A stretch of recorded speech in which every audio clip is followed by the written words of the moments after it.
Okay, we'll call the meeting of council to order at 9:01 a.m. Pass it over to Chris. If I can just share my screen, I'll get the presentation up. Can everybody see that? Yes. Yeah. But we do see transition cost overview overlaid the presentation. Okay. Get rid of that. There we go. Thank you. So good morning, everyone. So this, we hope, is the final committee of the whole structured final budget committee meeting today, and that we can bring forward the completed budget for approval February 14th. So today, I'll just kind of go through the agenda, what we'll deal with. We'll have a break around 10:30. We'll be going through the key budget assumptions from previous meetings. And then we'll go through some of the key decisions regarding the community group funding requests, the new initiatives, capital plan, new items only. We'll summarize the carry forwards and the renewal stuff. We'll have a conversation about the assessment shift impacts and the commercial tax ratio. And then we'll have a conversation about tax rates and if council wants to increase taxes or not. Then we'll just talk about next steps. We have received one public comment as of yesterday. I don't know, Jody, if we received any more. And then we'll go through questions, comments, and concerns. A couple of late items came in that will be added into this agenda too, that under miscellaneous, and we'll have that conversation as well. So we presented a budget that was balanced with a revenue neutral approach using the 2021 revenue as a base. We've incorporated in that budget a 2% utility increase for a future planning of asset management. It also included a 2.5% cost of living increase for staff within that balanced budget. So any tax increase that you see will be either to a new capital project that is required, in addition to the ones that are proposed, an increased level of service or a new service, increased funding to the community groups if council so chose that, increased contributions to reserves, or like I said, a new capital project that is not on the list. There have been some changes in the assessment base that we're still working through. The assessment will be declared in middle of March, but there will be some impacts as we're starting to see a shift, both an increase in value in assessment, new construction assessment, as well as a shift of about approximately 30 million towards the residential side from non-residential. So that does impact taxation rates and the tax shift and the impact on taxes. So, any questions so far? No. Oh, you're on mute, Craig. I'm trying to get off of it. Zoom warning. Assessment values increase. Where's that coming from? Primarily new residential construction. Good. The overall assessment base increased by, I think, 10 to 11%. Jump in, Leanna. We see the residential increase between 7 and 8%, and the non-res is basically flat, less than 1%. But because the values in the non-res are so large, we do see an increase there as well. Good. So one of our key decisions, and the first one that we'll talk about today, is community group funding. In the budget, we had included $804,100 dedicated to community group funding. Each request that we did receive from the groups ended up being less than what our requisition or what was included within the budget. So this table that you see here outlines what the actual requisitions and the requests were. And so we're going to walk through them line by line, and which ones council supports outside of CVAC. CVAC is a standard number that council usually allocates $40,000 to.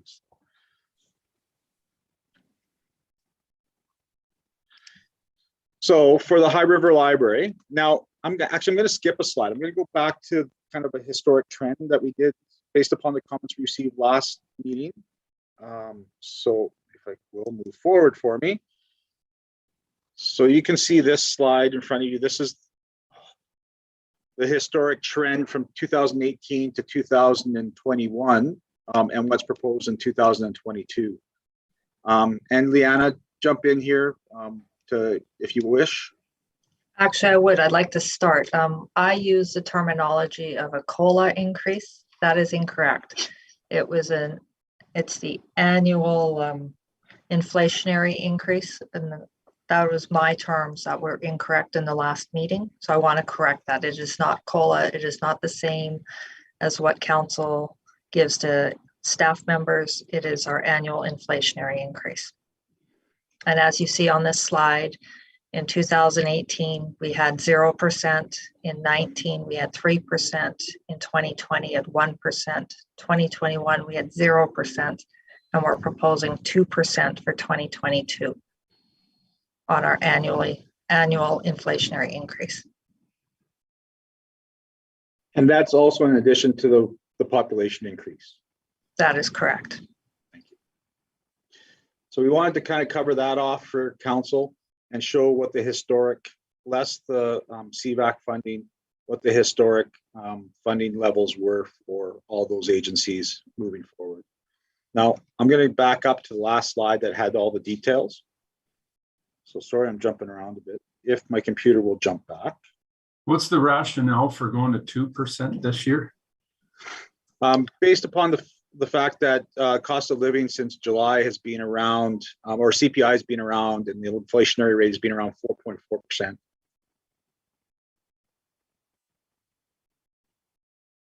So cost of utilities, cost of materials are all seeing increases. But that's up for council to make that decision. That's what we're proposing within this budget, based upon what we've been seeing and experiencing. I'm struggling that that's the way we do this. Mm-hmm.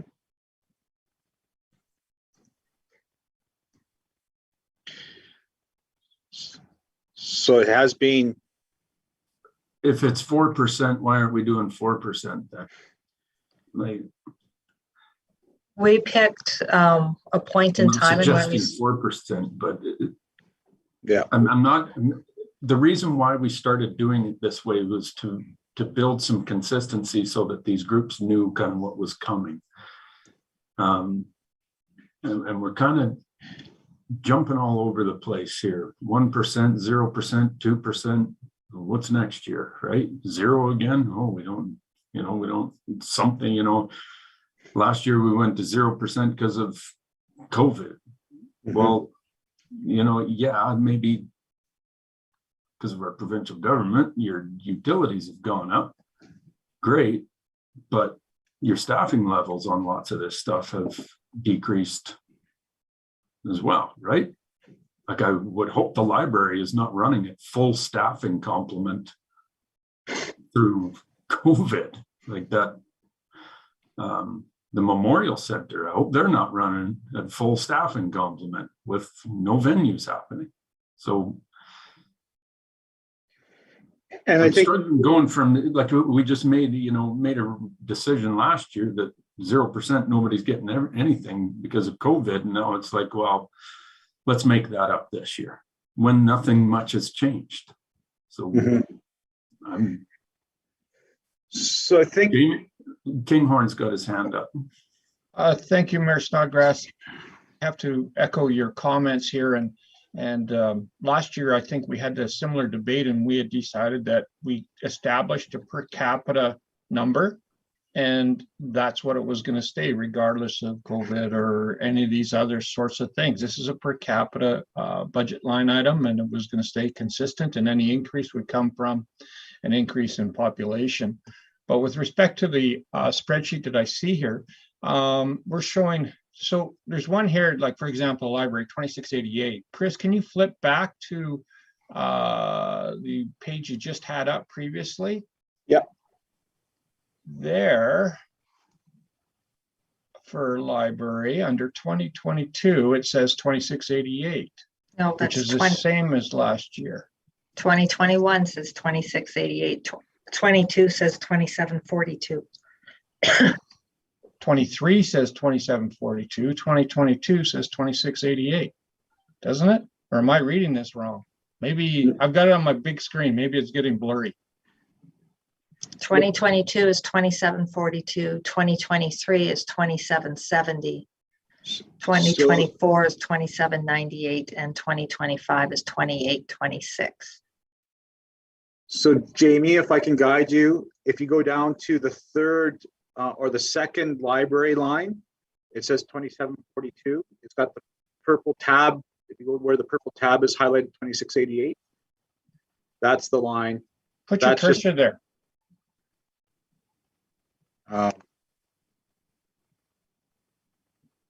Can you see that? Under the revised per capita funding, There, because now I that's can the- see it. that's Oh, a down there. Okay, combination. because I'm Yeah. looking at the one above Yeah. it. Sorry, I didn't realize I was just starting at the top, working my way down. So the Okay, revised sorry. per capita has the population and the per 2%. capita included.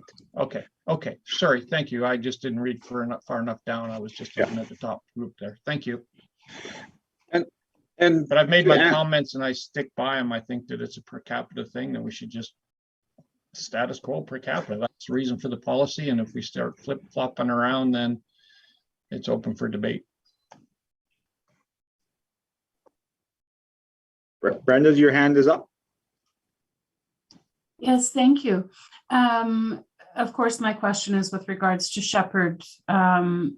That will resolve and find the information we need. And then after we meet tomorrow, we'll amend this. I can't imagine the organization can operate with zero support. Yeah, I guess that's one of the new things that just came up recently based upon a letter that we received. I think it was Monday. Yes. That they are requesting funding, that they missed this opportunity. And I don't know what their ask was, Leanna. What was their ask for? I don't recall. I think that what their ask was is why they weren't included. Oh, yeah. They are, I think, under the assumption that it will be per capita. That was what Marianne had suggested to me. I just want to make sure and speak on their behalf during this meeting that it's something that got missed in the process, and we'll have a look at that.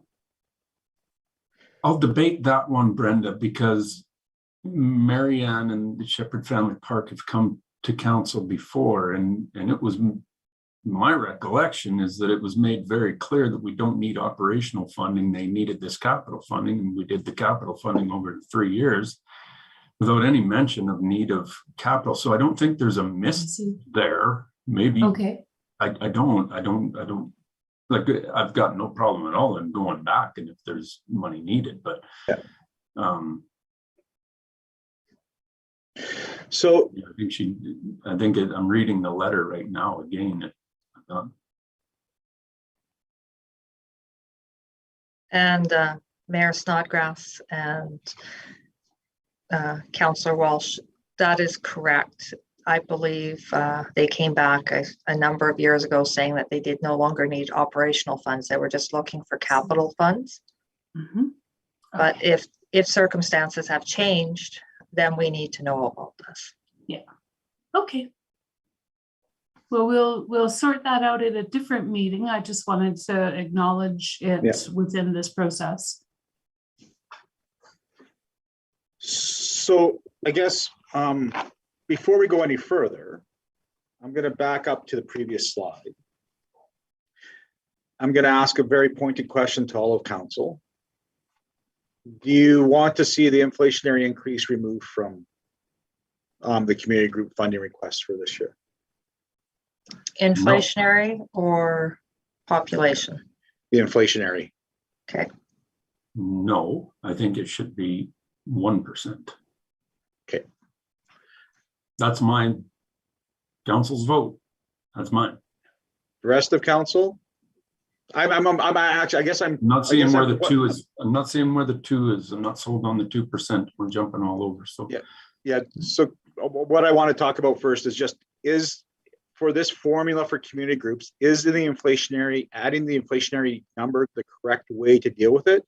Or does council want to see just a per capita rate that is increased based upon our per capita numbers? Well, that's the way it was supposed to be. So my understanding is that the 1% just gets directed to the per capita rate. No?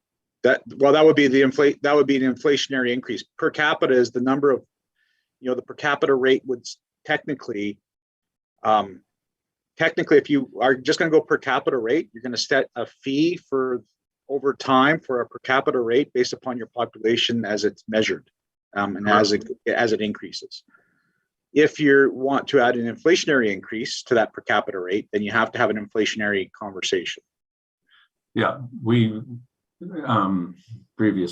haven't done it as an inflationary increase, and it was all through the per capita. That's why we started this. So, Michael.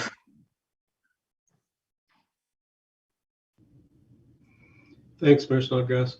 I just want to back this up a bit, and maybe I'm confused, but we've got groups that come to us with budgets and funding requests, and we're talking about tacking on an inflationary increase to a budget that's been presented to us. Thinking about it that way, the budget that's coming to us isn't really that great of a budget then, right? If we're throwing money on top of a budget ask already, I'm confused. If a group comes to us, they have a budget, this is what they need to operate from a funding perspective, and we're taking that number and we're going to add an inflationary increase to it because of what? We think they didn't do their budget right, or? No, they're the same numbers if you look at their budgets. Yeah. Their requests match the 22 budget requests. So if you take your community group funding package and take a look at that, their actual requests which match up to the previous tables in the past. So I think that's a valid point, Councillor Nychuk. I think How'd they know what the number was? I'd like to explain a little bit of the process to council. So in the fall, normally the town of High River and me send them basically this new funding formula when we have discussed and more administration, and hoping that council would agree to the inflationary increase.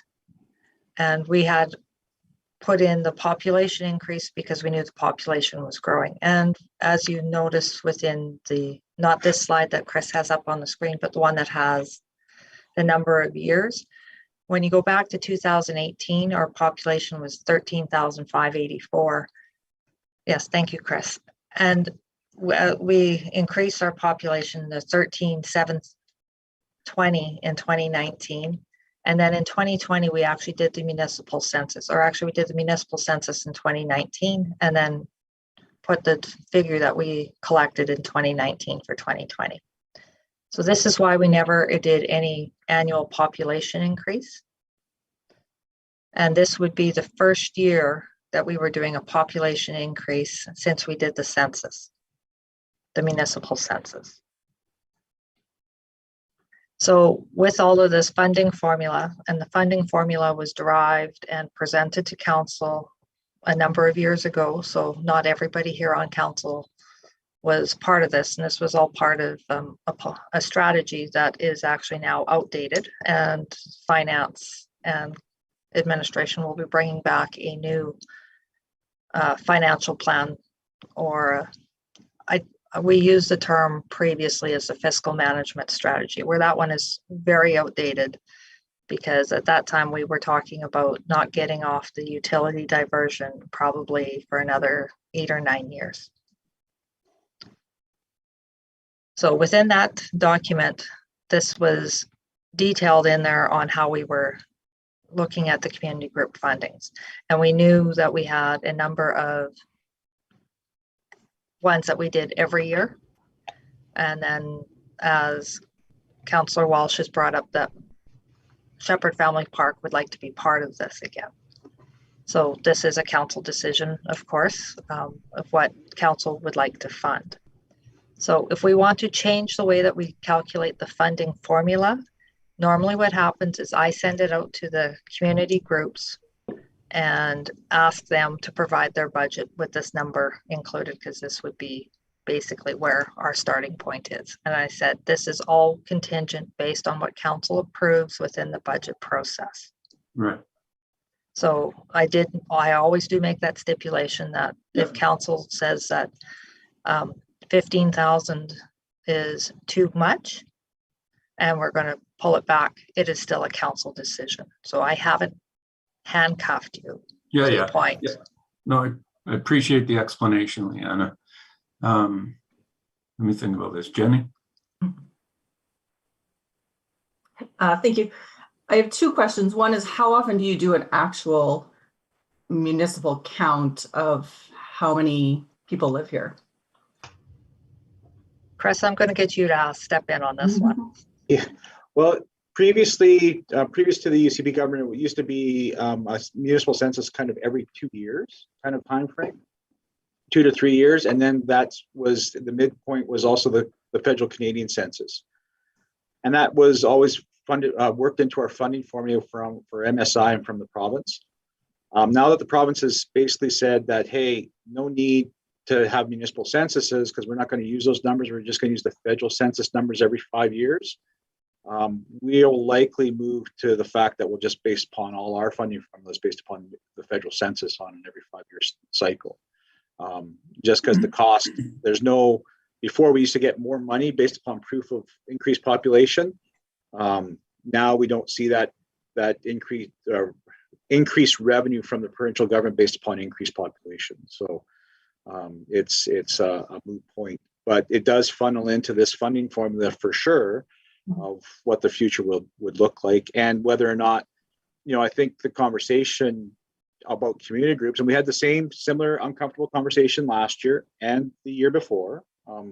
They were very similar conversations about what is the best way to deal with this, and whether or not to keep this coming back on a yearly basis or to enter into some kind of agreement with them that's a longer term funding agreement that is stable and gives them opportunity to leverage more funds from somewhere else. So that's kind of how often we do the municipal census. It used to be every couple of years. We've kind of ceased that practice right now because it's got really no value to the municipality because it doesn't translate into any increased funding from the province. So then my other question is, like, what happens if, some of these obviously don't make money, but what happens if the library or the Memorial Center or even Shepherd Family Park, let's say, have a really great year and have a surplus? Do we have any recourse on that if we're just throwing money at them? So like if they come to us and say, we need this much, it might be different because they've had a successful year than if they just keep getting money, right? Yeah, I think that's a really valid question. And especially coming out of COVID is similar to Mayor Snodgrass's remarks, is that reduced staffing, has that resulted, considering that we kept funding stable for them over the COVID period, have they resulted in a surplus for operating expenses associated with staff costs? And where does that taxation, because let's be clear, this is taxation dollars going to community groups. What are they doing with that taxation? What is that leading to? Where if that operating surplus is going into reserves, what is the intended purpose of it? And what are their future plans for it? And understanding that, my experience with community groups, they're the most awkward discussions of all as part of the budget process. Yeah. They provide essential services and services that our community wishes to see, and some are no-brainers. Let's be clear, like STARS, for example, is really a no-brainer kind of contribution. But then there's others that council has differing perspectives on their uses, and this list is likely to grow as less and less provincial funding comes down to some other community groups too. Yeah. Well, like for instance, the Memorial Center has given us a budget with a projected profit. So that, to me, it wouldn't make sense to give them more money when they don't really need it. I know it's only a projection, but that is, looking at it, it's kind of weird. You know, at the end of the That's why I day, talked about staffing, right? That's exactly right, Jenny. And that this, it's tough right now because of the COVID restrictions on a place like the library and the Memorial Center, that we've given them an increased budget as though COVID doesn't exist. And so now their budgets that they've sent to us are based on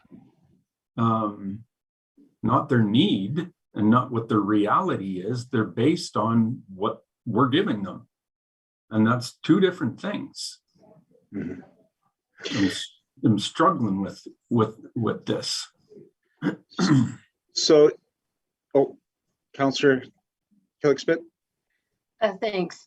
I think too, though, what we have to keep in mind is that the hard costs of running these things are still there. There's still power bills to pay. There's still water bills to pay. There's still, those hard costs, and those haven't gone away. And you're having to do it in a situation where you have not the same income level either.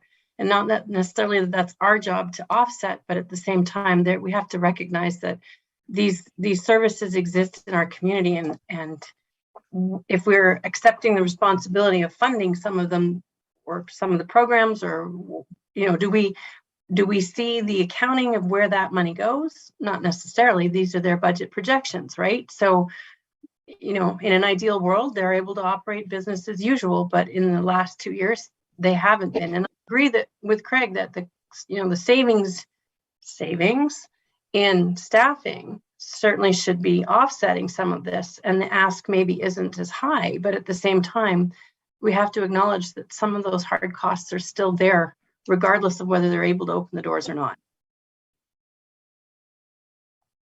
Agreed. Hard costs are still there. Like my own business, when we couldn't operate, not doing funerals, I had no staff. They were sent home, done. They just can't afford it, right? So my power bill and everything else still continues, but staffing is the big number in all these, in any budgets. Labor is back to Jenny. Well, again, I'm just wondering if there's a way, we don't see if they have $6,000, $8,000, $10,000, $12,000 left at the end of this. I mean, I guess that's piddly. What if they have $100,000 left at the end of this, and then they still want money next year? Are we just giving them money next year, right? I don't know if we have any way of, or even if that's something we even want to look at, but that's my concern a little bit. So here's what I'm hearing, and I'm going to talk big picture first, is that one, we've got to come up with a different way to deal with community groups, is what I seem to be hearing. Whatever that formula is, if it's a per capita formula, if it's an flat inflationary increase formula, but there's also got to be that accountability picture coming back from these community groups about what they're using the tax money for, and if there is any surplus, how is that going to be reconciled in future budgets? Is that fair? Is that what I picked up? Councillor Kinghorn? Thanks, Chris. I was kind of shaking my head. There's I'm a little confused here. I don't believe that it's the taxpayer's responsibility to fully fund all of these. There's a number of them here that are town-owned properties, town-owned assets, like, for example, the library building, the Memorial Center, and the museum. Those are town-owned assets, and the community groups that are operating those are contributing to the bottom line of the town at the end of the day, because they're looking after some of the maintenance, some of the, all that stuff that needs to happen in these buildings. If they're vacant, it would be a much higher cost. So I'll go back to, I still don't think that the taxpayer should be fully funding these things. Most community groups have the ability to go out and source other revenue streams. And I thought that the intent of the per capita thing was, this is how much you're going to get each year for the next whatever period of time. Of course, there's going to be some population growth. But the idea, or what I felt, I wasn't part of the council that implemented this, was that we're giving you fixed funding. This is your number. If you need more than that to operate, you need to figure out ways to do it, whether that be through staffing, whether that be through fundraising, whether that be whatever it is. But the town or the ratepayers within our community are going to allocate this amount of money going forward. That's my opinion. So my thing on your comments, Chris, would be no, we set up a per capita rate. If we want to talk about adjusting that rate, that's one thing, but it automatically will increase because the population is increasing.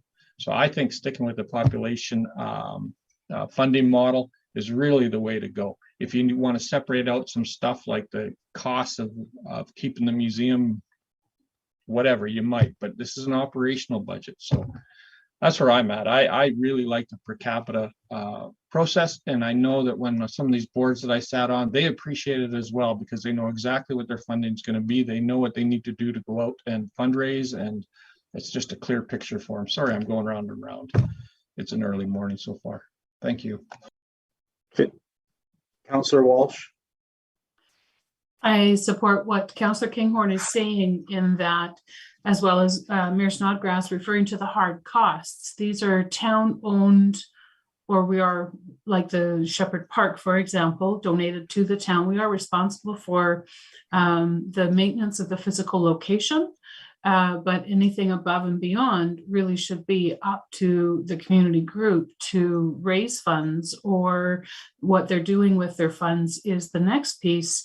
Some accountability at the end of the year, as Liana mentioned. The formula goes out in the fall for them to look at what their actual costs are and the piece that the town is responsible for, and done on a per capita basis. That I totally agree with that. But in hindsight, or pardon me, in reflection to what Jenny was saying, as well as Mayor Snodgrass, these are, how can we not have a surplus of funds sitting around because nobody spent anything on anything because everything's been closed. So I think that some accountability at the end of the year to justify what they've used the money for. And if they have an extra amount of money left over, then that's where new roofs and doors and things would come from. That's all. Thank you. Councillor Killick-Smith. Thank you. Further to Councillor Walsh, I do think that if we're going to ask this of these community groups, we got to give them a little bit of reactionary time too, and implement this in maybe a phased approach, because you can't just, a lot of these community groups rely on this funding for the service provision. And so I think if we're going to look at that, then we also need to look at implementing a process for them so that it's not lowering a boom and saying, here you go, this is what you got to do, right? So let's just factor that into whatever it is that we do decide going forward.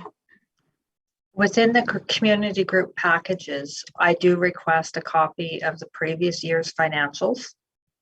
But what we don't have in there is any accountability. So if we saw a surplus of $50,000, we're not clawing that back, or if we saw a deficit of $20,000, we're not funding that automatically.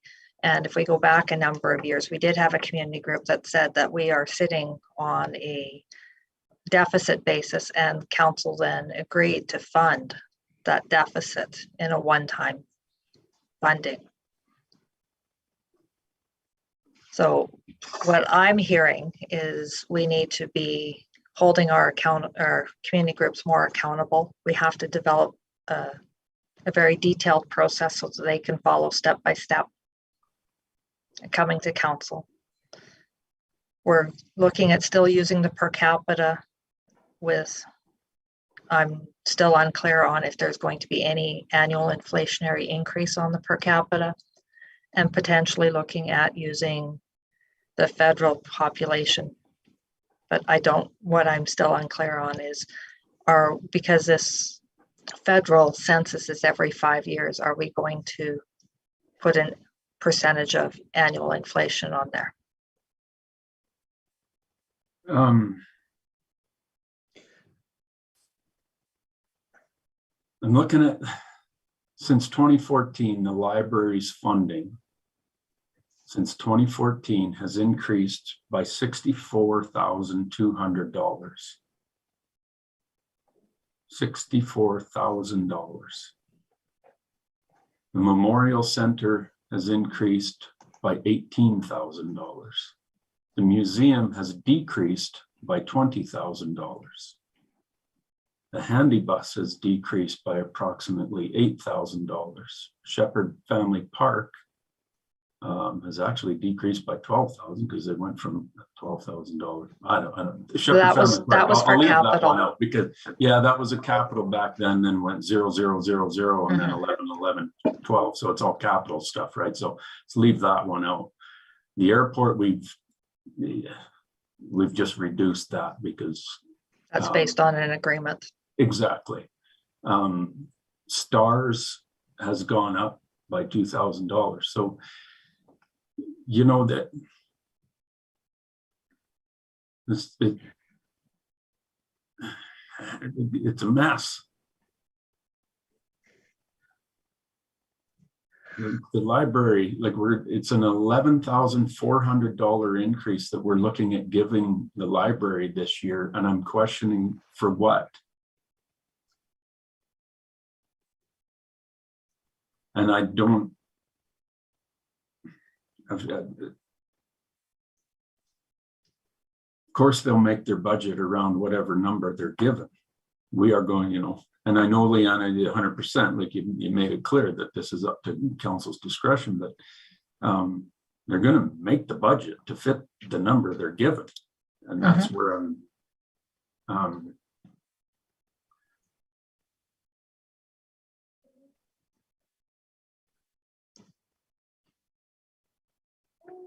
Craig, you still talking?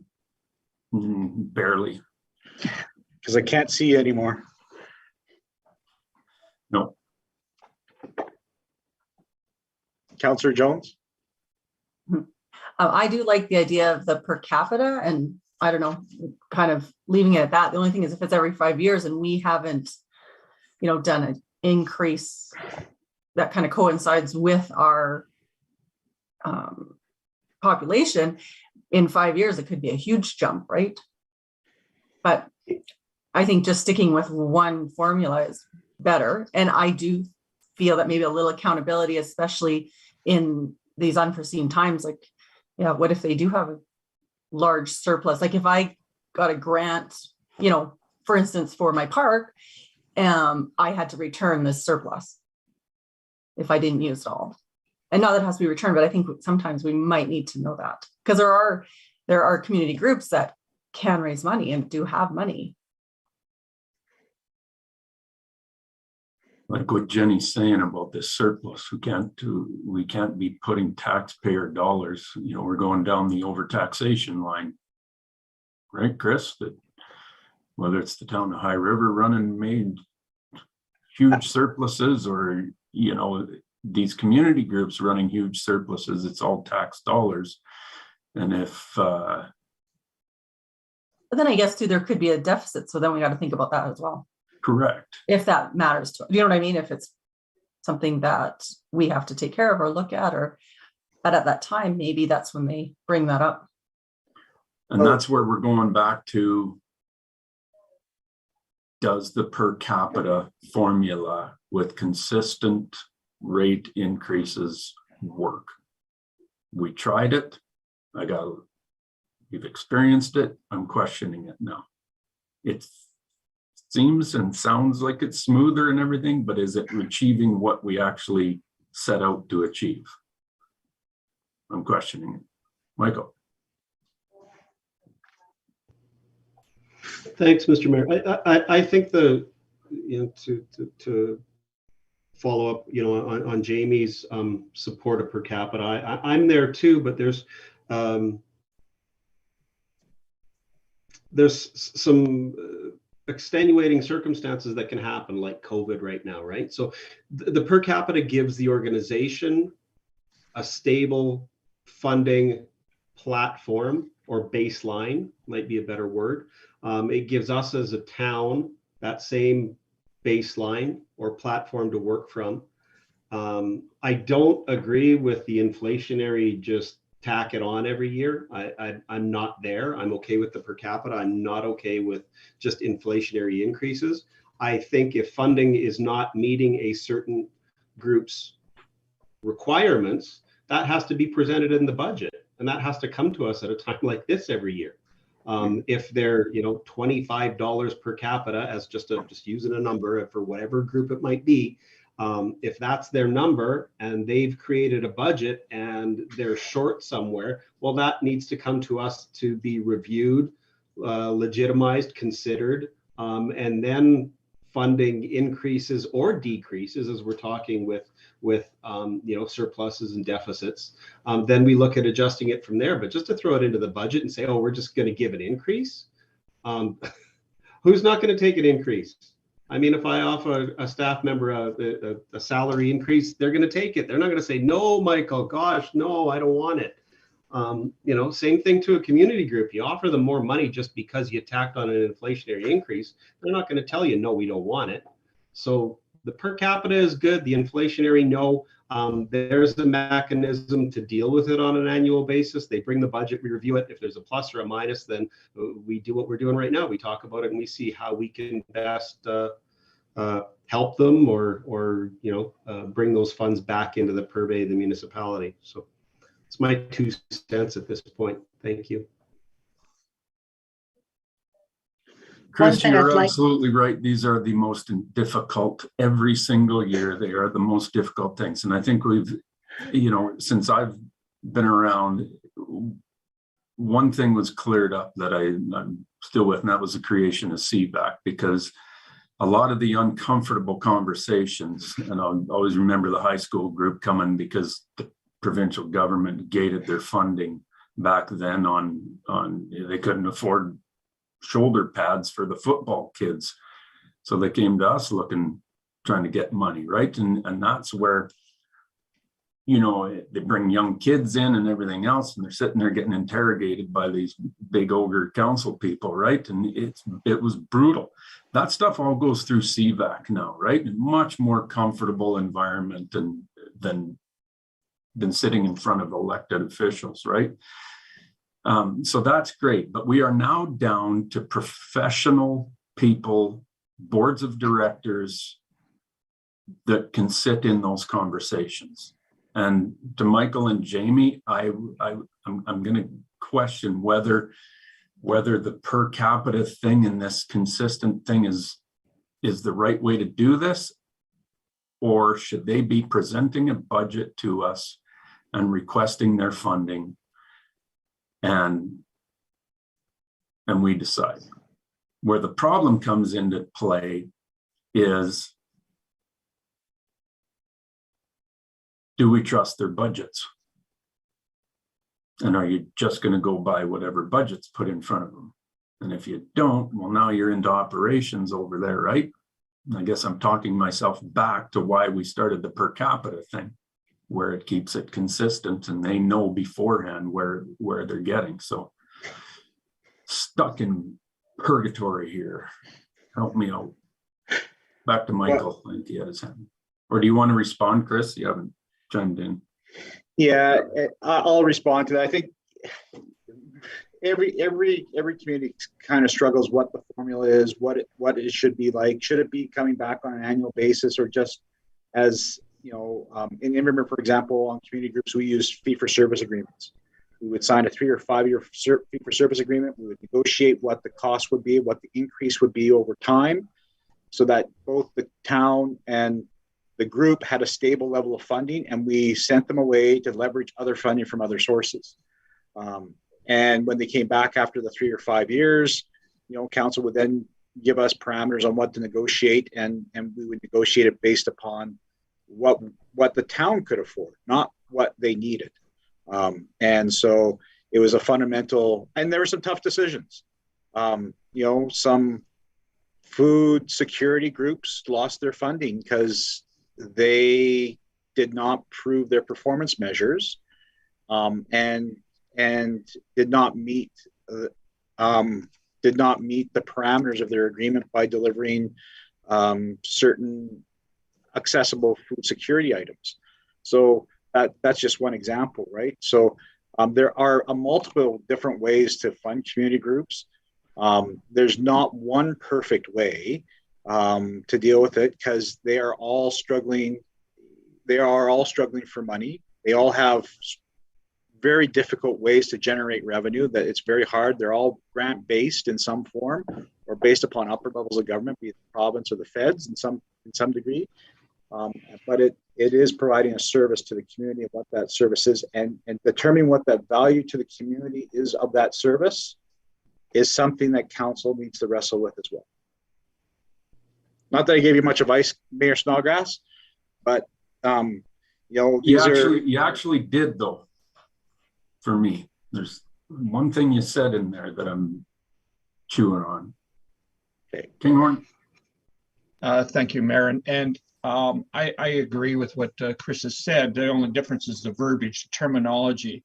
He's talking about giving them a fixed amount for 3 years. I'm talking about giving them a fixed amount as well. But the fixed amount I'm looking at is based on our population. So there isn't much difference between what Chris and I and Michael are saying.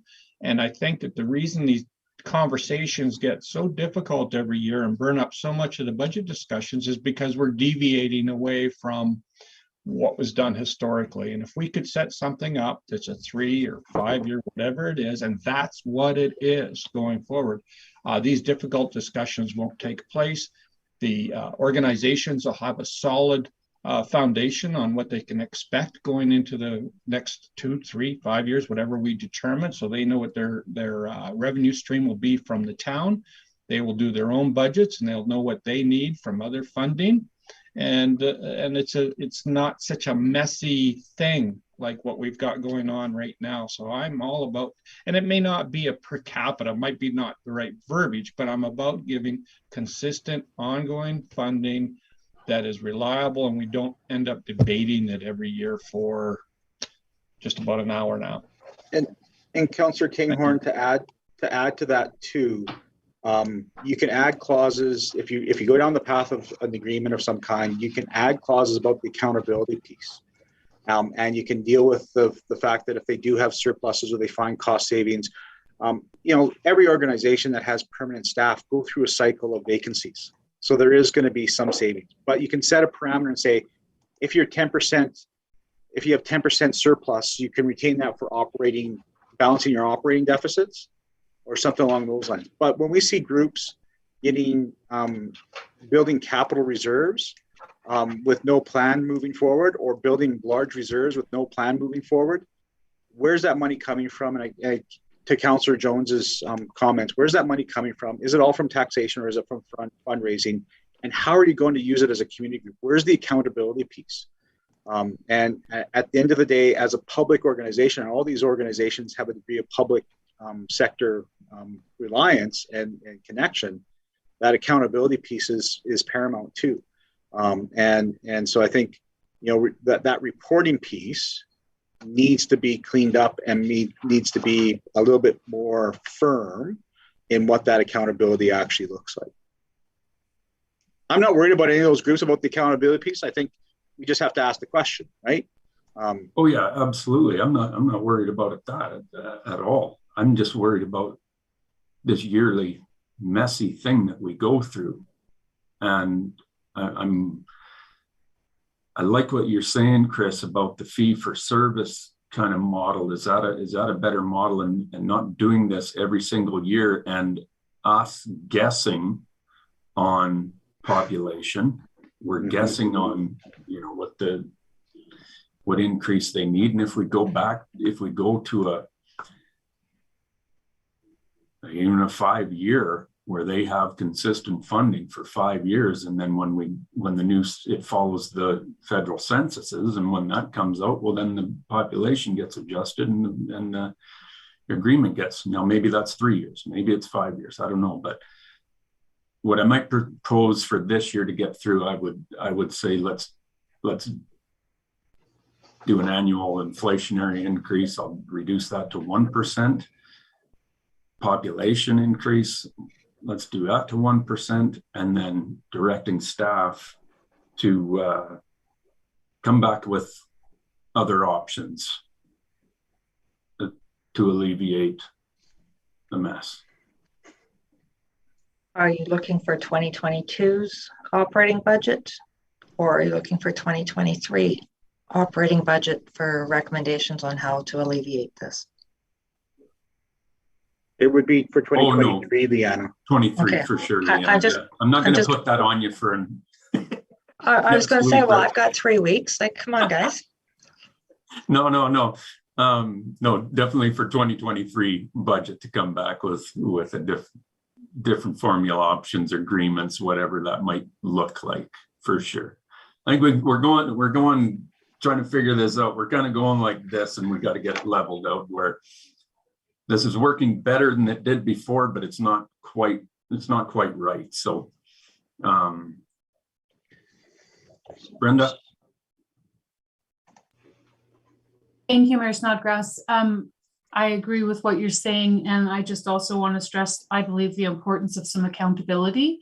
In regards to earlier, Leanna mentioned that in the fall, the groups are given the formula for figuring out their budget information, but perhaps there needs to be some presentation of their actual accounts. And this last 2 years, I agree. How can they have possibly absorbed all of their funding when they haven't been open? Nothing's been happening. But to have a look at that, as well as should you have a surplus of 10% or greater, the 10% you can, apply to other things if it was indeed from taxpayers' funds. But from there, if there's a surplus, it should go towards the next year's operating budget, and then those other dollars from the town need to be reserved. I'm with Michael. We can't just, 1% plus, write your budget to make that amount of money and you're all good. That's not being responsible with our taxpayers' money. And Councillor Walsh, one thing to add to it as well is my experience with community groups is you ask for proposals, you ask for their applications. They can do their own research on how much money's in the budget that we may have and kind of scope it. But when we provide them the formula, then they'll like Councillor Nychuk mentioned, that they will customize their budget to meet those parameters. So at the end of the day, the benefit of a fee-for-service agreement over the longer term, over a 5-year term, is that even though you give them consistent baseline funding with certain increases along the way, so you don't have this big lump sum at the end. You got to be careful of that big lump sum, that big jump of $50,000 or $100,000 all at once. You do have work in some increases, but it's negotiated based upon their a very deep dive into how they're operating. Not a deep dive, but working together on how they're operating and what they are needing to do and achieve.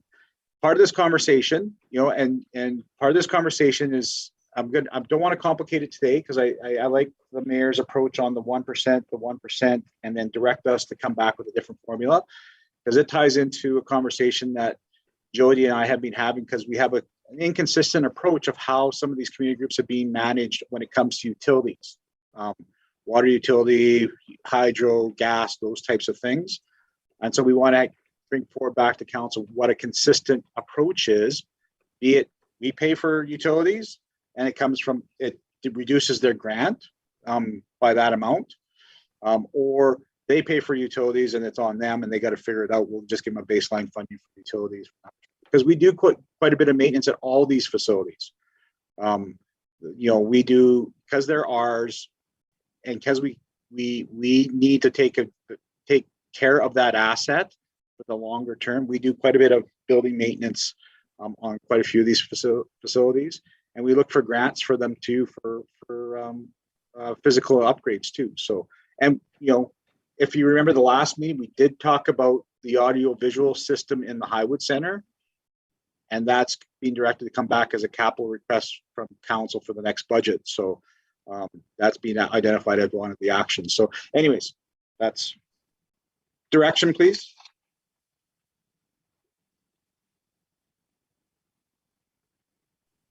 Well, I think counselors, put up your hand if you disagree with what I'm about to say, but moving the annual population increase remains at 1%.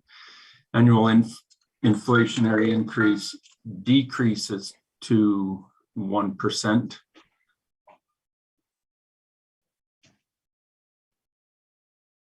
And leave it at that for 2022.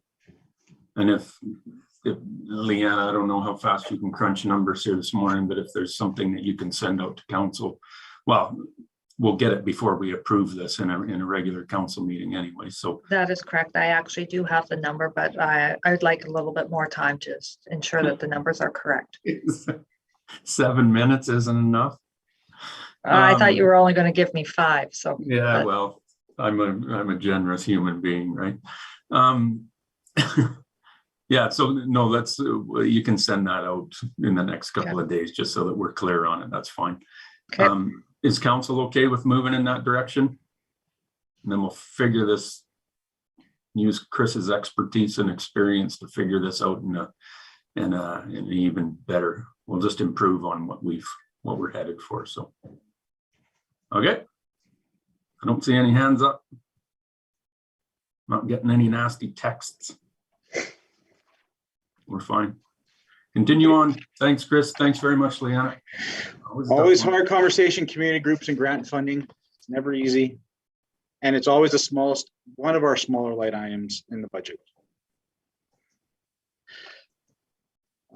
So now we'll move on to new initiatives. Before you today are the new initiatives, and we have received one proposal for the town plan, and we're going to be bringing forward that proposal. We're asking for some additional funding over the next 12 to 18 months. So we're going to go through these individually and ask if council approves, yes or no.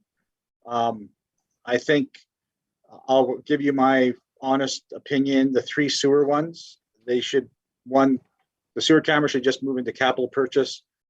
The wet well and the sludge measurement should just be automatically in operations and continue as budgeted items within operations for the foreseeable future, and not come back to this aspect of things. It's not a new level of service. It's just something that we have to do.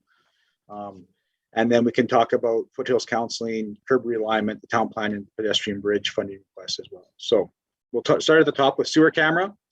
Council's opinion on that. Purchase a new sewer camera to investigate blockages, especially in service lines, at $23,000. Yes or no?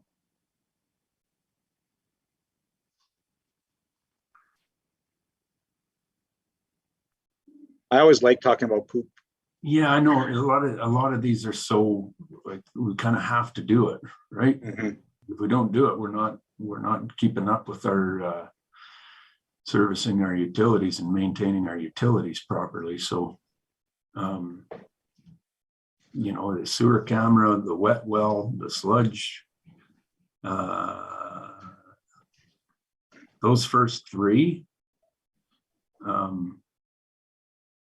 I think are a go, unless any other councillors put your hand up if you disagree, but they're far more operational capital expenditures. But I think they're important, just to make sure our staff have the proper equipment to maintain our services properly. I just figured something out how I can see everybody's face. So you need the gear to be able to do it. So I'm not seeing any hands popping up. So let's just put a check mark by all 3 of those, Chris. Perfect. Foothills Counseling Services. They're asking for $100,000 for interim funding to get through to their sponsorship model. That would either come from general taxation, or we could use operating reserves for that. As part of that package that was alluded to in the presentation last week, but there is a budget item within the capital side, $75,000 for soundproof booths and machines for counseling services.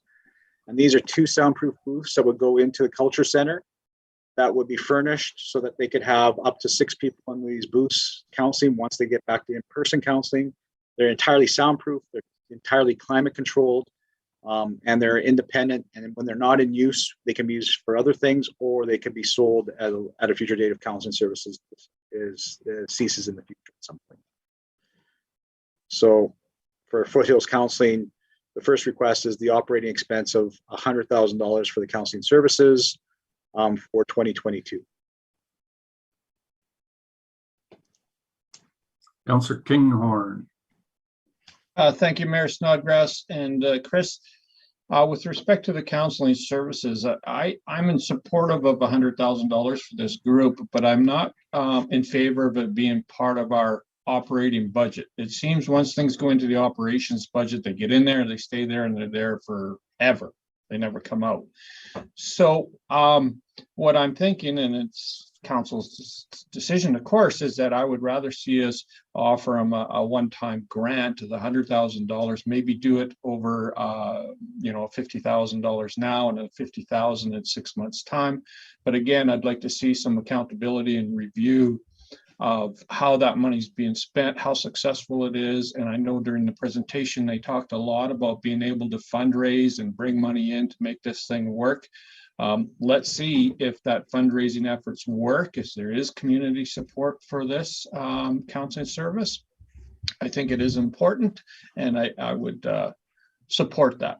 As for the $75,000 for soundproof, again, Chris, is this something that we could, if the counseling center were to close down in a year's time, is there a use for this? I heard you say you could sell it, but I find that stuff that once it becomes a town asset, usually doesn't sell for very much. But that would be my question on that 75,000. Thank you.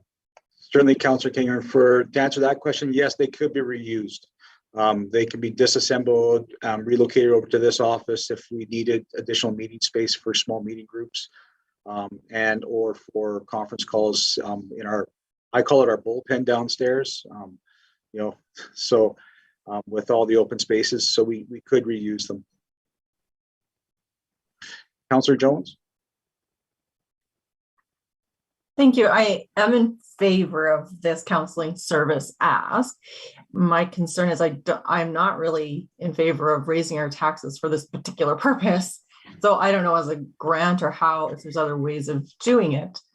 If that's a possibility, I just don't know how it works. But yeah, I don't know about raising our taxes for this particular thing. If council did not want to increase taxes through the tax rate for this, we could take from general operating reserve. Or from our upcoming surplus to offset that cost. So those would be still coming from general taxation, not coming from utility fees or fees. It'll be coming from general taxation, but it'll be coming from a surplus or from an operating reserve. Sorry, Chris, what's the projected tax increase if we were to approve all of these? To approve all of these? Leanna, help me with my math. 1.4 off the top of my head. Okay. I exclude the capital because we would either do capital through a grant or through reserves.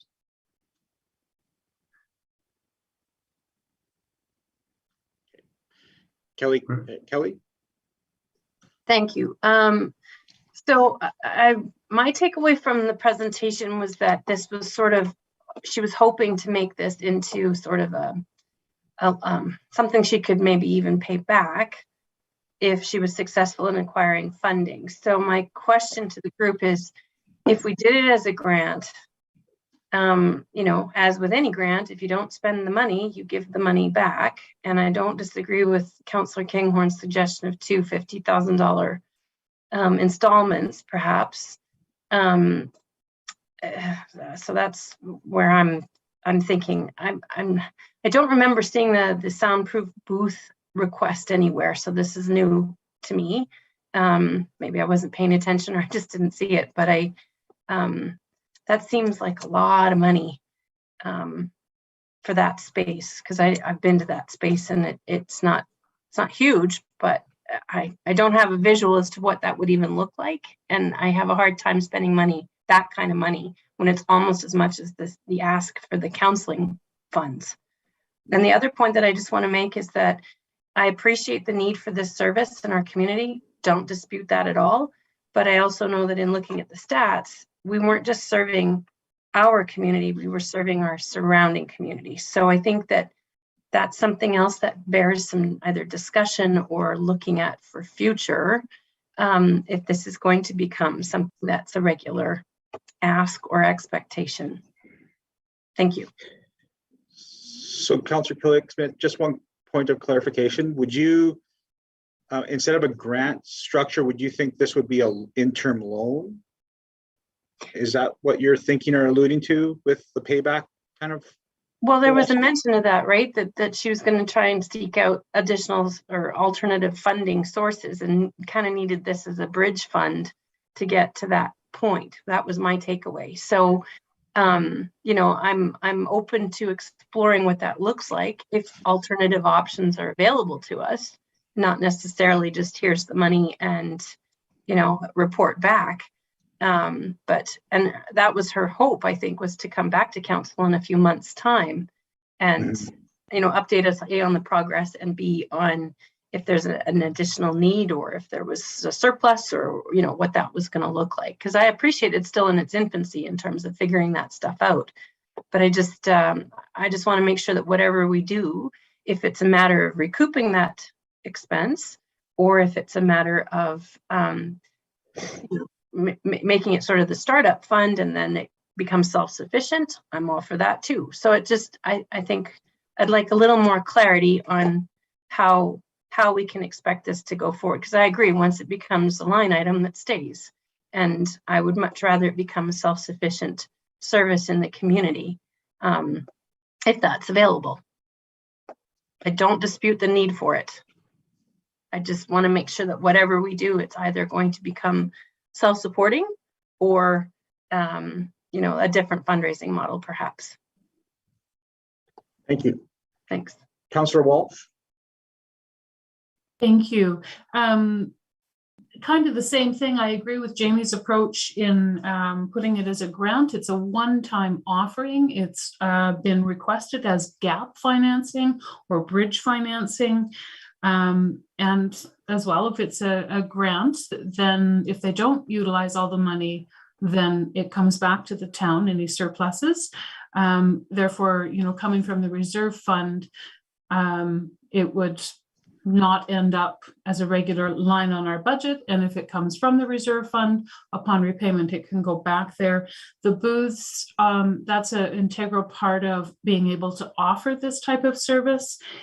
So if the town were to purchase those, as long as we do have another need or a use for them afterwards, or the resale option, we certainly don't need something like that stored indefinitely.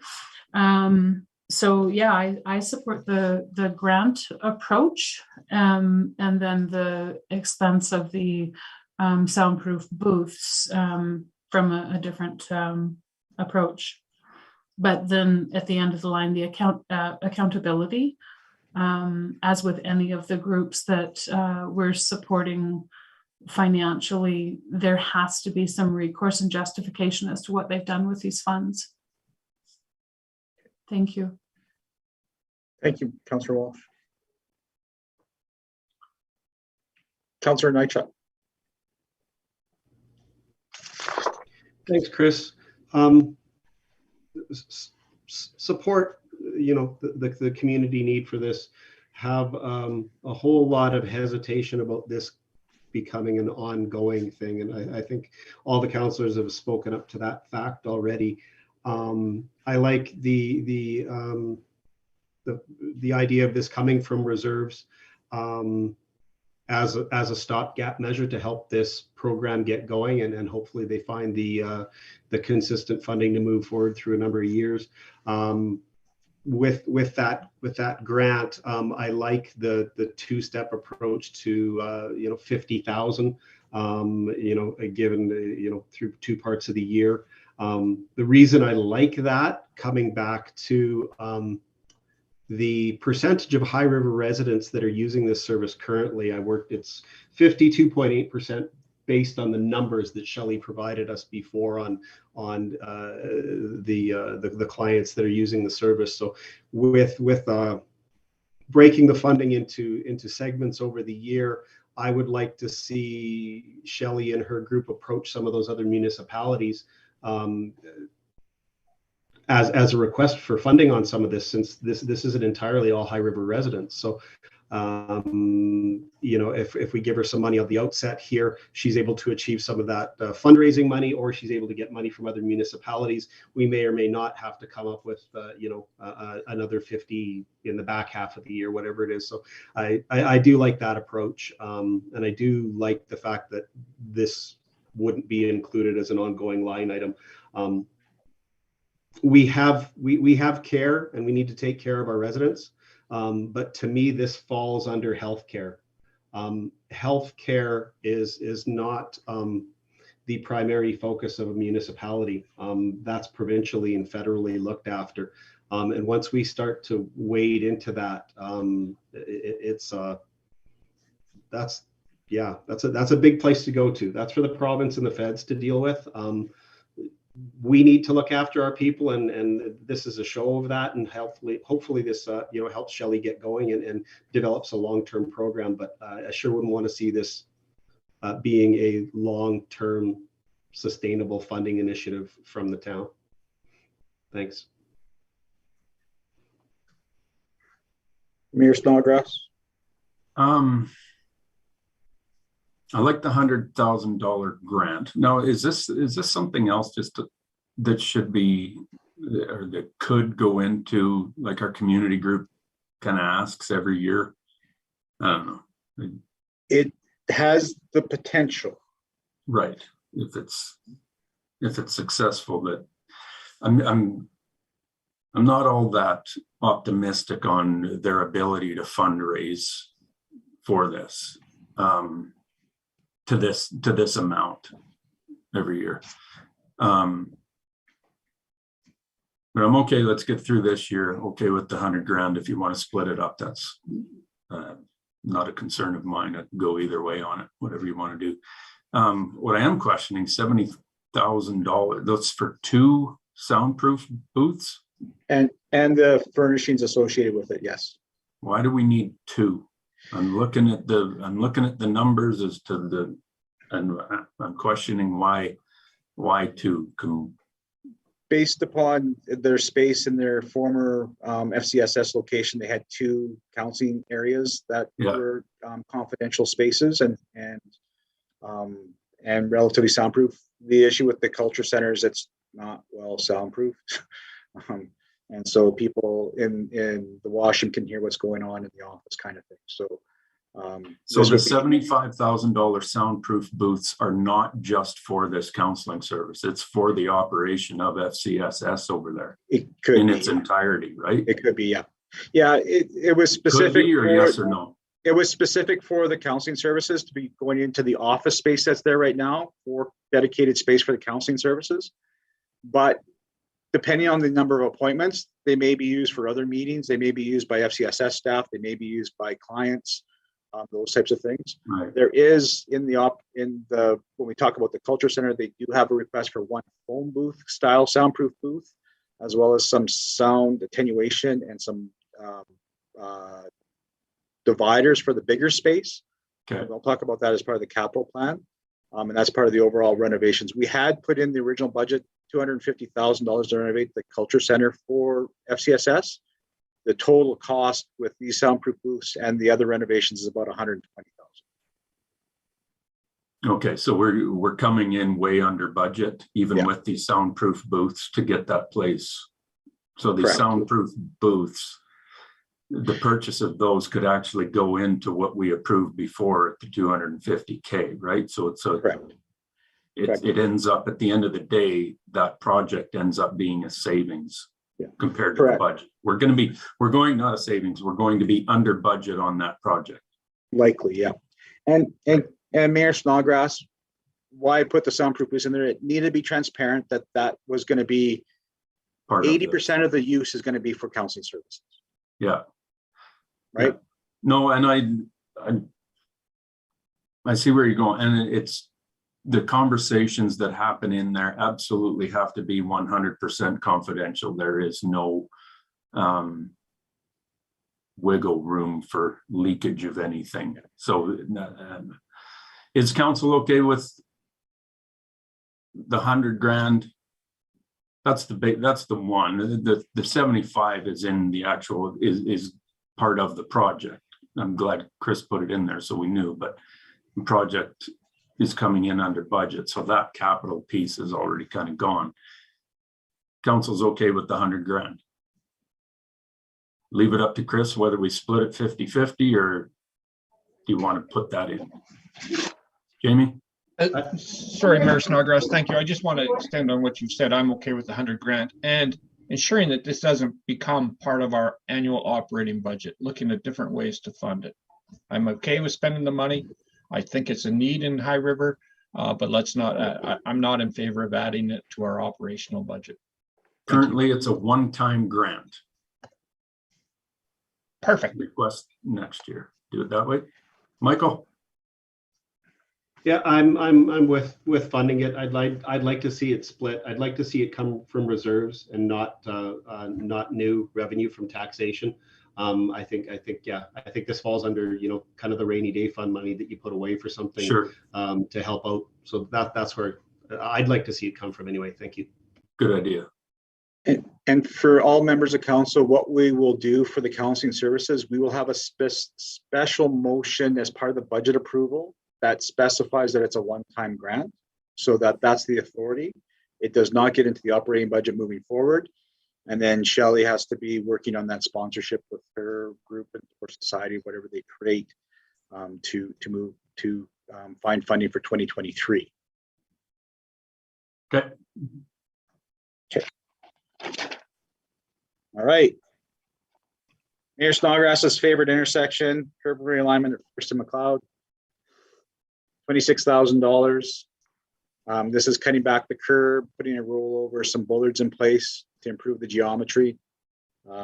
And it would come from reserves or general taxation. Okay, so just for an update as to where this came from, when the downtown streets were redone, from where they originally poured the curb, and we actually pulled it back about 2.5 feet from where it was originally done.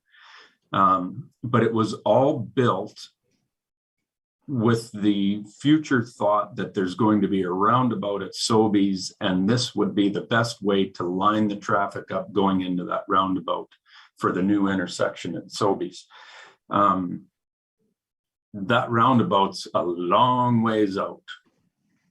And so that's kind of where I got into questioning, why don't we just bring this back and deal with what we're dealing with today and $26,000. Everybody knows how it is goofy and confusing and hard for people, especially in the wintertime where you can't really see where the edge of it is and everything else. So this would be $26,000 just to realign that sucker with today's design of that intersection. So cleans it up. Michael?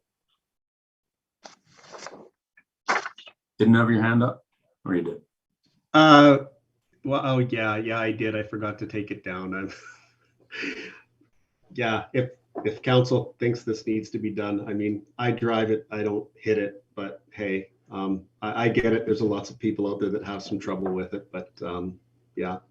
Well, and this is the thing. It always has to come back, and this isn't the first time it's come back into a capital budget, and it usually gets gated because, you know, is there a major traffic problem created by it? No, it's an annoying thing for a lot of people. And you know, I don't hear a lot about it anymore, but I don't know. I'm just saying it's kind of a goofy little chunk that's sort of the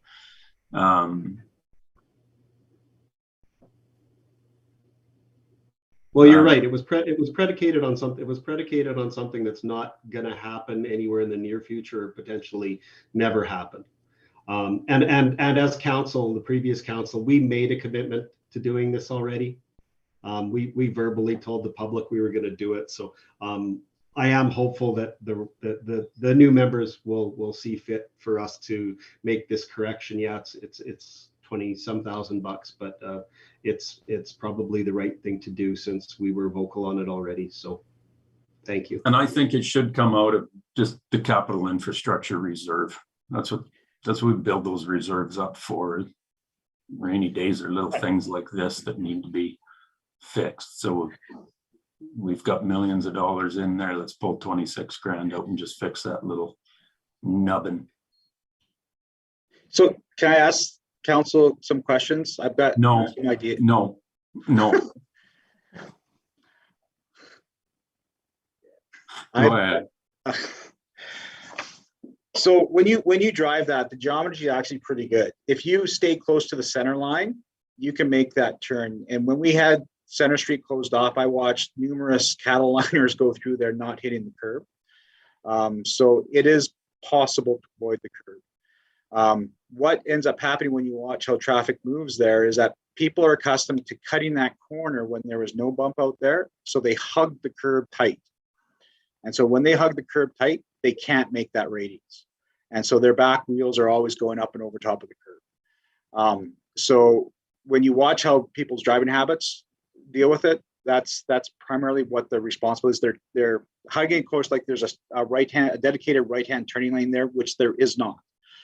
So a couple options to try. I'm just saying that as a try before we commit to actually doing the work, is pulling the stop sign a bit, about a meter away from the sidewalk, and forcing the traffic to stay close to the center line, so that they can make that turn and get the proper geometry going back onto the McLeod Trail. The other option is there's no visual reference points for where that curb actually is. So taking a look at placing some planters along there so that people can see that visual reference point, and so that they can actually see that. So those are two cost-effective trials or pilots, if you want to use those words.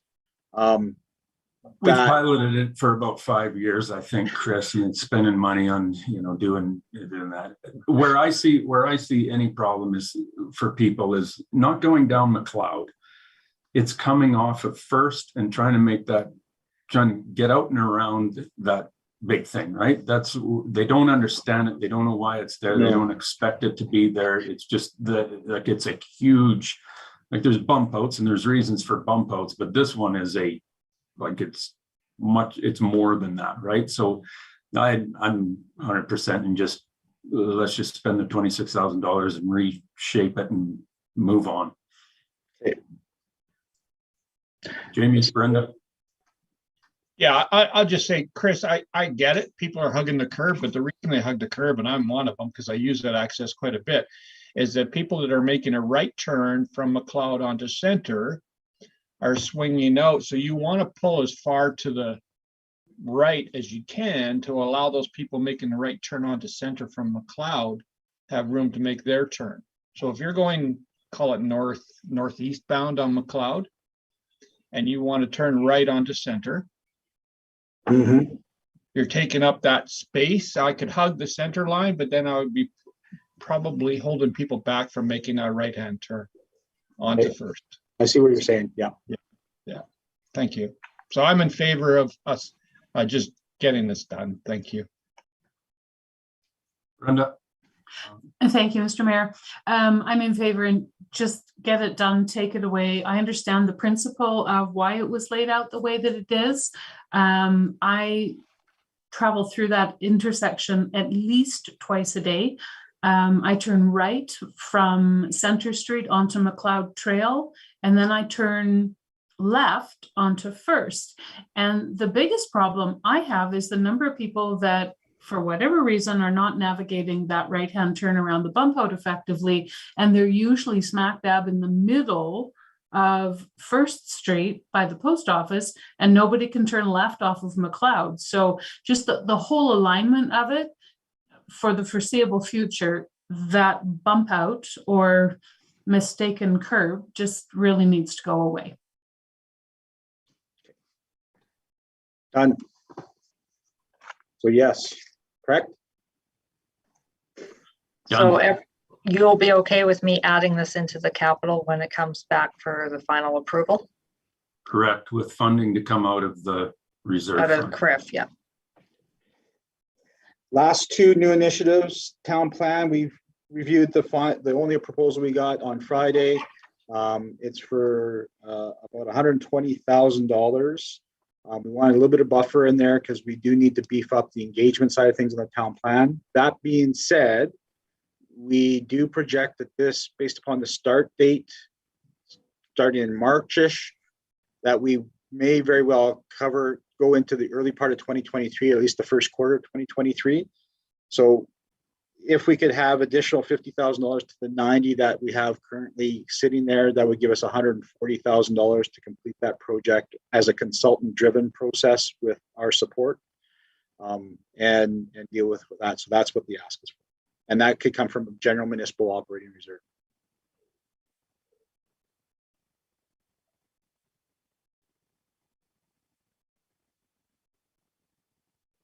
Silence. Michael?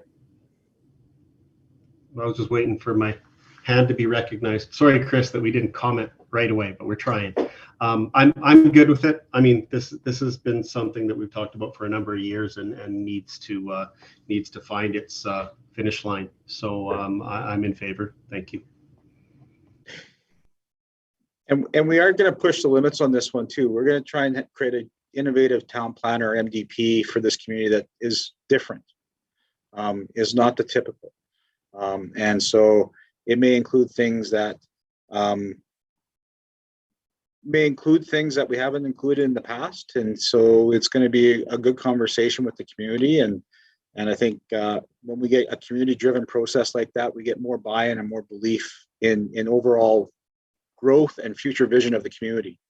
And that's a good conversation. So, and the last one, it's lumped in as one number, but there's two components to it.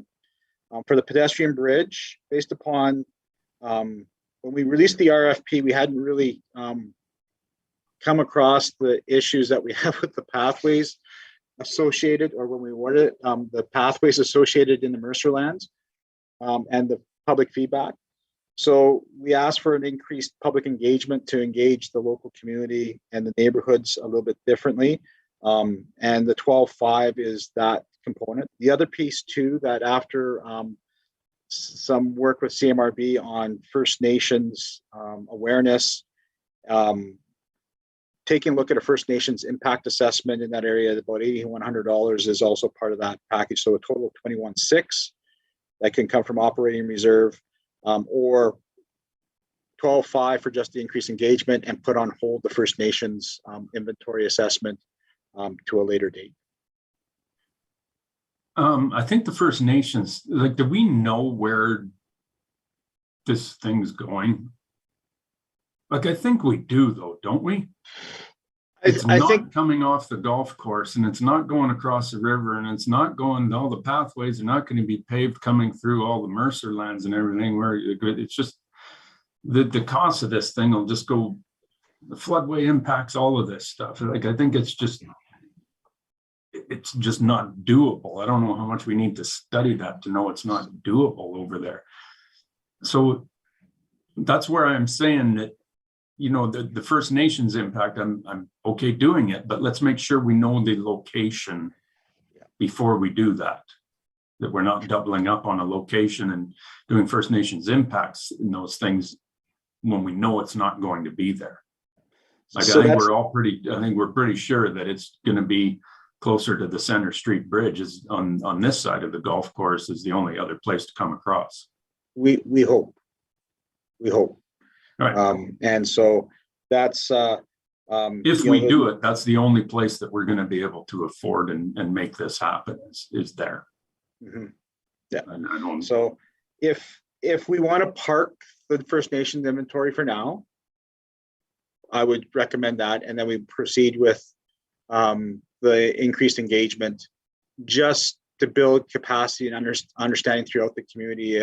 If overall people want to see a pedestrian crossing somewhere, a dedicated pedestrian crossing.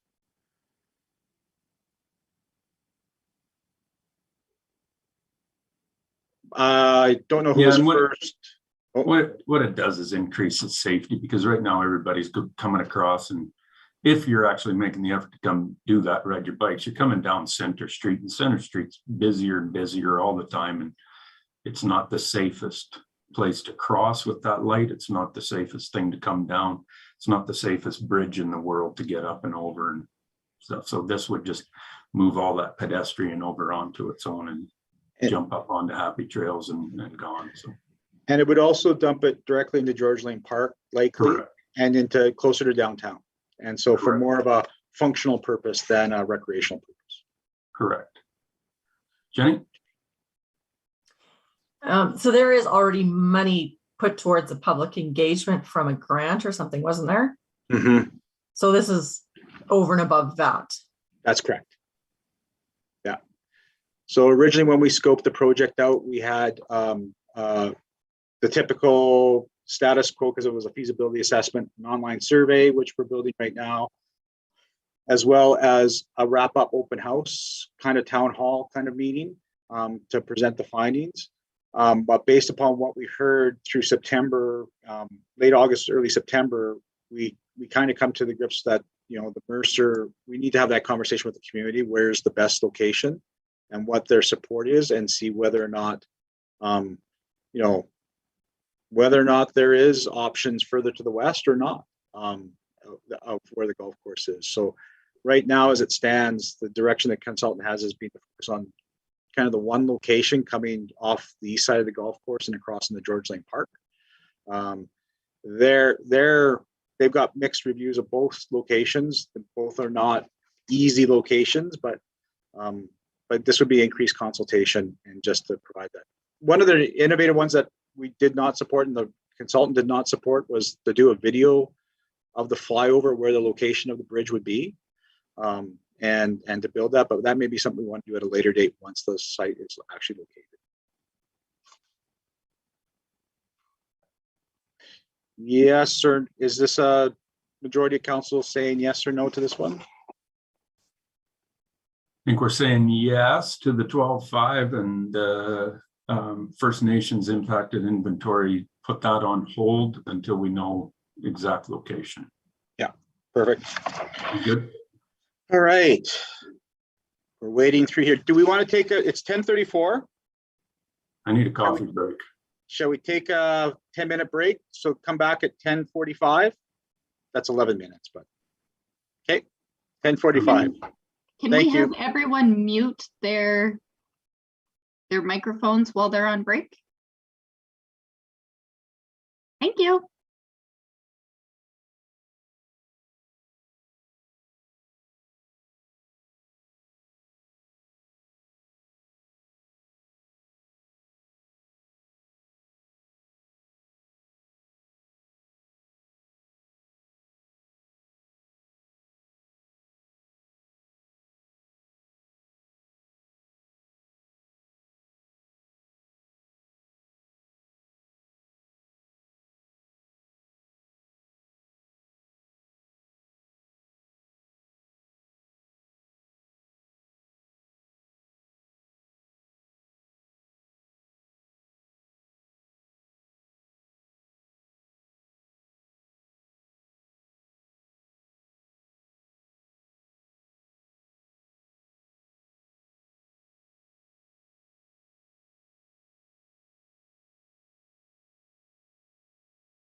All right.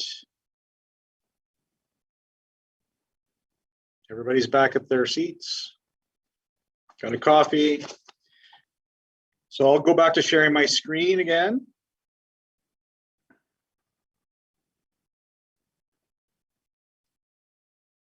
Everybody can see that, right? So we'll move on to the capital plan. Chris, can we just back up one slide? I just want to confirm I have all my ducks in a row. Okay. So if you go back to the new initiatives, we go sewer camera was yes, wet well was yes, sludge, yes. The 100,000 for counseling was a yes, funded through reserves. Hopefully we will have alternate funding for partway through the year, because we're going to split that into 50 and 50. And as a one-time grant? And a one-time grant, yes. The soundproof was a yes. Yeah. And I'll have to add that to capital. It is in capital already. Oh, it is in capital? Yeah, because Okay. you have it as the culture center, $250,000 for culture center renovations. Okay. Then the curb realignment is a yes. I'm going to add that to capital coming from the critical infrastructure fund. The town plan was a yes, coming from the general operating fund. And then the pedestrian bridge on the public engagement at the 12.5 was a yes. Yeah. But only the 12.5. That's correct. Okay, thank you. So, oops, back up. Sorry, I didn't back up for you, Leanne. I've got the wrong. I know that. I just talked. It's okay. I've got 3 screens and each one's got a different slide on it, so it's really awkward. As we continue on the capital plan side of things, this is the list of carryover projects from 2021. It's still a significant list. Some are repeated again into the 2022 new capital, like the slab replacement. But it is still a daunting kind of list. Within this list, we've already gone through it. These are already being approved. They're going to be carried forward. They're funded. As an update on the columbarium, it has now left the ship. It is waiting to be loaded on a rail car to get here. And delivery is sometime in late February, I believe right now. Correct me if I'm wrong, Leanna. I forwarded you the email. I believe it's late February, early March. Yeah. So. The mayor not have a big enough truck?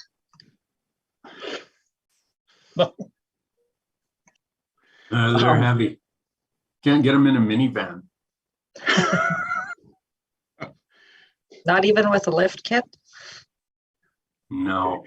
And we'll carry on. So now what we will do is for the new 2022 capital project, excluding the new initiatives that are now being added into here, we'll go through it line by line on each individual project, and council will say yay or nay to support to continue forward or have a debate on that specific project.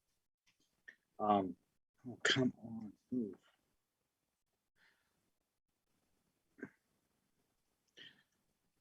So the first one that we have before you is odor control coming from lift 1 and at 5th Street manhole, $250,000.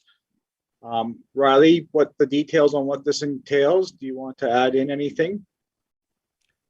So the majority of this work would be digging up that manhole and relaying the pipe, because one of the pipes comes in fairly high, and so when it hits the manhole, it splashes and off gases. So the intent would be to minimize that splashing and off gassing.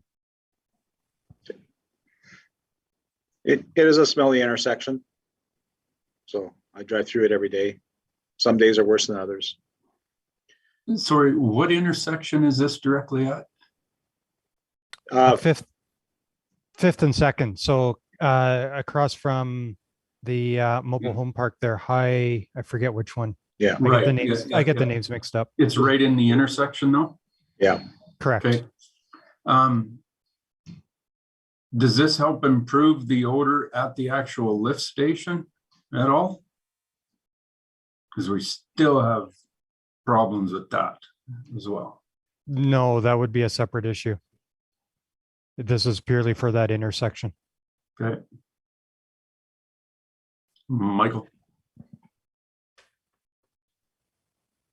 Thanks, Mr. Mayor. This isn't purely for the odor control, right? There's some engineering requirement here. Yes, no? No, from a functional perspective, it's fine. It continues Oh, to okay. function. It works. It serves its job. Okay, The that's gas- good. I just needed a yes or no, because I'm looking at $250,000 to mitigate odor. So I just want some level of confidence that it's going to eliminate odor. If we're going to spend $250,000 and we're still going to have smell, I'm not so convinced that I want to spend $250,000. Sorry, So I'm looking for some convincing. sorry, I misspoke too. It's it does include some work at the #1 lift station in terms of upgrading the UV system. We do have a UV system there right now, but it's not doing what we want.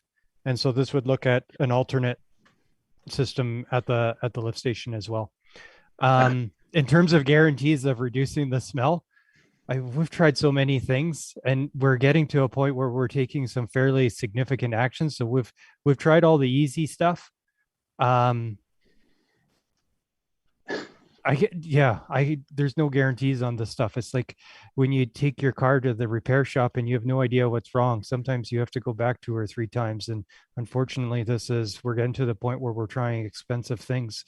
But we've had engineers look at it. This is the recommendation. No one's going to guarantee it though. There is no guarantee. The gas has to go somewhere. All those manholes have leaks and cracks around them, holes in the top of them to vent the gas so they're not explosive. Yep.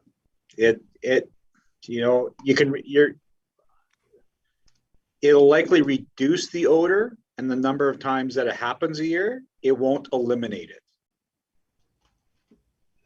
That's probably a fair statement, Chris. Thank you for clarifying that. That's correct. It won't go away completely, for sure. I have trouble saying yes on that premise, boys. That's just my opinion. Anyone else?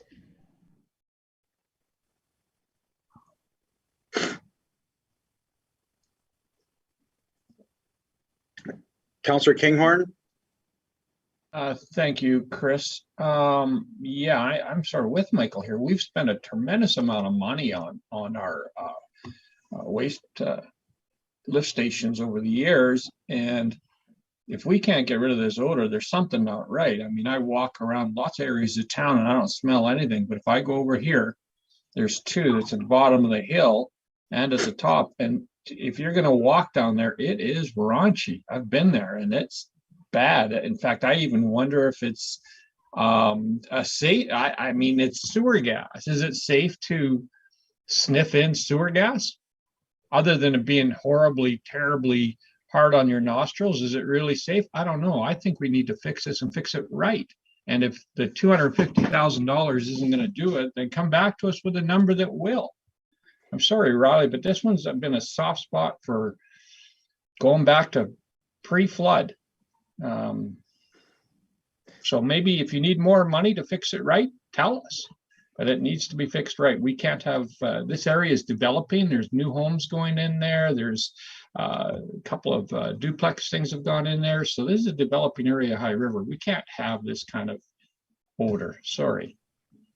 Not sorry. We can't have this kind of odor. Thank you. Councillor Killick-Smith? Thank you, Chris. I'm just curious, like, okay, is this the guaranteed fix? Like, if this is the prima donna fix, this is gonna get her, like, we don't know. We're still, and how much money have we spent to date trying to fix this situation? Riley, do you have that number? How much was spent to date? No, I mean, we've tried different solutions with, and we've seen some improvement with some of the solutions. So for example, we did rebench the manhole to try and cut down on the splash. So the manhole in question has force mains coming in it from two different directions. And so these force mains have the sewer sit in it. And sometimes it sits for quite some time because the neighborhoods they're pumping from aren't developed out. And the pipe, of course, is sized for the whole development. So Hamptons and Montrose specifically. And so the pipe, the sewage can sit in these pipes for some time.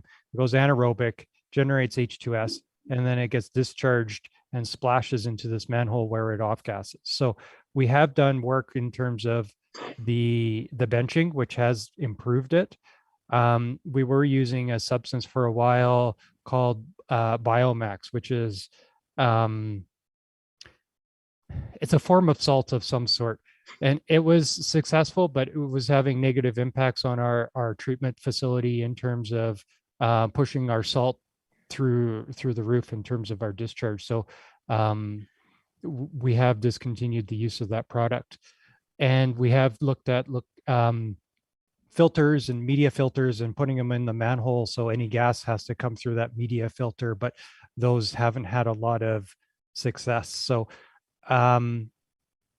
you know, in terms of the cost, it hasn't been well, I'll take that back. The filters and the benching hasn't been a huge cost to date. The Biomax was actually quite expensive, but that was done as an operational ongoing kind of cost because it was a consumable. And so that's kind of a very brief history of what it is and why it's there and what we've done to date. Will this fix it? Like we said before, this should improve it. Can we guarantee it? No, but it makes sense. And when we've had the engineers out and looking at it, this is probably the best we can do at this point. It is splashing. It's quite a drop in that manhole. And that's where the off gassing is coming from. So sorry, I can't give a guarantee on this one. No, but okay, if we're looking at a longer term fix, and this is something that's coming in from areas that are not necessarily as developed, and I don't know, I'm sorry, this is not my area of expertise, but when it comes to reducing the odor, could you not put some kind of a flushing mechanism system, something or other in there that would help clear that out so that it's not getting trapped or it's not staying where it is? Is that part of the solution? What is? No, because in that case, you would basically have to top it off with fresh water and run it constantly, because it's as the as sewage accumulates, it pumps it into this pipe, and then it sits in the pipe until the next cycle on the pump comes through. So the lift stations pump in cycles as the wet well is basically a giant storage tank fills up. So the sewage comes from the houses, goes to the wet well. When the wet well gets to a certain point, the pumps pump it down and push it through the force main. The force main eventually goes to this manhole where it's splashing and off gassing. And so the more development we have, the more frequent those cycles will be, and the less chance we have for it to go anaerobic within those pipes.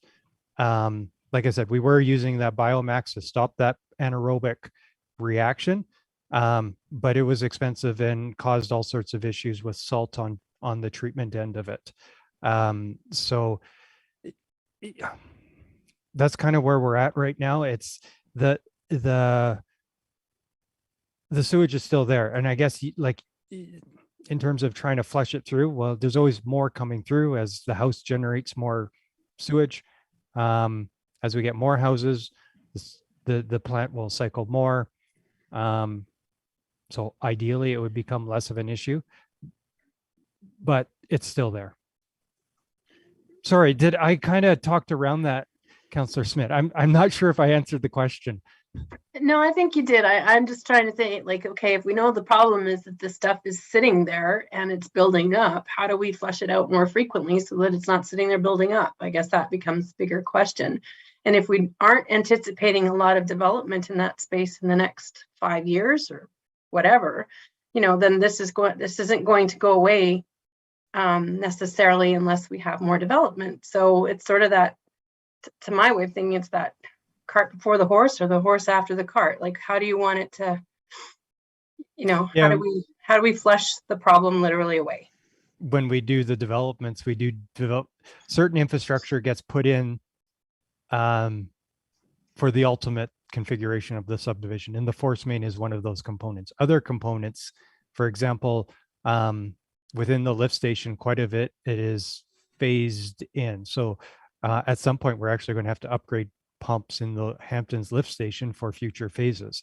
So those are sized smaller, given that we know there's going to be a time frame. So it's a bit of a balance when you go through the approvals on these subdivisions in terms of infrastructure that's oversized or undersized or to be future upgraded.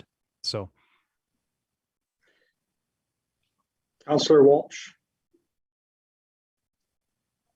Thank you, Chris. My question is very simple. Can you tell me the actual, so Fifth Street and what crossroad, where is this? I'm not familiar with it. I'm trying to get my understanding of it.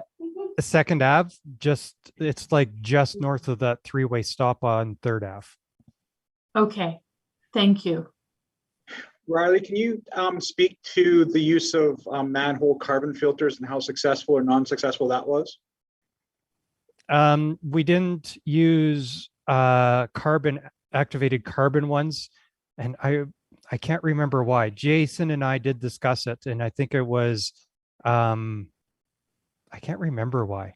He did find an alternate media that was supposed to perform better for longer. I think it might have been in terms of the carbon just wouldn't last long enough.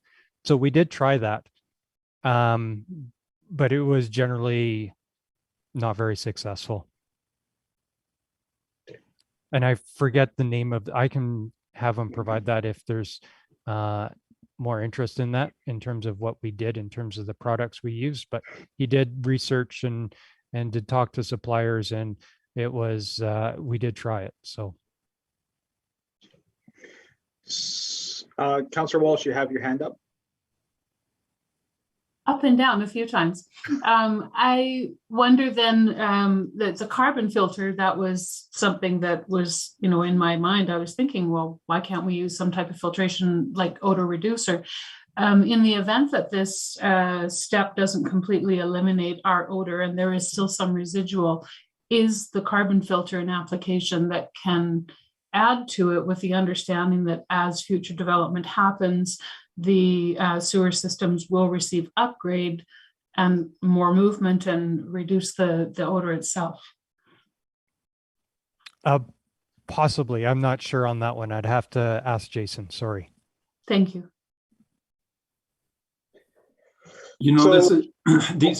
These projects are like, when we have to do fixes like these and we're tearing up streets, it's rank expensive. It is the way it is and the only way to do it is through alignment of the pipe. I'm talking about carbon filters and these kinds of things. Well, hell, you might as well throw a can of Febreze down there too, right? Like, it's just, you have to get the infrastructure lined up so that these things drain, right? And that's basically what we're doing, correct, Riley? That this will. That's exactly what we're doing. We're trying to prevent that splash and the off-gassing. So if we can have that wastewater flow through that manhole smoothly, we'll reduce the off-gassing. So that's the intent, right? This is the only way. I don't think there's any other solutions. Now, going over to the lift station, UV controls and all these kinds of things, man, I don't know. I'm just not convinced all that kind of stuff does as much. But this is a, getting odor like that, like we experienced with the feedlot, this is one piece of the quality of life that we are responsible and have some influence on in this town. And to live in a neighborhood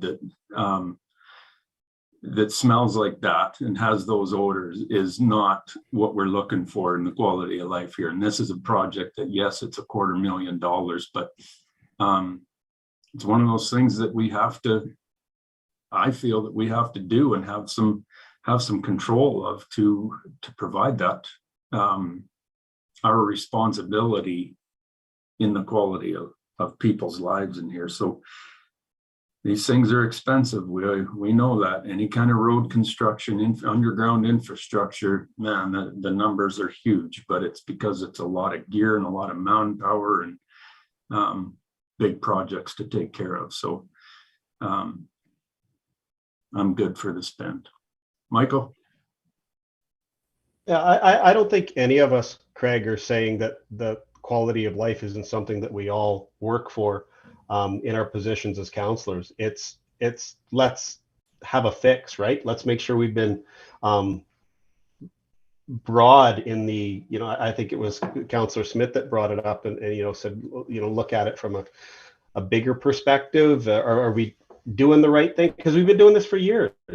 We've been doing these efforts to minimize smell for a long time, and it adds up. Jamie said, how much have we, I think it was Jamie, how much have we spent over the years on doing stuff like this? So it's expensive to do, but we have to make sure that we're doing it in the right way when we're spending it, right? And this is just our opportunity to discuss that with people like Riley. So it's not the fact that we don't want the smell to go away.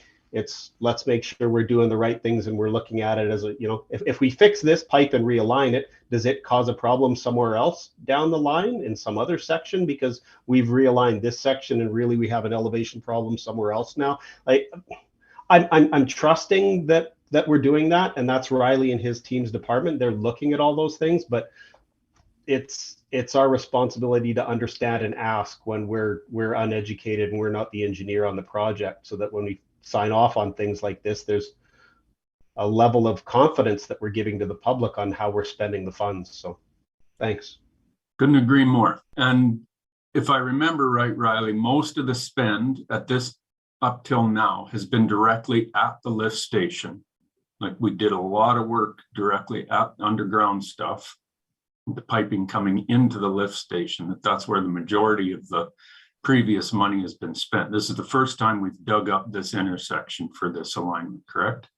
That's correct. So all the work was, we did the pre-screens at the lift station. So basically pre-treatment to take out chunks. We did the bypass. The piping actually just closed. And so, yeah, it hasn't been smell related either. It's been purely from a operational perspective, things we've needed to do to keep that facility functioning to the standards we need. Good. Riley, at the lift stations from the Hamptons and Montrose, has there been any odor issues at the lift stations themselves? Not that I'm aware of. I mean, the lift stations always have a certain aroma around them that's unavoidable. But we haven't had a large number of complaints or anything along those lines with regards to these lift stations. That said, I don't think anyone even has houses beside them. So Montrose is just developing around their lift station. Hamptons won't see any development around that lift station for a very long time. But we do have other lift stations in town where there are businesses or residents around. So the Lynham one right across from the ops yard used to be that tin shack on the other side of the road. And that's right beside some condos. We have the one in Ranchlands Mall. And so these are generally in populated areas, but they generally do have a small aroma with them as well. Thank you. So does this carry on or does this stop here? Okay, Jamie says thumbs up. I think it carries on. I think everybody's, like Michael was saying, everybody's kind of on the same page, but just, we all always have concerns that, a $250,000 spend is going to fix the issue, but with sewer, you can never get. Not doing it definitely continues the issue. So realigning the pipe has always been kind of the best solution. And I guess to some degree, we've tried to take all the easy ones first.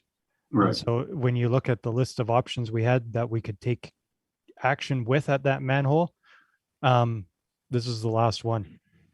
Okay. Okay. I think everybody's good unless anybody puts their hand up. Continue on. Move on, yeah.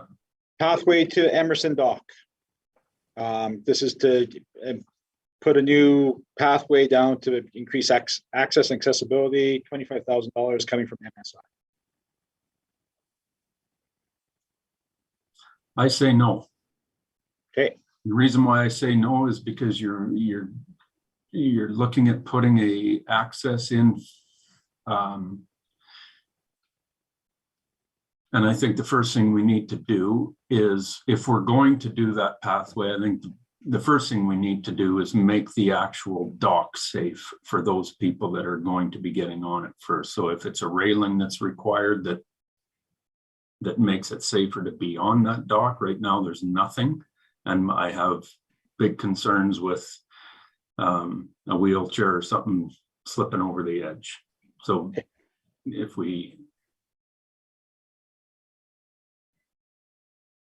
that would be my thing. Now, if I don't know if you took this line item and just changed it to railing on the dock, do we do that? I don't know what the number would be, but I don't know. I'll leave that for Chris as to what you want to do with that. But on this, on the one that's listed, my answer is no.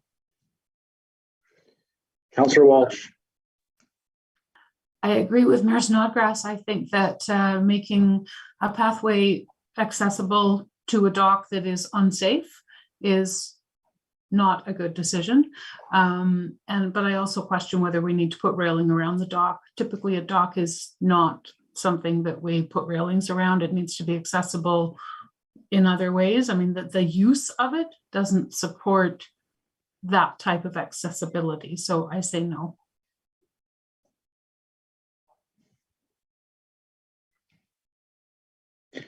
Any other feedback? We will delete this one.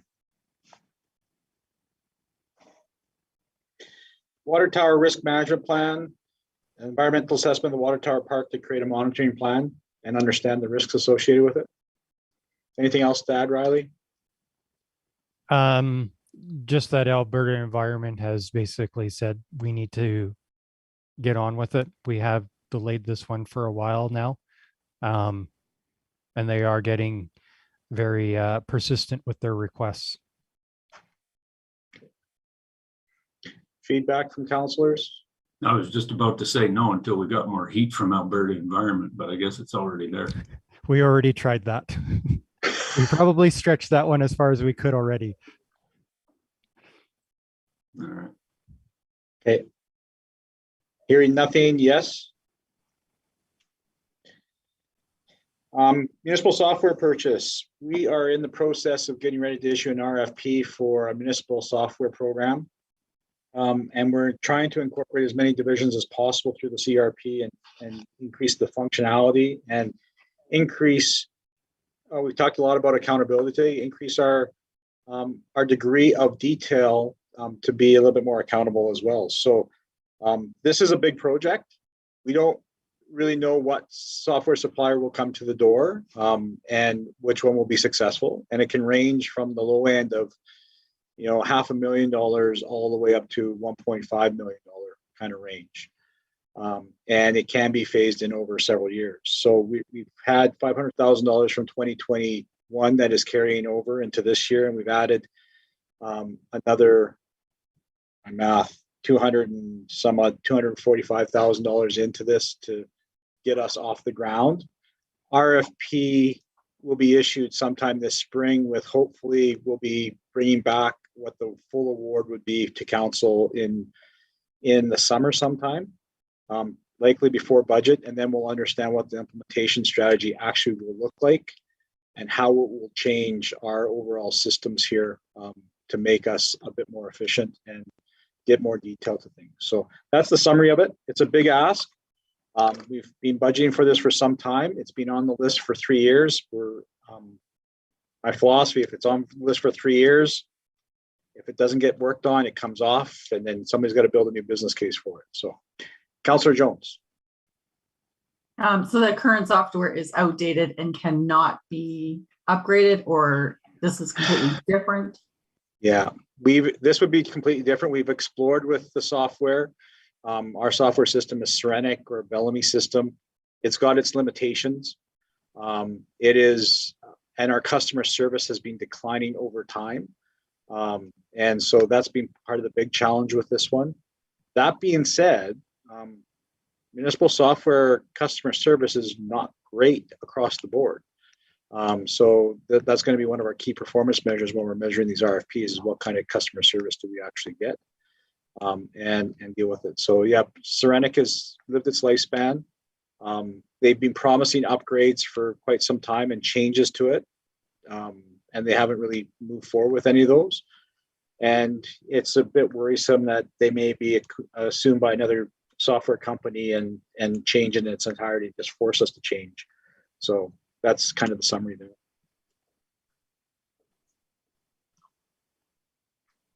Keep in. Not seeing lots of this at all. Michael's got his hand up. Michael. Councilor Knight. Thanks, Chris.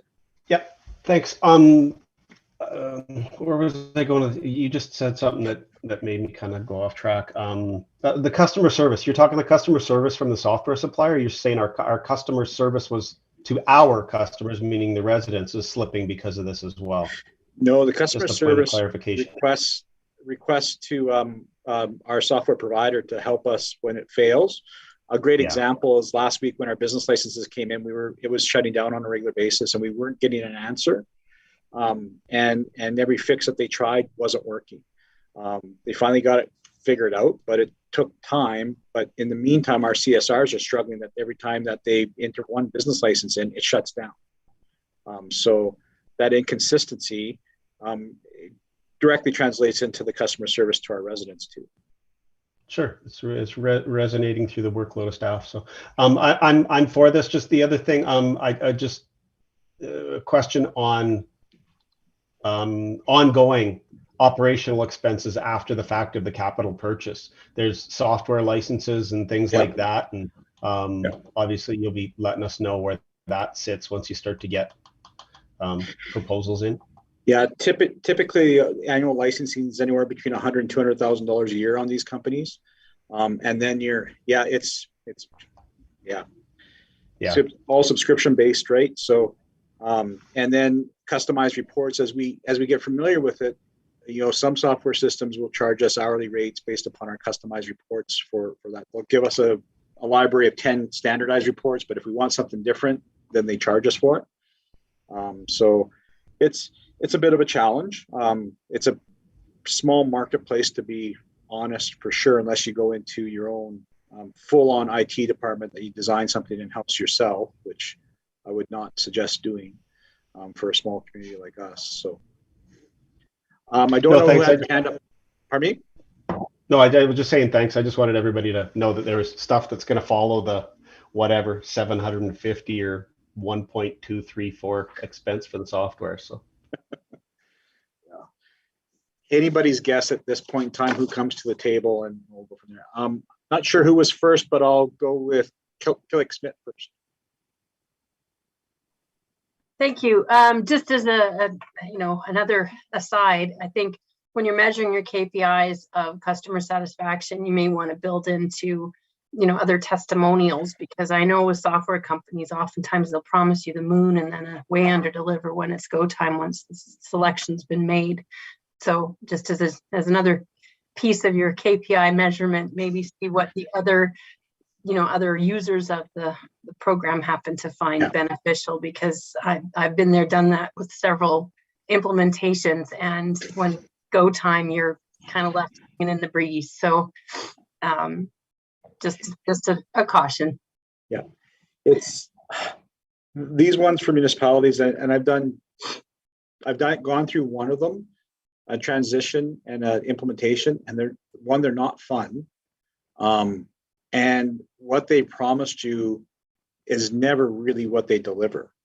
And even though, however flashy their demos are and how you can test it and how they give you a beta site to test things and it feels comfortable, it feels good, when you actually start using it on a day-to-day and applying it to your property taxes or applying it to, creating a business case based upon line painting or whatever it may be, trying to pull that data out becomes like a headache.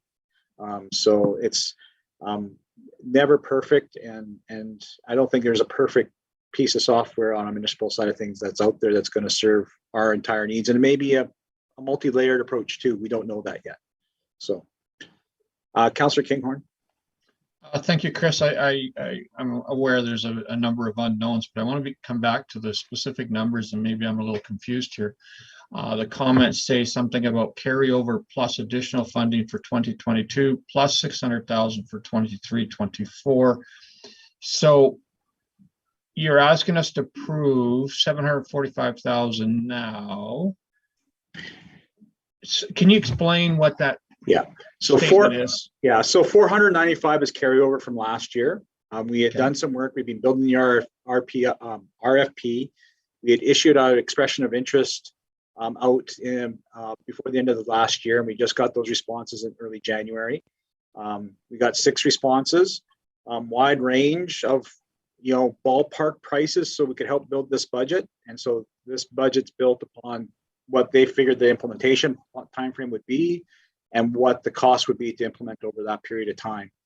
Once you're done implementation, because there's a lot of data cleanup, data transfer, one of the big things that we may find is that our whole GL system may be imploded, and we have to create a whole new GL system, which is going to be part of the implementation strategy. So we want to be careful. We want, do we think we can do it cheaper? Yeah, probably could, but we also want to make sure that we're doing it right. And because this is going to be a purchase for the next 30 years. Yeah, I understand that, Chris, but I just wanted an explanation. So the carryover is 400,000 from last year. 495, yeah. 495, yeah. Plus 745 for the software, or plus does that 250. include the carryover? Yeah, that includes the carryover. Yeah. So what you're asking us for is an additional, whatever it is, 245. Maybe in the future, could we be a little bit clearer on that and just say that, previous budget was approved at blah, and we're adding this much, so it you know what I mean? Yeah, apologize for the confusion. Thank you. I just lumped I added the 2 numbers together because we only spent $5,000 last year. So yeah, I get that, but we did approve $500,000 last year for this project, and I'm in support of it going ahead. And if it needs another 245 for this year, I'll support that. Thank you. Thank you. Thanks for that feedback. Anybody else? Any more thoughts? Thumbs up? Vacant stairs? Okay. Fire hall, fire and emergency services. Only 2 items here. Fire hall equipment. One was a bunker gear washer. I can't remember what the second one was. It keeps slipping my mind. Leanna? I believe that was the Jaws of Life, the second Oh, set. second set of Jaws of Life. Most important piece of equipment. The washer's not important, but what Jaws of Life is. For $97,000, coming from CRIF, our Community Reinvestment Fund. Would that be a yes or a no? I know the fire hall's gotten a lot over the last little while, but this is. Why do we need 2 sets of Jaws of Life? Do we have that big of a demand? They like to have. They got a new set last year. Was it last year? No, 2020, I guess. Yeah. They like to have a backup set in case one goes down. I'm not into spending tens of thousands of dollars on a backup set. Like, do we need a backup set for the backup set then? Like, I don't know. No. And they put it in 2 separate vehicles so that if they get 2 calls, they can scramble. So, but we rarely get 2 calls that we're needing Jaws of Life on two calls. And we have agreements with Okotoks, Nanton.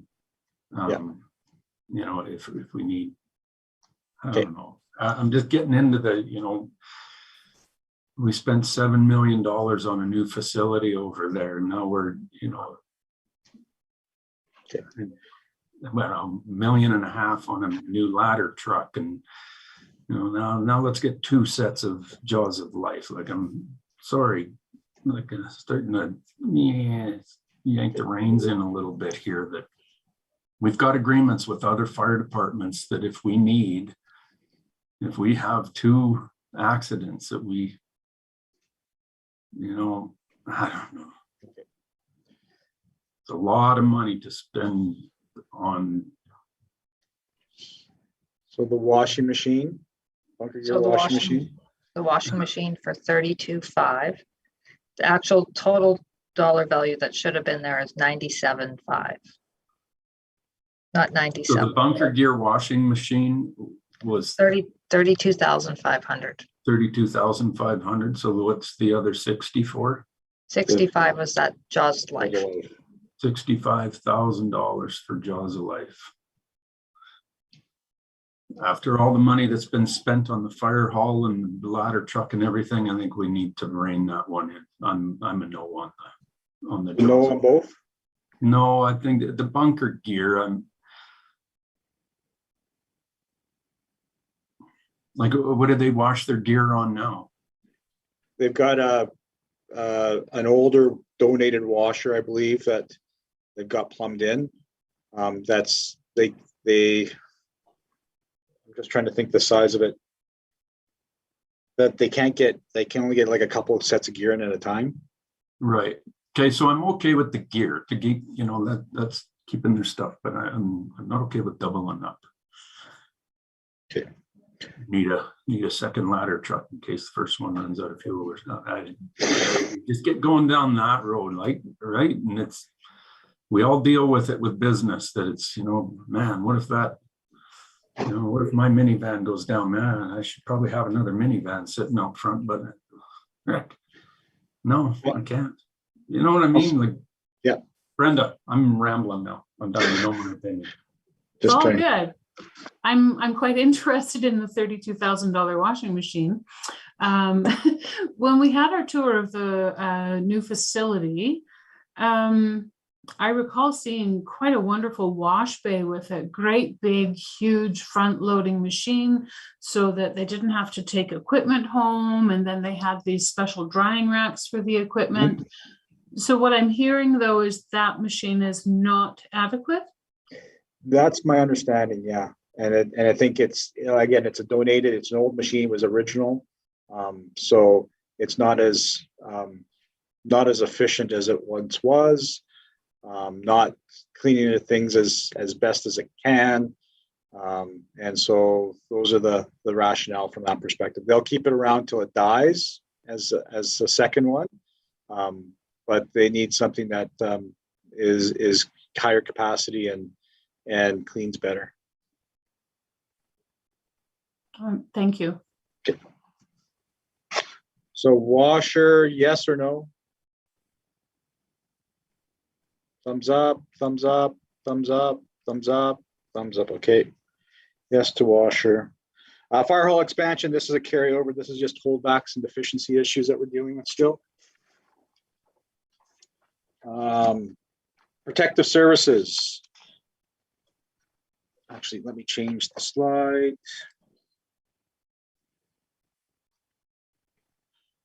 RCMP building, upgrade to the video system. Brief description last time. We talked about the upgrade to the video technology at the RCMP building, including outside, allow a safe spot for parental visiting, exchanges, as well as Craigslist and Kijiji sales, and then improved video upgrade system inside the RCMP office as well, for a price of $50,000 coming from our MSI fund, which is really fun. Councillor Killick-Smith. Thanks, Chris. I'm just curious, like, it's great to upgrade the video equipment, but if people don't know that it's there to use as a service, is there a communications piece that would be geared towards helping people know that that's a service that's available? That would be up to the RCMP, and it's becoming a consistent service that RCMP offices are starting to provide, that exterior video surveillance, so that people know that there is a safe spot. So okay, they would be doing the communications and leading that communications for the RCMP. Okay, thank you.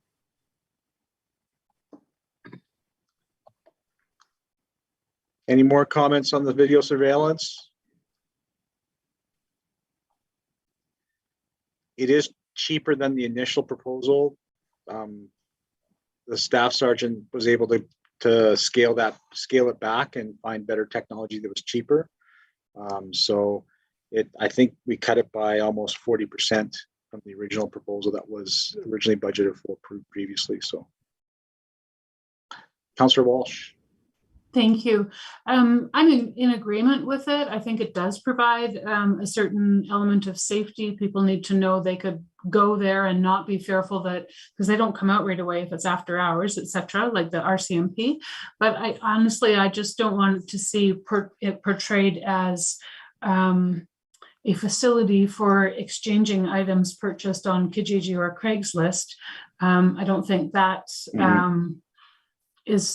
that's not my reason for supporting it. My reason for supporting it is there are a number of situations where police presence and that video surveillance security for parental exchange, women or people in general that may feel they're in danger from, etc. So as long as that's the reason for promoting it, okay, people from Craigslist and Kijiji can come there, but I just don't want to hear it promoted as that. Okay.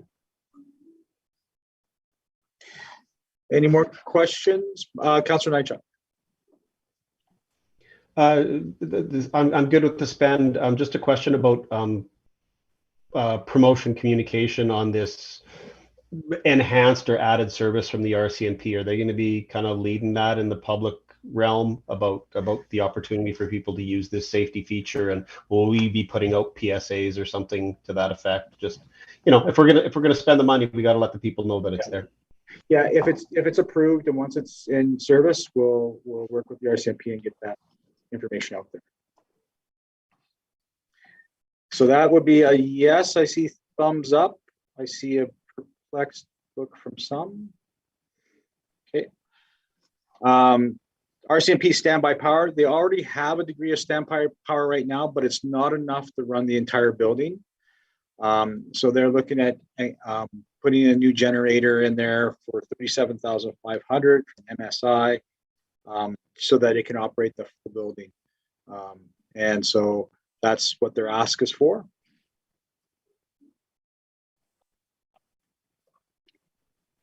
Any questions?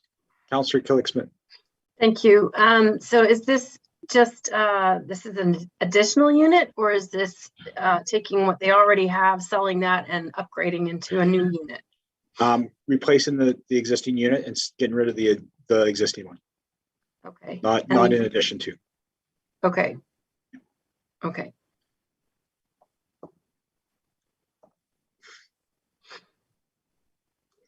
Any more questions on that one?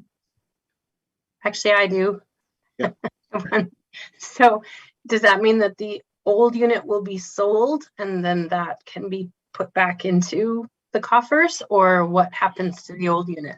It would be disposed of through as per our disposal policy that we have. We'll get best price possible, and then it will go back into general revenue that would be reallocated into reserve. Okay. There's no other need for it somewhere else within our organization? No, we were looking at reusing the old generator from the fire hall, but because it blew up once, we kind of said no. We are looking at a couple generators that may be able to be reused from a couple of lift stations that are being decommissioned, to see if that's going to meet the needs or if it's going to be too big. You got to get the right size generator. So that's the key piece to that. So. Well, and hopefully something that has a little bit of growth potential too, right? If you had to add on any additional needs. Okay, yeah. Thanks. Any more questions about a generator? Yes or no? Okay. Bylaw services, this is a big menu of items. I don't know all the, I can't remember all the details, but it's capital equipment to set up bylaw services. We are taking a slower approach to our bylaw services with our new Deputy Chief of Protective Services starting up on Monday. We've had a good conversation, and one of our planned CPO1s that we were looking to hire for early January, we've deferred to not considering that until later in June, because we have one CPO1 right now. We posted for a bylaw services officer, and we're going to take a look at what that level of complaint issue is. So far, what we've learned is Austin has done a fantastic job as the CPO1. He's issued some tickets already. Ticketing systems are changing to all electronic here coming up February 1st, I believe. We have Steve now online, and he's going to be putting his viewpoint on it, and we're holding back on some other hirings as well from a bylaw admin perspective and amalgamating some positions, it looks like. So we're taking a very cautious approach. We're going to design the program as we go along, so that we can address the concerns. And we've had some really positive feedback from the public because we have been using the Fresk system for call-ins for complaints. So it's a 24/7 system. And as soon as they get a complaint, they call Austin directly, and he's usually responding. He's got the ticket on his computer and moving forward. So we're finding some efficiencies, and comments that we've received is that people are surprised to see, well, we picked up more dogs in the last 4 weeks than Austin had done in the last 3 years. Just so everybody knows. So dogs at large, we've dealt with more dog and picked them up and impounded them than he had done in the previous 3 years. So that's substantially different. And not only that, we're also issuing tickets for unsightly premises and doing more proactive patrols throughout the community. And you can see Austin driving. I'm sure you've seen Austin driving around in his vehicle. We still haven't got the second vehicle yet. It's still, I believe, in transit from Vancouver. It's been in Vancouver for like a month. So we're still waiting on that. But yeah, Austin's been doing a fantastic job for the first, well, he started taking complaints on October 29th because the county couldn't provide us service. So he's been dealing with them since. So, and our reporter concern is starting to filter out the complaints that used to just go to bylaw, and we're getting them to the right people, be addressed in the right manner. So we're going to see some, I think, some efficiencies here too. Any questions about that? It is a big number. We're not sure we're going to use the whole number, but we want to make sure we have the capability to adapt over the year and design the service that's appropriate.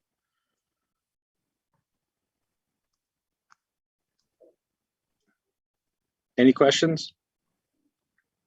Keep it in, take it out. Okay. Parks and Recreation, snow melt, heat exchanger, and coil. Replace the snow melt system for the arenas so that we can melt the snow that comes off the ice surface, $50,000 under MSI. Yes, no? Questions? Under MSI is fine. Okay. This Tennis is court.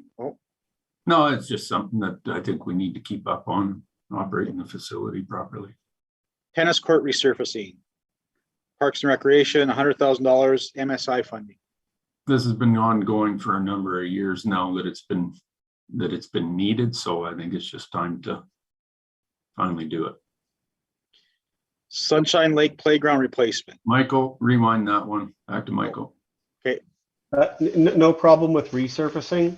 But what about once we get the surface down, lines need to be painted. So are we gonna make both those parties that use that facility play nice in the sandbox and share space and painting lines accordingly so that we can make the best use of that facility with all the user groups that want to use it?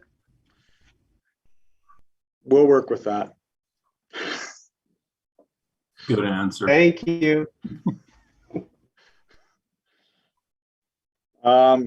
Sunshine Lake Playground replacement, replace the existing playground and including a new accessible surfacing, $510,000 coming from MSI. No. Okay. That's my vote. And the reason why I say no is because I'm not seeing the necessity of it, and maybe somebody can attempt to convince me, but that went by that playground. I guess it looks pretty good. Yes, it's old and everything else, but $500,000 is a lot of money. And you know, part of the problem is that the industry comes and tells our staff or inspects these things and says, well, you know, it's out of date, should be replaced. All these new things are in play now that provide greater safety and everything else. And that's great, but you get a lot of influence from companies that want to sell you a new playground. But I'm just not, this is the first time this one's come up, but in my recollection, and man, $500,000, we need to think about this one a little bit more. Jim, the playground professional.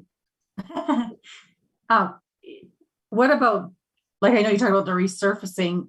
Is that why they want to replace this playground? Because the equipment doesn't look terrible. I mean, I think the coloring of it is kind of sucky, but the actual equipment doesn't seem too bad.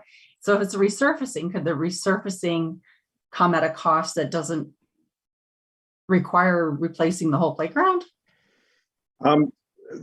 Originally, this was just a playground replacement with no resurfacing. And when we started taking a look at it, if we are going to replace a playground, we should be considering resurfacing for increasing accessibility for those children that are mobility challenged. And so there are grants available for resilient, accessible surfacing out there. And that hasn't been explored at all. But the playground, you know, Riley, correct me if I'm wrong, we actively inspect the playground, but we've had some problems with getting parts for some of the portions that are broken on that playground, correct? Sorry, Chris, I missed the last part. We've had some problems getting parts for the playground. Yeah, parts is becoming, well, maintenance in general on that one is a bit of an issue. Typical life on a playground is 10 to 15 years. And to Mayor Snodgrass' point, it is a lot around safety and changing standards. And in this case, we were considering accessibility as well, because that wasn't a standard when this playground was built. This playground was installed in 2001, so it is 20 years old. It's one of our oldest ones. And we do need to start looking at a replacement program for all our playgrounds. But this is the one that was deemed to be the priority with our inspections. We do inspect them regularly to make sure there are no, you know, sharp edges or whatnot. And this is the next one on the list. We could do it without the surface and make the surface contingent on grants. I think the surface, without the surface, it brings it down to, I think, 306, because it is still a fairly large play structure. Riley, is there any significant failures taking place on that playground? No significant failures. It's just more maintenance, more broken edges, more replacement swings, more things like that. Okay. Councillor Nychuk. Thanks for that information. Kind of answered a couple of my questions, but in regards to replacing play structures like this, and I appreciate Riley's comments on you know, having a replacement plan in place, having, you know, some future planning towards this. In regards to parks and play structures like that, in that consideration and planning, we should also be looking at, are these still the best places to put it? Because if we're going to plunk $500,000 down somewhere, what was appropriate for a area of our community that is full of young kids at that time 20 years ago, that was maybe the ideal place to put it. And I'm not saying there's not young families that live in that area now, but if we're going to spend that kind of money, we have to also reevaluate where we're actually putting that play park and how it best serves our community. So a couple of things to look at, so that I'm in Mayor Snodgrass's camp that we put this one to the side for now, and then we come up with a better strategy and more information on how we go about play parks in the community. Thank you, Councillor Nychuk. Fair comment on the location. That wasn't something we looked at. We do revisit the play structure with regards to youth and age. And so when we reconsider playgrounds, we do want to make sure we're building one appropriate for age in the neighborhood and making sure we have a variety of facilities to make sure all our children are serviced. But location is something we should definitely add to our consideration. Thanks, Riley. Any more comments on the playground? Keep in or take out? Oh, Okay. Oh, but come up with a replacement, a long-term replacement plan. So I'm going to skip over the Bob Snodgrass curling and leisure ice slab unless the people want to take a well, stab. that one's already in, like it was approved by previous council, right? Like it's a moot point, and we've already and revisited by this council too. So It's currently out to tender. I think it closes next week. So council Okay. will see that for award shortly. Thank you. Sunshine Lake retaining wall removal, $50,000 under MSI. There's this existing one's leaning and starting to fall apart. So the intent would be to remove the wall and then regrade the area. A full replacement wall would be quite a bit more, but we feel a wall is not required. So it'd just be simply regrading it out after removing the old wall. Thumbs up there, hand up, Councillor Nychuk. Oh, I'm sorry I didn't take it down, but I do have a question. I'm trying to picture where this wall is. Give me north, south, east, west. Northwest, I believe. Yeah, northwest corner. Northwest corner. Northwest. There's a bank of trees along the fence line there, and the path cuts Yeah, underneath. it's just not that whatever sandstone rock and whatnot. Is it actually like a bricked wall? I'm just sorry. Timber frame. It's I believe it's 4x4s. It's got a bunch of rock. I'm just reading Darlene's note on it. But I thought it was stone crumbling away, loose from the structure. Some issues with trees and shrubs. Deteriorates. An issue for the pedestrians on the pathway because it does kind of protect that. I've got a better idea, Riley. That's good. So Thanks. Regrading, reworking the shrub beds. Darlene says she can cut the scope down too. Like it doesn't need to be 50, depending on how much landscaping we do. So I saw one thumbs up. Any more questions? Any more thumbs up or thumbs down? Okay. Aquatics, tile basin drain maintenance, part of our annual shutdown and maintenance program. Questions, comments, in, out? $90,000. We just did so much work on that thing, and just $90,000 to tile basin drain just for maintenance of those. I don't know. God damn. So the pool will nickel and dime you to death forever. Yeah, no, I'm very well aware of that. It will totally, like, we have started looking long-term. Well, we have a maintenance plan in place, and every year we're doing, a bunch of tile. And so you're always going to have tile work on these as grout wears out and comes out from the lines, especially with all the chlorine involved. And so we're always going to have tile work. Every year there will be some. Next year is the filters. I think it's next year. I'd have to check my schedule. Right. So this and that's tile the work, big one. Sorry, Riley, I can maybe help you speed this up. This tile work is outside of the scope of the last projects. Is that right? This isn't. That's correct. We pretty much have tile work every year to do. Right. And so it just, as it wears out, we pick an area and we do it, whether I think it was the change rooms previously in the basin.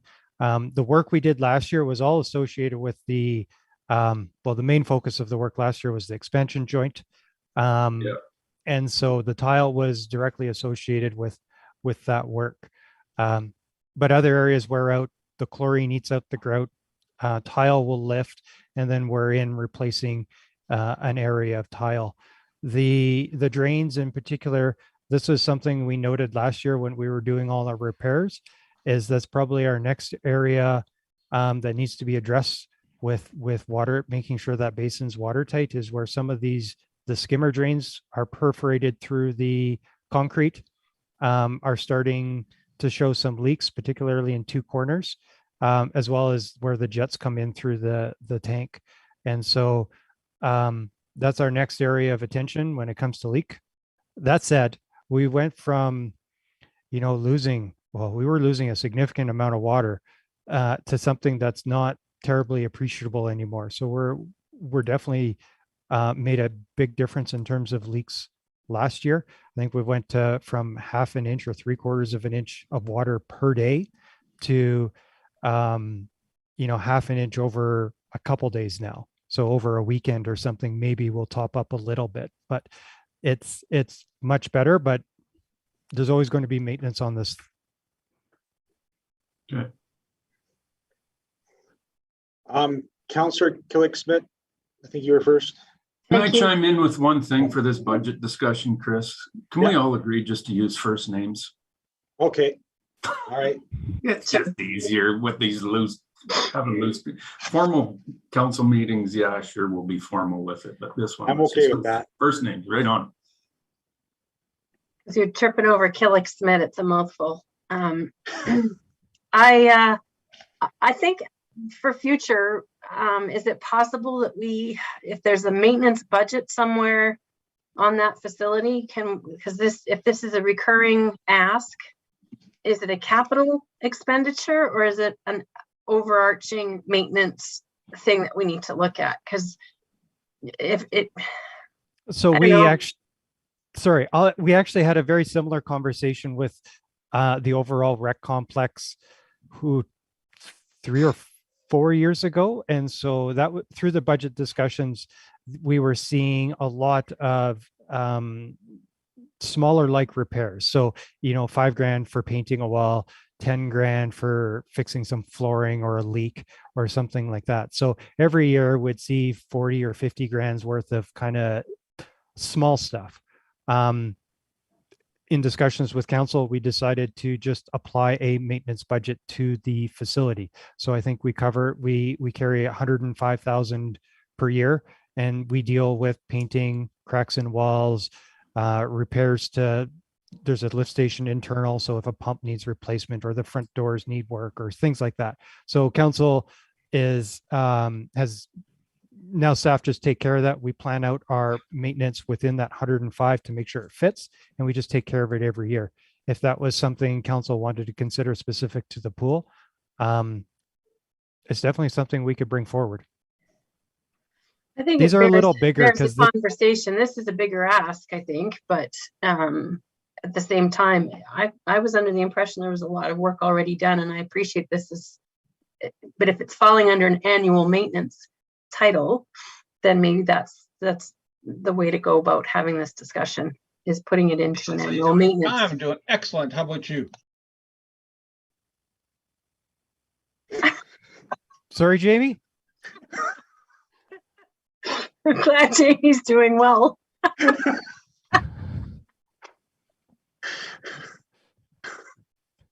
So Busted. yeah. So like I said, we do a little bit of tile every year. This year we're doing as well as the skimmers and inlets. Next year is the filters. Following year, we're back into some more tile. The grounding's coming back because the grounding's like a 5-year cycle. So past council dealt with the grounding once before. So yeah, there is a lot of reoccurring things here. This just seems to me to be kind of the type of thing where, like the playgrounds, like the fire trucks, we need to set up a set schedule perhaps. And obviously things happen that are unforeseen, but maybe that's the way to go about some of this stuff. Like if we know we have a playground that's aging out, then let's start planning for it a few years out and build the reserve so that there's money there when the time comes. I don't know, that just, and if we know these are recurring maintenance expenses, then maybe that's something that either we up the maintenance budget for the building or, to a certain acceptable level to everybody, or I don't know. I think it bears a bigger discussion perhaps.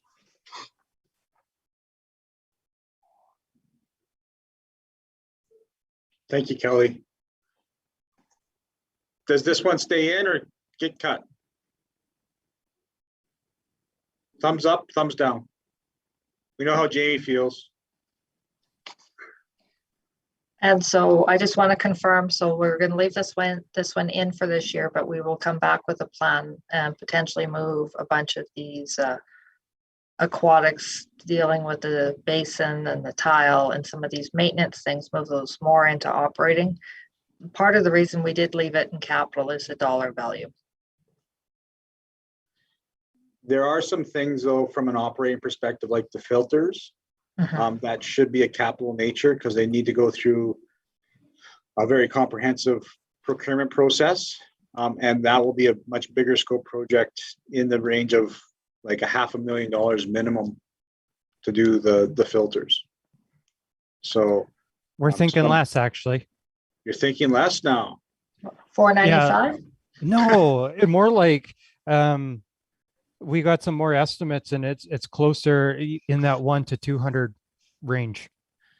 You're good news today. Gold star. Well, thank you. Thank Nancy for that one. That wasn't me. Okay. I would have slapped a 40% contingency on it. So we'll work on developing a maintenance program that comes forward to council on an annual basis. And then we'll put this into the capital plan right now. So that's a yes for the aquatic stuff. Hampton Hills Landfill Park Pathway Improvements. The history on this one, this goes back to a request from, hands up. I see hands up from Councillor Kinghorn or Jamie. Thanks, Chris. Yeah, in addition, you talked about putting this budget together or a rough what the rec facility is going to be annually, especially, and if we subdivide it around areas like aquatics, ice, small ice, and perhaps curling. And I think that this document or whatever we put together needs to be part of our discussion around a new pool or what we're going to do with water over, what we're going to do with that over there. And I understand it's new, it would be new. It's still going to have some cost associated with it to maintain it, of course. We did do a new one. So to have a kind of comparison on that, because my suspicion is it's kind of like an old house. We're spending a lot of money on this old house annually, and there becomes a point where it's just time to rebuild your house or rebuild your kitchen or whatever it might be. So I'd really like to see a lot of detail or more detail. And very, very public on it. I think that sharing it out is really important because one of the feedback we got back from the election on the question was there wasn't enough information there for people to make a really good decisions. I recognize that if they would have drilled or looked for it, you could find it, but I think it's our responsibility to push that out as well. Thank you. Hampton Hills Landfill Park. This came as a request from Jamie Ellis, I believe, as concerns about some of the conditions of the Hampton Hills Landfill Park. I don't know if that's the right name anymore. I think there was a naming contest back, and I don't know if it's being formally renamed. The gravel pathways there are not in great shape. Benches, more benches were promised and needed in that area. Some trees were lost, and some trees needed to be planted. And so this ask is for $150,000 under MSI. This is a long, ongoing issue, and I think it's a fair ask to finally put some work into that. No question. Michael. Thanks, Chris. I'm assuming there was some level of commitment from the developer in this area. As long as we're making sure that whatever those agreements were in the past, that we're living up to them. I'm with Craig on this, that we move ahead and we do these improvements, but I also want to make sure that we're holding the developer to account on commitments that they made with us and also to the residents of that area. I've heard things about, there were promises for this and that and the other thing. And I'm all for making improvements and us taking the bill on it, but also want to make sure that we're holding the developer accountable or developers. Thank you. Yeah, we'll take a look at any previous commitments from the developer, make sure that they're living up to it. At this point, right now, as it stands in that landfill area, that raised area, it's primarily all our responsibility. I can clarify, Chris, it is actually all ours. It was under maintenance when the flood hit. And it was decided that the town would oversee the rebuild and issue the FAC. And then we could do the rebuild as we saw fit. And so we took the money from DRP and did as much as we can with the DRP money at the time. So that's kind of where it ended up. There was a huge amount of deficiencies that we were going to see. So for example, there was glass and whatnot migrating through the surface and whatnot. So Lansdowne actually had quite a few deficiencies. And the flood kind of saved them on that one. So anyway, long and short of it is it's all ours. Okay. Brenda? We have a tree planting project coming up. I might suggest that a generous portion of those trees go towards this project and reduce the cost a bit. I think there are some trees already planned as part of that project. Yeah. So this is a yes. Okay.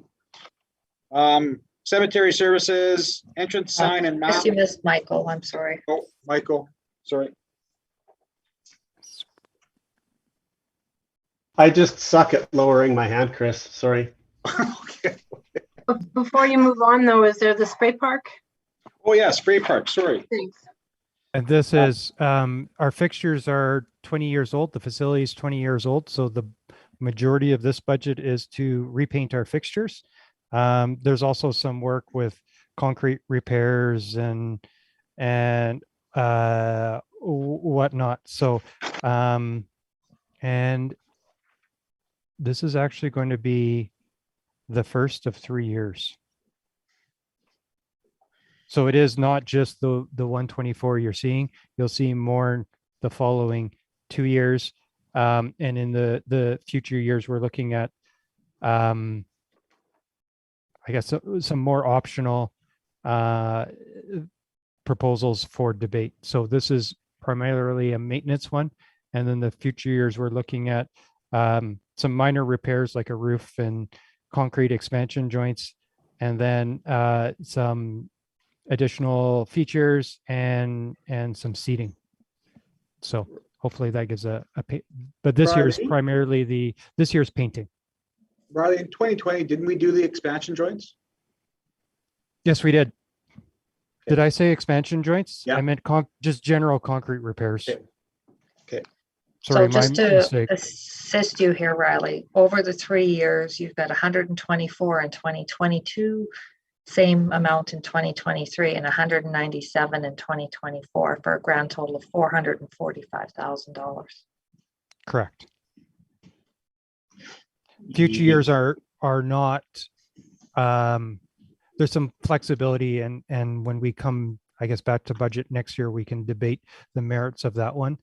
But there is I bring that into consideration because there is a larger picture here. You're almost close to building a new one. Michael.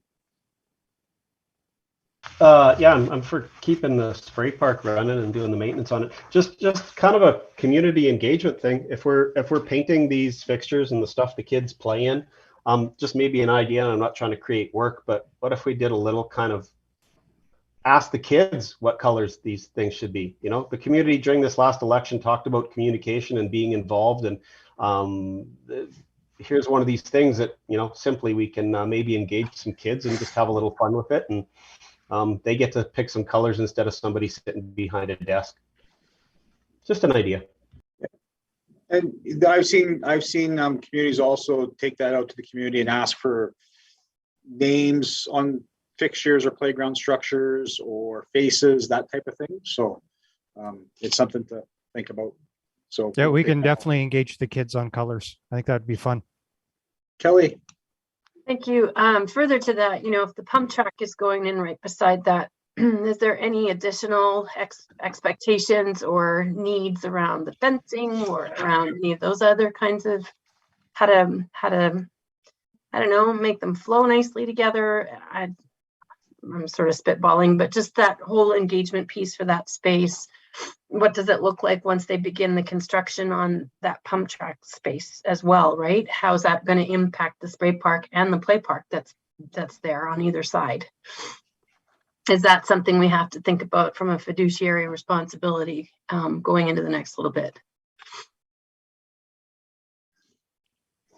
Are you going, Chris, or am I? You go ahead. You know more about the pump track than I do. At this point, they're being treated as separate. They're neighbors. I guess there needs to be a conversation around the washrooms, and if we wanted to make them more available, they're not really set up for that at this point. From a budgeting perspective, that's not something that's been factored in at this point.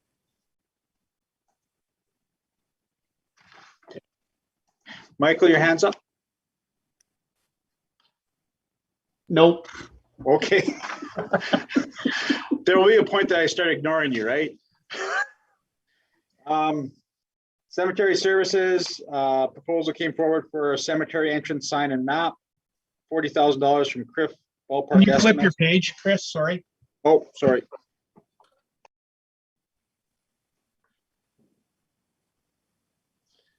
$40,000, yay or nay?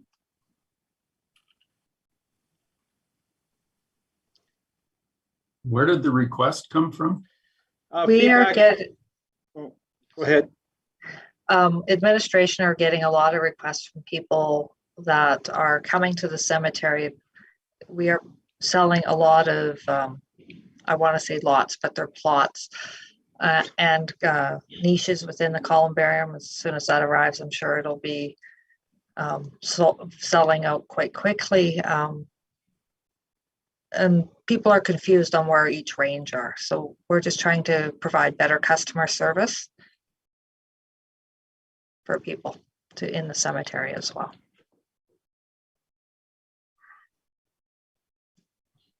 So most of the requests that come through are where specific plots, like where a specific person is buried. This sign would not accommodate that. So we would still be getting phone calls as to where is so-and-so buried.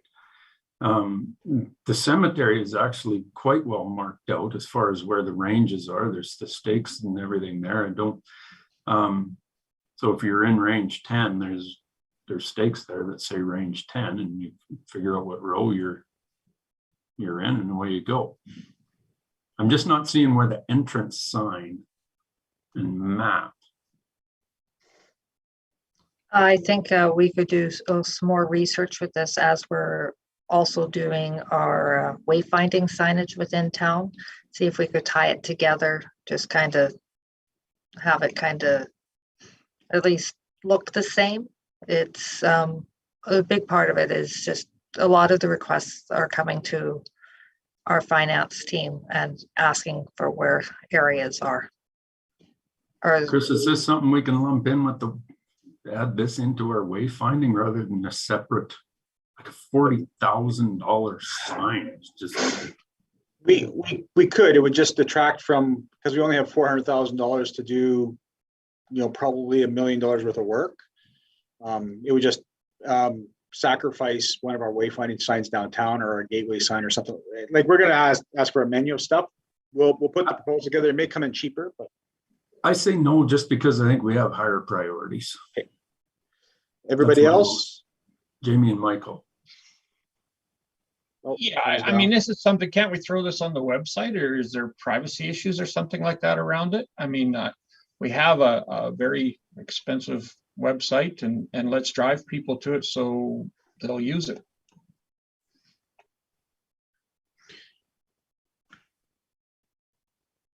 Michael, I saw, oh, no, your hand's down now. Okay. Same thing that Jamie just said, website. In, out. Out? I'm hearing out. Oh, Okay. Okay, my favorite topic, fleet. So we'll just go through it quickly. Stop me if you got a question. This is all replacement in addition to the carryover that's being ordered already.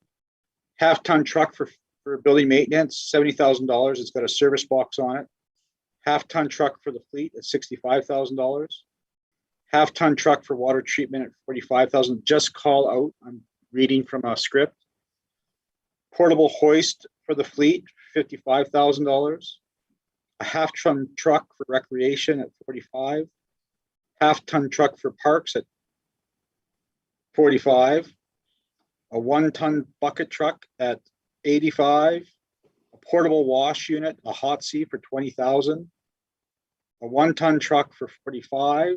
And then changing out our 2 green machines into 1 unit at $65,000. That's the fleet. Anything that catches your attention? I know lots catches my attention. Yeah, all of the above. Are these all new, or are they replacements? Are we All replacements. all replacements? So we're selling off the old stuff. Yeah. We are, bylaw services is actually looking into one of the vehicle, potentially one of the vehicles, but by the time we order these, we're probably not seeing these delivered until 2023, the majority of them. By law, should grab that bucket truck. They could get up and have a good look around.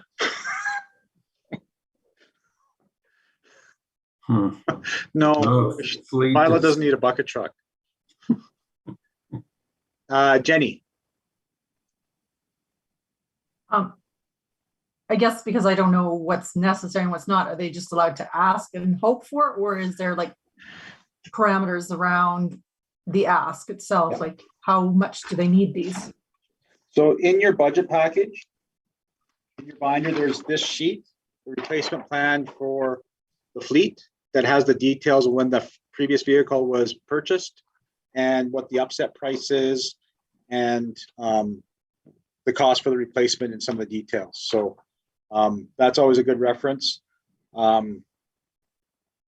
There were just one new one that's not on this sheet that's added to this one was the mower sweepers for the replace the green machines, because we touched on that a bit last meeting about the smell and the odor for those workers in those green machines. So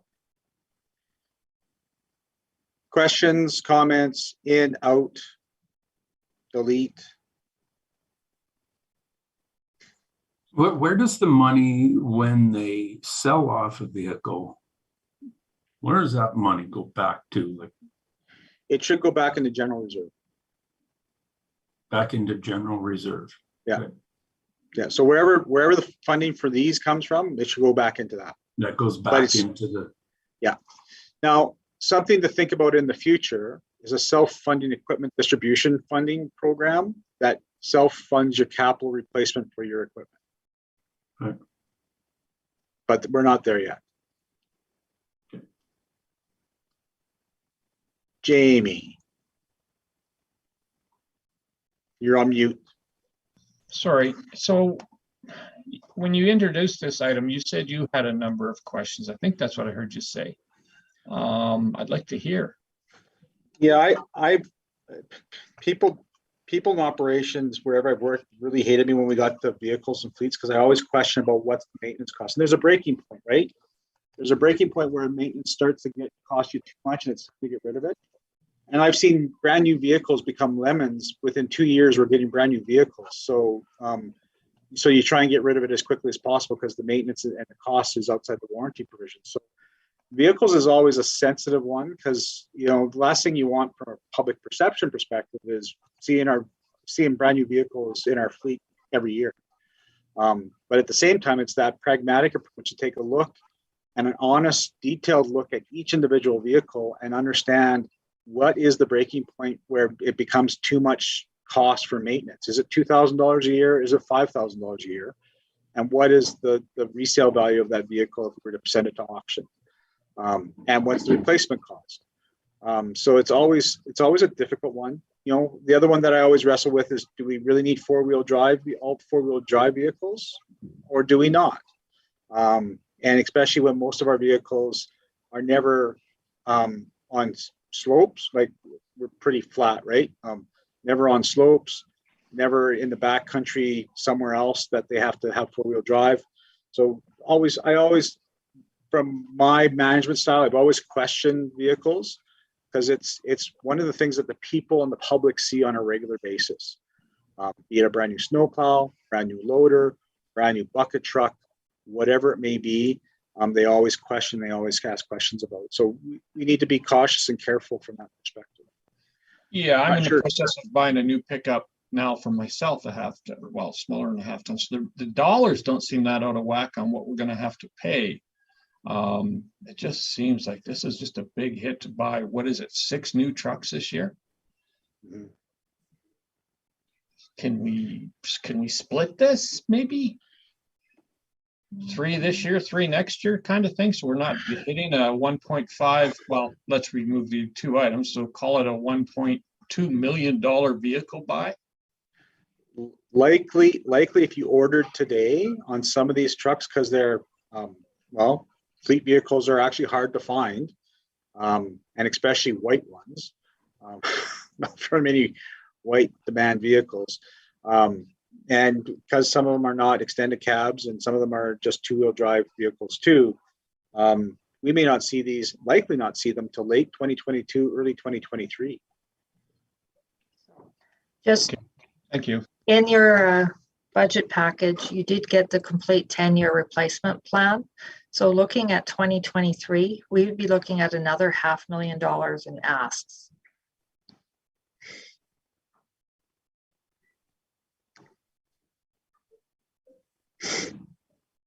So, because even though our vehicles from 2022 are ordered, we're probably not going to see them till later 2022, and maybe some of them not till 2023 as well. Kelly. Well, I think, did Jenny drop off? Okay. Two things that come to mind. So looking at the different departments here and like between recreation and operations and all the rest, one thing that comes to mind is, what is the usage of all of these vehicles? Are they, I hate to call into question, I guess, the usage factor, but also can someone, like for a bucket truck, if it's not used very often, is it something that we need to have in our inventory, or is it something that can be outsourced? Have we ever looked at that as an option? I'm sure we have, but does it bear repeating, looking at that?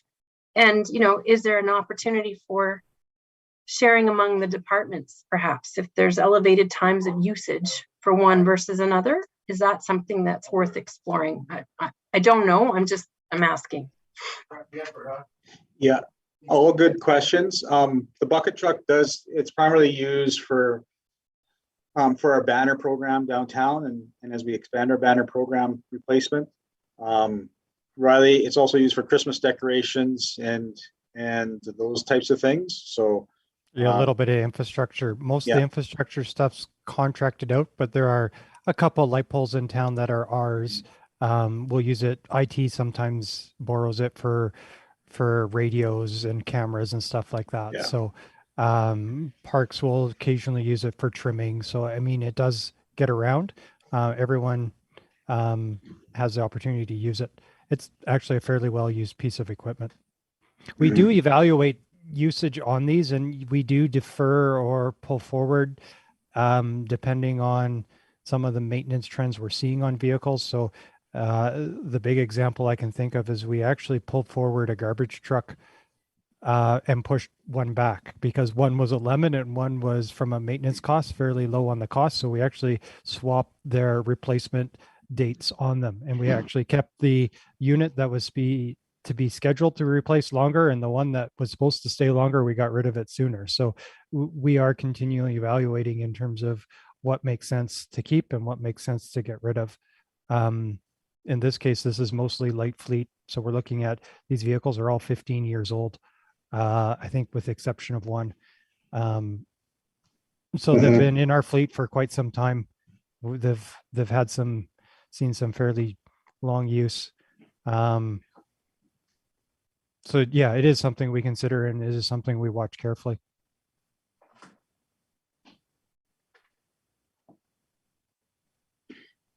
Michael. Oh. Thanks. No. My hand was up. It's good. But I just want to make sure I took it down real quick. I saw the surprise look. So Well, I got recognized. I thought I was off the list already. I mean, hey, this is a big ask. It's a lot of items. Riley just spoke to it, that there's a program in place on this evaluation. Being in the position, I mean, that's the only thing I ask is that there's some really good, strong parameters on how we're replacing these.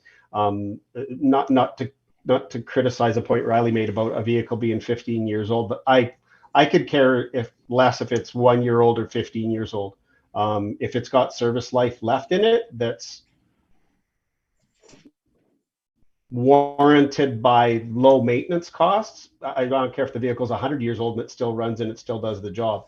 That doesn't matter to me. As long as we've got good parameters on how we're making these decisions to replace vehicles, I got to trust that you guys, Chris, through you and Riley and down through our whole staff, that we're not just asking for a new vehicle to ask for a new vehicle. So I'm okay with this. Maybe at some point in the future, council could have kind of more detail on how you guys evaluate, just to have that peace of mind that a really good system is in place to monitor this, and we're not just spending money to spend money because it's nice to have a new truck.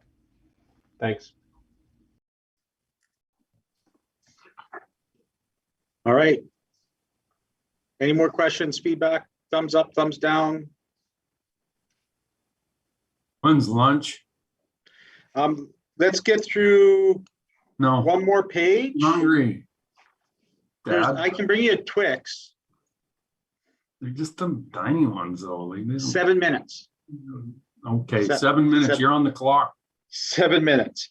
Operations, yard improvements, yard security is the line item, $15,000 on an MSI. You continue to have break-ins into your yard.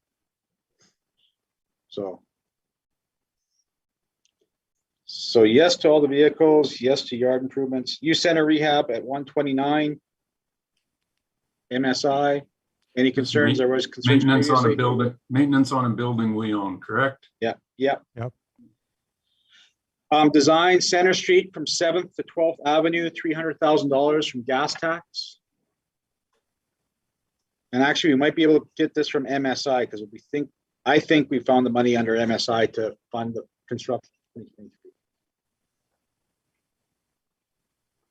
So that would be continuing the design that we ended at 7th and getting it all the way to the roundabout, which gets rid of all the overhead power poles and everything else and cleans everything up.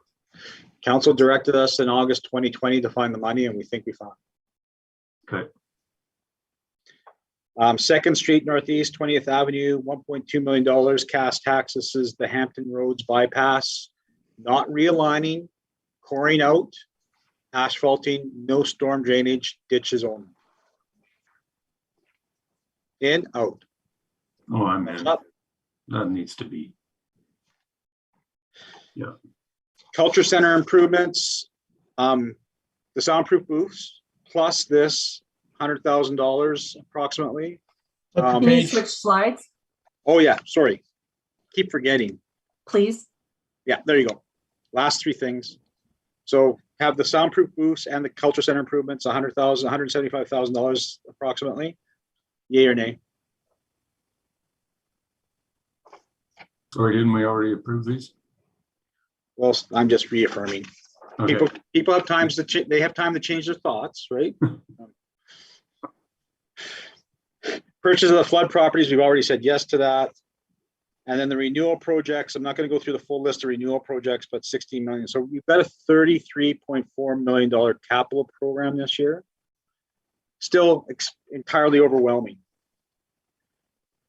I'm going to stop on one more slide. And it's going to be two things that just popped up, one on Friday and one in conversations with Kent.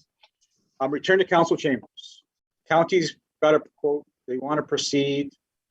Their quote is for 47 plus up to $50,000. So our portion would be $27,000 to upgrade the technology in the council chambers so we can allow for hybrid meetings. Is this something council wants to budget for this year, or is there any desire to be back in council meetings, in council chambers this year, or is this something to wait? So Chris, most of the equipment that would be going into this is equipment that we can use regardless of COVID when we go back in Yes. council to continue the live streaming ability that we've always wanted to do regardless of COVID. So correct. We'd have to fund this out of our reserves for that, but that's okay. And it also makes it easier in the future for,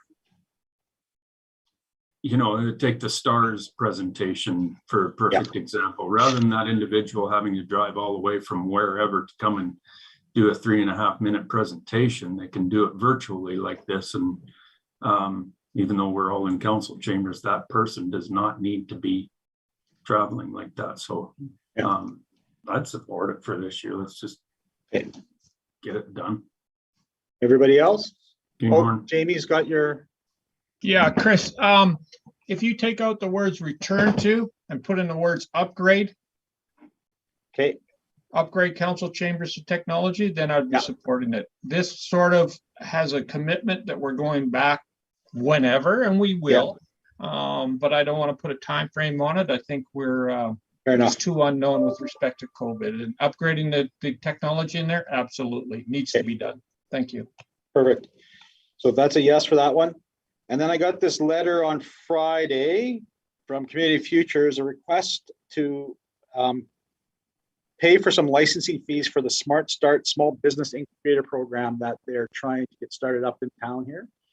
And it's a program where they are creating the support system for new businesses and new small starts of a mentorship kind of program, and coaching them through the process by bringing people in remotely through the licensing system, bringing people in to enhance their abilities to start a small business up. $1,500 is the ask. Interested or no? Why are they not covering this themselves? They had some funding cuts from upper levels of government on this one. Or could we fund this through councils? And I'm not going to use the terms that were used in Monday's meeting, but we'll go with communications bucket. Well, we could either do that or we could fund it through community economic development. Community active, fund it through that in my mind. Can you send us more information on what this program actually is? Never heard of it. Thank you. But and we will stop there. 1 minute to spare. So we have 31 minutes for lunch. We'll come back at 1 o'clock. We'll finish the assessment change. Leanna will finish the assessment changes, the tax rates. We'll introduce the public comments that we received today and what the next steps are. And Craig's already gone for lunch. And if everyone can just mute again when they take their break, please. Do you think we'll be longer than 2 o'clock? I can't see us being longer than 2 o'clock, but it depends on you guys. So we'll cut it off at 2.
Would you like to see my helper?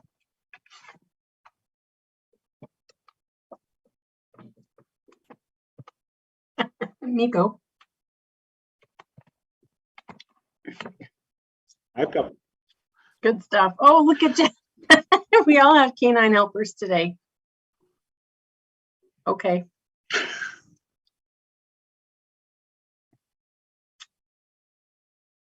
Puts a human face on it. They're for moral support. I wish I had my dogs here, but they'd be running around like laps nonstop.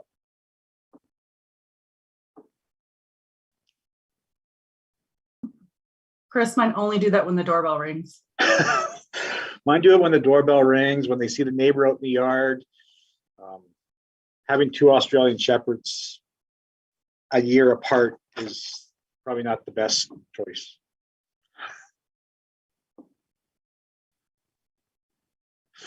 But they're fun.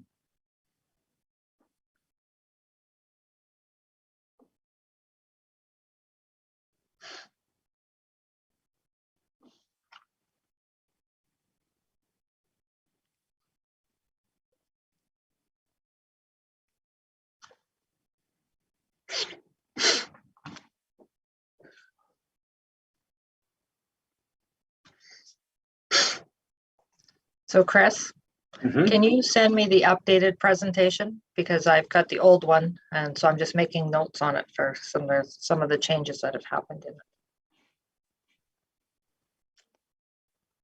I'll see if I can. Well, you don't have to do it right now. You can do it after the meeting. It's fine.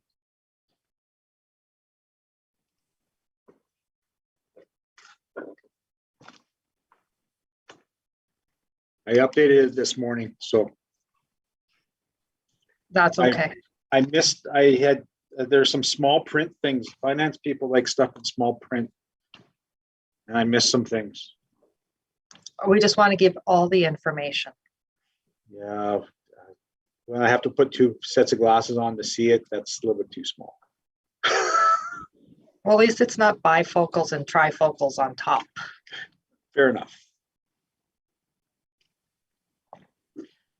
You guys should see the size of my monitor. 64-inch.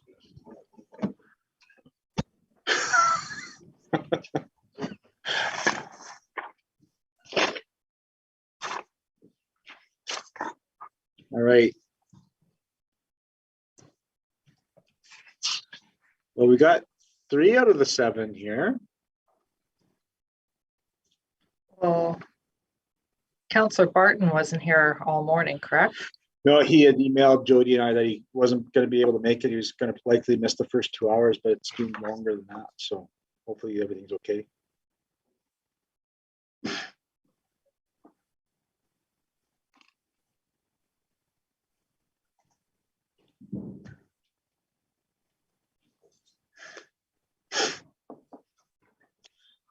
So Leanna, I've got 2 slides, 3 slides that you can talk to. So Okay. Are we going to go back and talk about the Smart Start stuff, or is that for another date? we can talk about it now too. Like if we can get it out of the way, that'd be great, because then I can close that file off either in the budget or out of the budget. Because when I started about 30 years ago, my business, I went through a program that sounds very similar to this. Yeah. And hands down, it was the greatest advantage to me starting up my own business. Good. So I like this idea for sure. So would you see this as an addition to the budget in economic development? It's $1,500. I think we can absorb it pretty easily. That's kind of where I was hoping you'd go. Anything under 10, we can easily find ways. All right. Who are we waiting on still? Craig. Mayor Snodgrass. Yeah. I know he And- just rushed into his office. I don't know where Brenda is. Looks like she's, oh, No, There we there are. she is. Okay. Sorry, I've just got a dispute. I'm on hold. I am trying to make sure somebody doesn't have their way with my credit card, which I just got a notice for, and so I'm here. There's a lot of that going around. I just got a whole bunch of phishing emails at work here that I sent out to. Oh, Yeah, so yeah, be careful. Okay, I will. Thank you. I'm sure Craig's back. See what happens when you're just down the hall?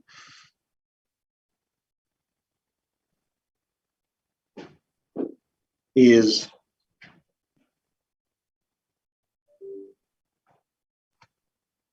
Aren't you downstairs, Leanna? I am. So like a little couple stomps on the floor and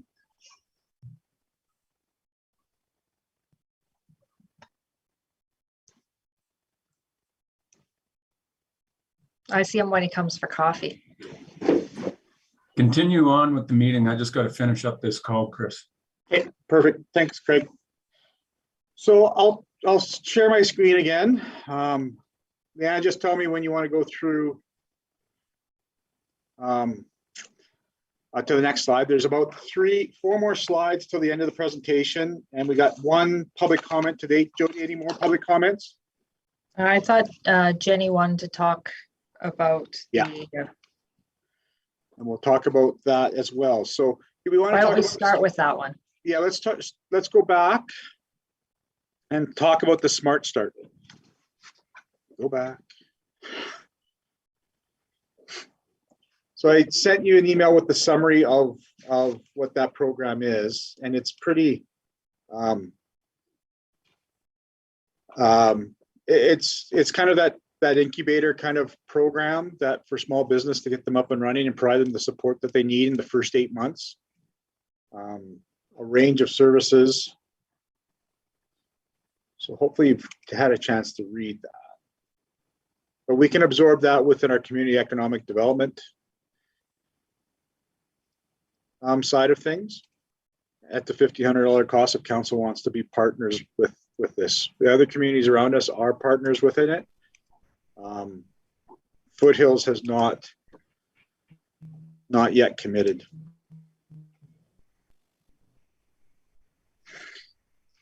So People who provide, haven't, I for me? people who haven't read it, should I? Oh, sorry, Michael. Or whoever was that? There were just 3 points Sorry, on here. If I can,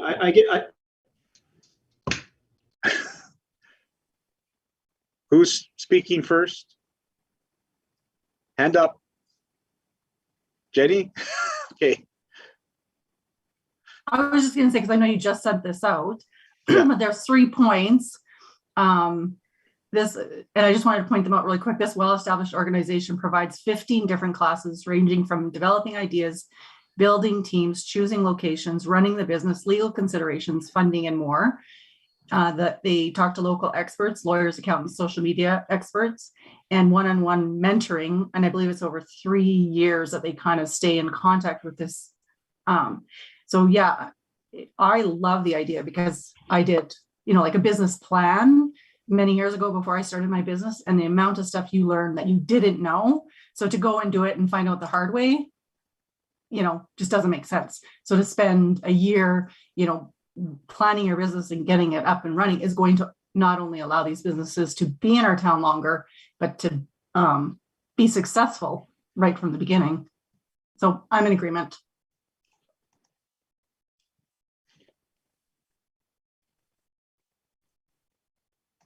Michael, you were speaking. Yeah, sorry. This is a provincially funded thing. I'm kind of challenged, not that I'm not for economic development and helping startups, but because it's provincially funded, that's where the money should come from. We've got lots of economic community groups like the chamber, for example, that, are we gonna start to fund every economic development group that's out there? Or I know it's only $1,500, but I'm just talking this on a broader perspective. To what extent are we going to get involved with this? Because this is a licensing fee, so I'm sure the fee will come up again next year, and the ask would or might come back again. So I just wanted council's opinion on where they think we should position ourselves from an economic development funding perspective, because clearly already we invest in the community from an infrastructure standpoint, and we spend a lot of money on economic development, although it's not for writing somebody's business plan. We do spend a considerable amount of money on the environment for a business to operate in. So just curious to see everybody's perspective on funding economic development, which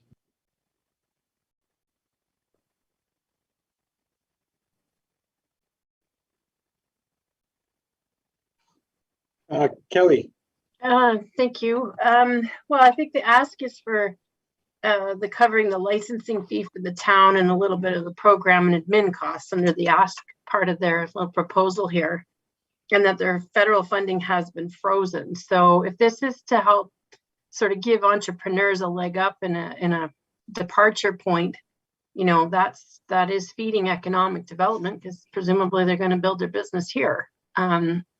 So I don't think it's a huge ask, and I think if it's a project that has seen legs in other communities, then we're just sort of following along with that opportunity trend to create more business in our community. That's not a bad thing in my view. And certainly the mentorship part of it, where they're now having alumni events where people are able to sort of further that mentorship, that's a great community piece, I think, too. Or accessibility for new businesses to touch base with people who are now established. So I'm in favor. Brenda. I'm in favor of this because I think that it redirects some of these things out of the town administration, and it was acknowledged that the residents of High River and businesses would like to see more economic development support. And I think redirecting people to organizations like Community Futures, particularly at a very, very low cost, I think it will provide a service to people that will enhance developing business in High River.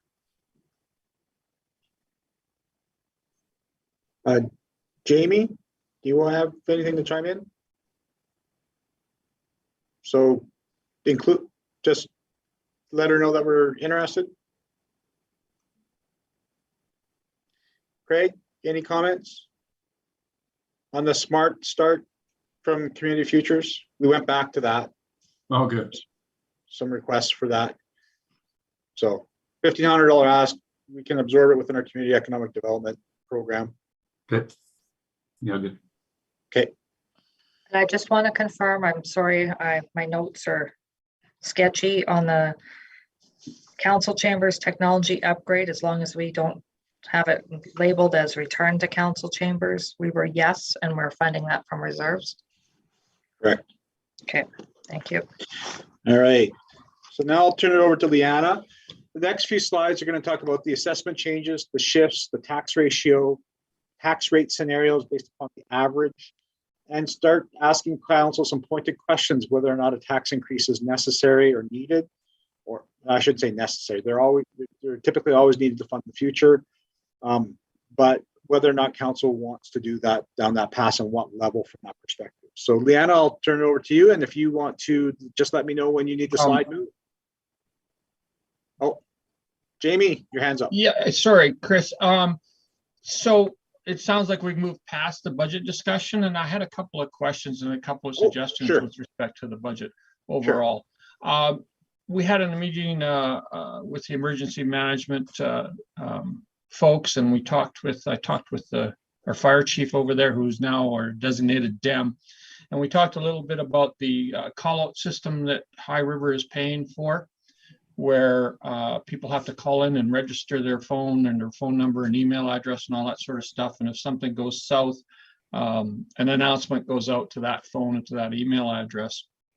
And I just feel that the provincial system that they've put in is far superior over what that was or is. And I feel that it's underutilized, and I think there's less than 3,000 people actually utilizing that system right now. So is that a budget line item that we need to include? I think it's not a lot of money, but we just spent, what, 5 minutes talking about $1,500. I think that system has cost us about $4,000. So it's a council decision, but I think it's $4,000 that is better in our pockets than in this company's pockets. If there's other comments from council, I'd love to hear them, but that was one budget line item. The other one, yeah, I'll leave it at that for now. Okay. Any comments from other members of council about that number? I do believe it was around between $3,000 and $4,000, I believe it was, to operate it. That would terminate the service and then refer everybody to the provincial system. That's our High River Alert service you're talking about, Jamie? Yes. So that would be just relying on the province to send something out for us.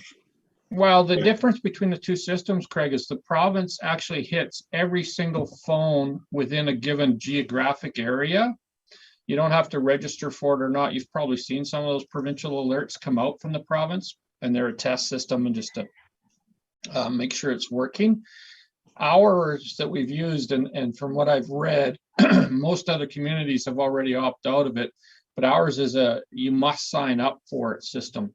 And we just don't have a lot of uptake on it anymore. It's like I say, down at last time I read, I think it was 3,000 or less people are actually signed up on it. And they're getting even less response when they do send out a test. That's my comments. Yeah, understood. So if we went to the provincial system, we could still get our notifications out. I don't have my camera on because I'm eating lunch at the same time.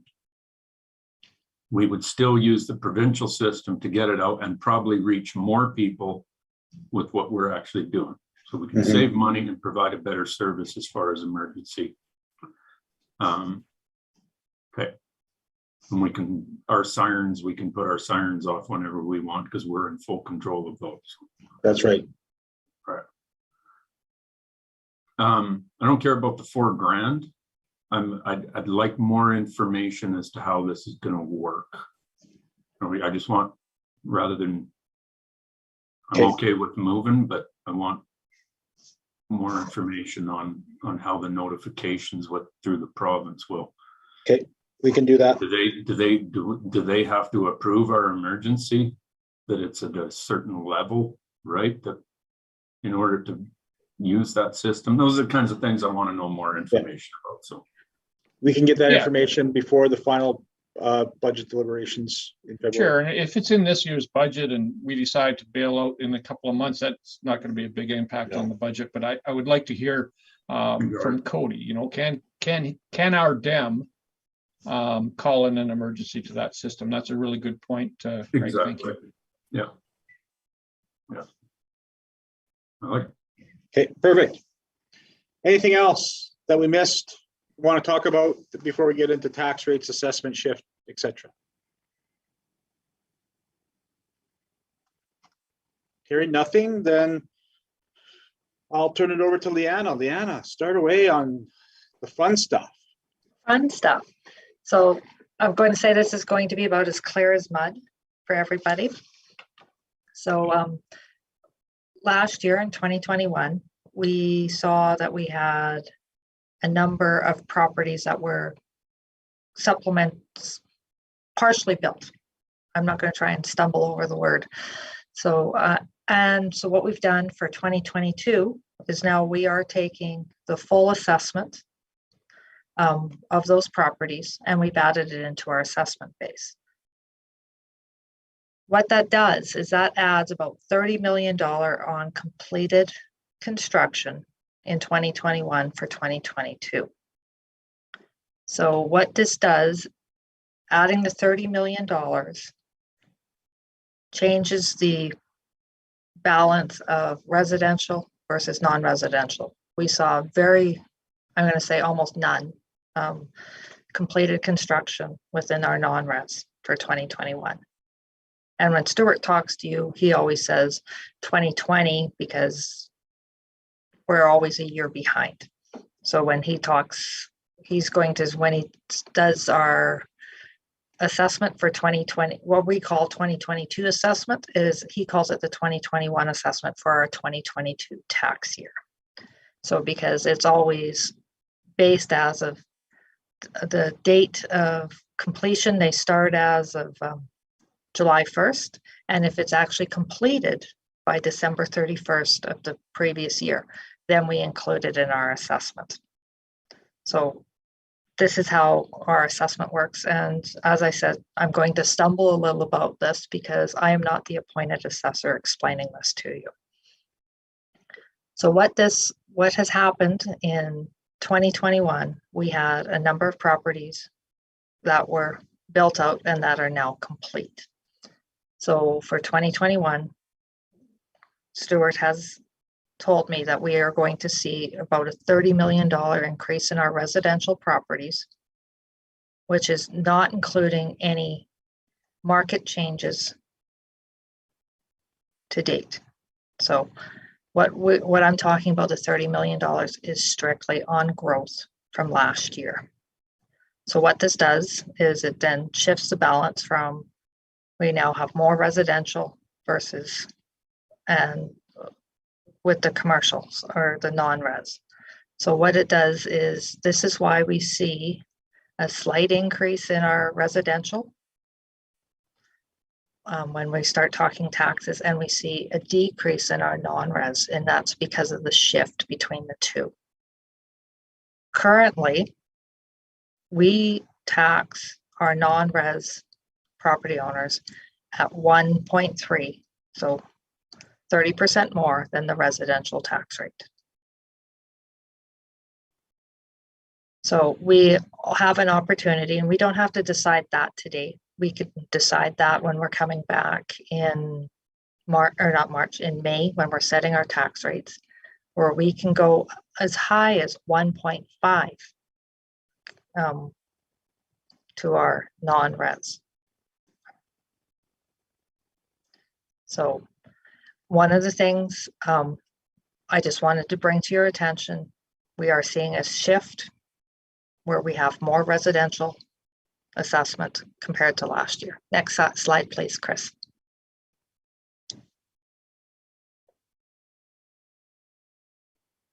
I think Jenny has a question before you move on. Okay, I don't see a hand up. That's why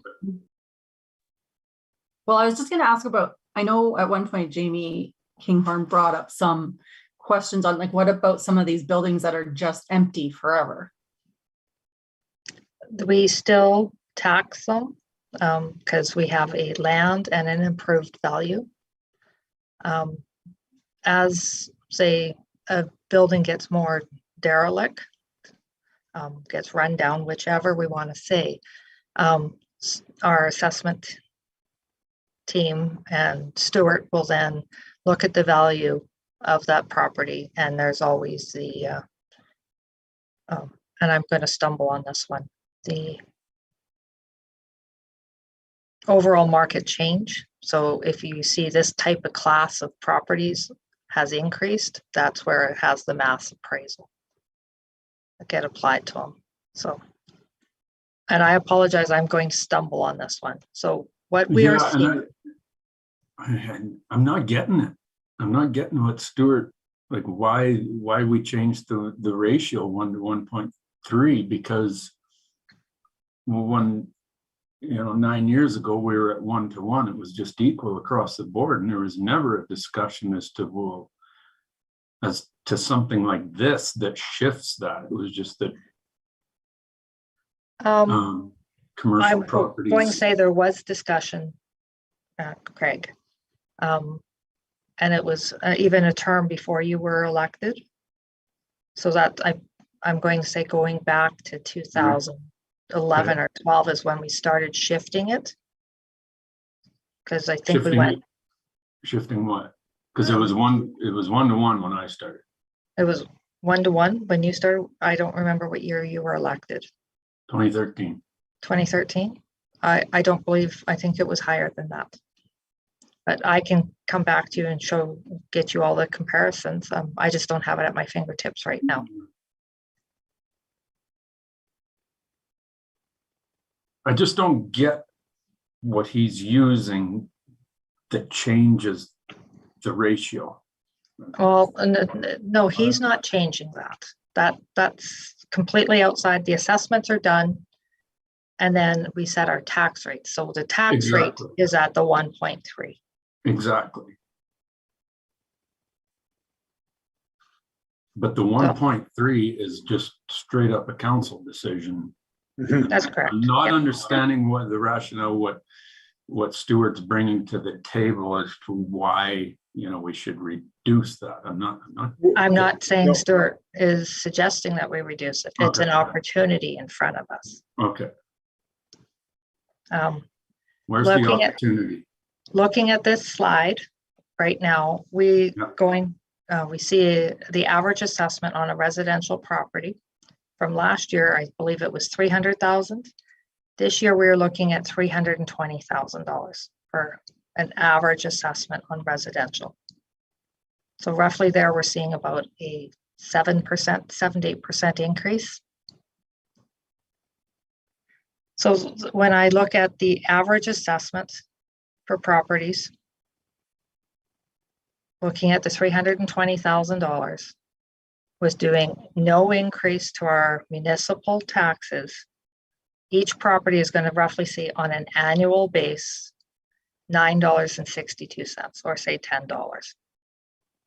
Very, very minor. Our non-res, which has stayed flat at the $950, is actually going to see a decrease at 0% of $488 on the municipal portion alone.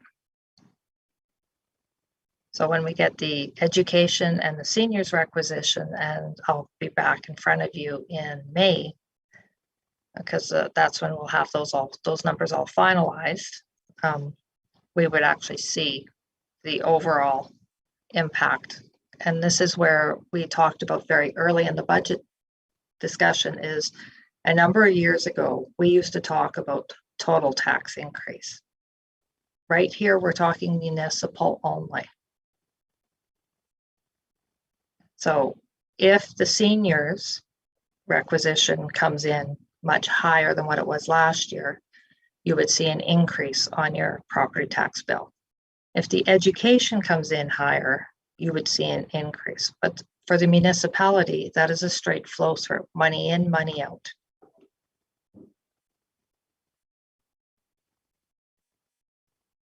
So looking at the municipal portion only, which is our operating budget, at a 0% right now, the average residential would look about $10 a year increase, not a month, a year.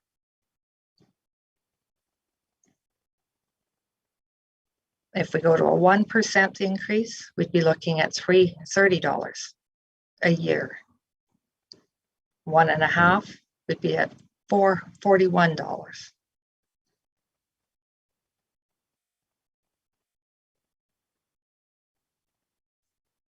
I think Jamie's got his hand up. Oh, sorry, Jamie, I didn't see your hand up. No worries. Thank you. I'm as confused as you are, I think, Craig. On the non-res part, this is the commercial stuff. So based on a 0% tax increase, sorry, first of all, I always look and say, okay, how much, we've roughly looked at a budget. We've gone through everything. We have a rough number of what we're looking at for an operation budget in 2022. It's not approved yet, of course, but we have a rough number. There still could be some small adjustments, but I think overall we're probably very, very close. So if we implemented that budget today, based on the numbers that we've approved, are you saying it's a 1 or 2 or 0% increase to a residential homeowner? Keep it in mind that we're putting in a 2% increase for the utilities. So, and excluding the education and excluding the seniors, exclude everything else. Just, I like to talk about the municipal part because I think we've done a very, very good job educating the public that the municipal part is what we control. We have no control over anything else. Right. with respect to that tax bill. So the budget that was in front of you Yes, has a 0% increase, but that also includes a 2% utility tax increase because we've been able to find cost savings within the budget. yes. So if we approved it today, this would be your numbers, the 0%, 9.62 per year on a residential and a decrease of 488 per business. Correct. I don't know how that works. Anyhow, I'll defer for now and listen. Try to educate me maybe. So Well, maybe, it works because the assessment, the overall assessment value of the commercial properties is decreased. So correct, Leanna? That's why. That probably Residential is explains it increased. more in a layman's terms. yeah, Yeah, So we're seeing an increase on the residential side where we're not seeing an increase on the commercial or non-res side. so if council remembers a couple of years ago in 2020, the assessment flipped on us. I believe it was 2020. It's flipped on us and we had some struggles there with tax rates. And we had to make some changes, but luckily we also had COVID in place. What's happened here is ultimately the burden of tax revenue generation that funds our operating budget has now shifted to the residential side. Because the residential side has gone up much faster in value than the commercial side. so this is that Calgary. This is Calgary light, right? Pardon? This is like Calgary light, where Yeah, Calgary's having to shift so much of their tax burden onto the residents, right? Mhm. This is just Yeah. a light version of it. Yeah, well, it's not so much, I guess it's not so much tax burden, it's just because the assessment base has shifted. And so and those things happen. And so balancing that along the way is kind of a challenge. It's not unreasonable to do, but it's a challenge. So But what's the these- rationale to change? You're proposing or saying there's an opportunity to change the ratio, the residential to commercial ratio, which sits at 1 to 1.3 right now. Yeah. What's the Does council opportunity? want to shift burden back to the commercial users? Or do they want to keep it the same? So in essence, taking that 1.3 and moving it up to a 1.4 or 1.35, or just keep it at the 1.3 ratio Gotcha. as it is. Now right? you're talking about increasing the ratio. That's right, Gotcha. right?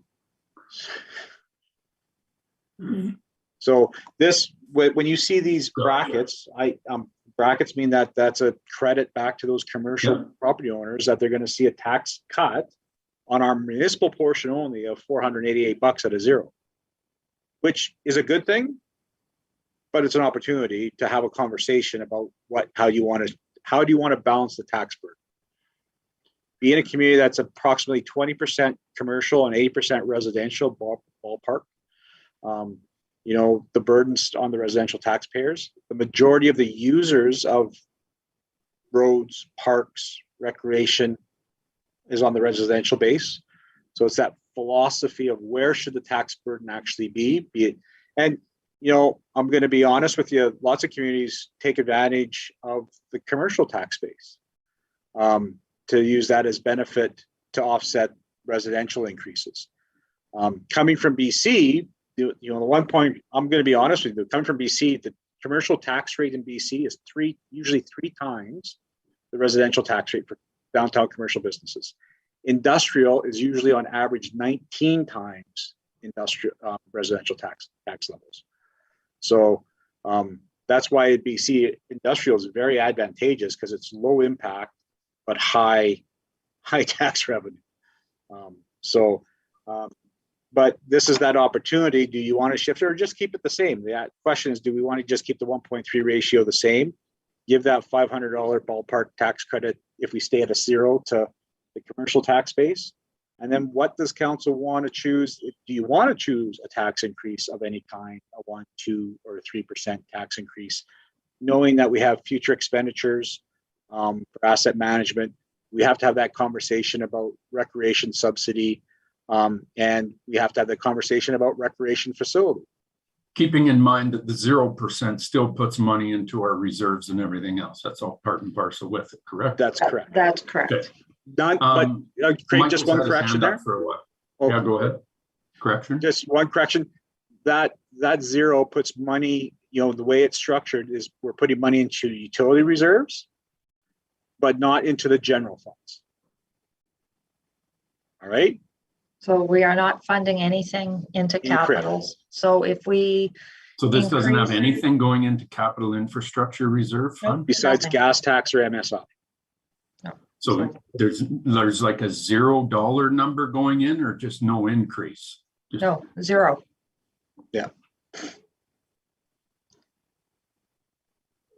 So Michael, when we look at 1.5% increase, that would be an increase of tax revenue of $218,000. So what we would do is we would transfer that money to balance the budget into the capital reserve at 1.5%. so sorry, Leanna, I thought that in the years past that putting money into our reserves was just part of it, and the discussion would be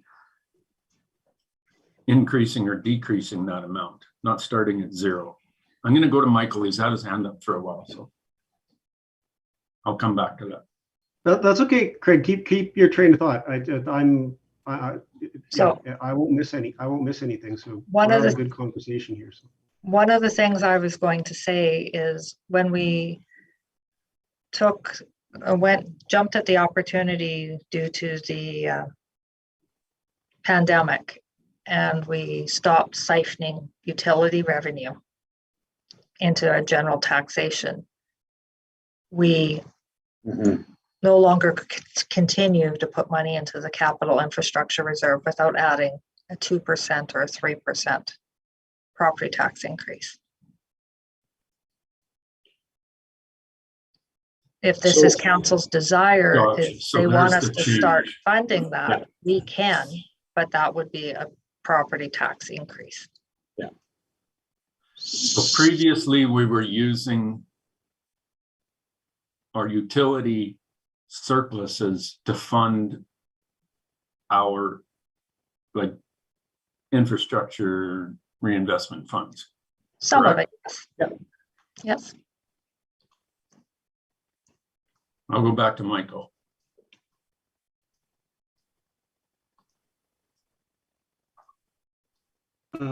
So there's been a couple of terms here that are maybe confusing, but Chris used the term credit back to the non-residential. It's not really a credit. It's just that amount isn't going to be collected from them. That's correct. I understand the use of the term, but it's confusing. Yeah. If we are, can anybody tell me if we change the ratio to 1.4 or 1.5, what does that do to those numbers on that non-residential line?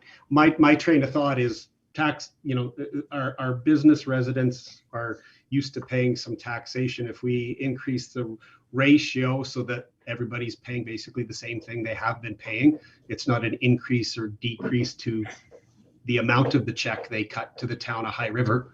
That gives us an opportunity for increased revenue that maybe we could cover off the reserve that we were just talking about. So instead of collecting less from the commercial, we change the ratio. We collect the same amount of taxation that we did last year, and we're not really affecting anybody. Okay. So just with my spreadsheet on the side, I did change the 0% to a 1.5. And what it did is you actually see a decrease of about $50 to your residential, but then you see an increase to your non-res at $470 at the 1.5. What 1.5? What, a tax increase or the The ratio. ratio? The ratio. Oh, okay. Okay. Thank you. Because I thought that's what you were asking me, if we change the Yeah, ratio. no, exactly. I just wanted to be clear because I was looking at this document that we see in front of us, and it's talking about the tax increase. So I just wanted to make sure I was hearing correctly. So okay. No, that's Thanks, on Daniel. another Appreciate it. monitor. It's So- okay. That would be a 0.2% increase on the ratio to 1.5%. Great. Thank you. Kelly? Thank you. My question is, I guess it's more subjective, but really what I'm wondering is, how does this positively or negatively affect our ability to attract business to High River in the bigger picture of things? So does it have an impact or a consequence, good or bad, to trying to attract development? Because if we're at a point where the residential is now eclipsing the non-residential, what does that mean for positive growth from a business perspective within our town? I'll need to defer that question to Chris. Yeah, In a I perfect think, world, of course.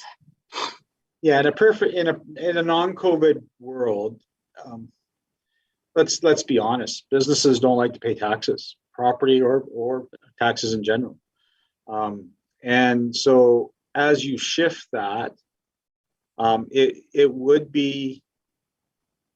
would like that tax ratio, that 1.3 tax ratio that we're talking about, would likely be used by other municipalities as a measure of how advantageous or how much better it is to conduct business in there. It's a perception. I'm not a big fan of percentages. I'm not a big fan of ratios. I prefer to see the bottom line dollar number, right? How much dollars does it actually cost? Because when you get down to the realistic aspect of things, for me being a homeowner in town here, I'm just going to throw out a number at $71 extra a year for what I know we provide. I'm okay with, right? It's a bottle and a half of scotch. It's if I smoke, to be like a pack of cigarettes, or thereabouts, right? So, but that's me, right? As a business, I think you got to remember too, their assessments are 3 times our of residential on average, and some are even more than that. So, and we're only talking averages here. There's going to be some businesses and some residences that went up way above the average based upon sales data. So, we're only talking about averages here. It's not like, Kelly, you're not going to get only $9.62. I'm not going to get, it's going to be, everybody's going to be different, right? So I think that ratio is something to be cautious of, but it is a tool to use to balance and change that burden a bit when it does go between non-res and res. And that's the nice part about that, is it allows you to shift that. You have to shift it the whole amount. No, it's a sliding scale, right?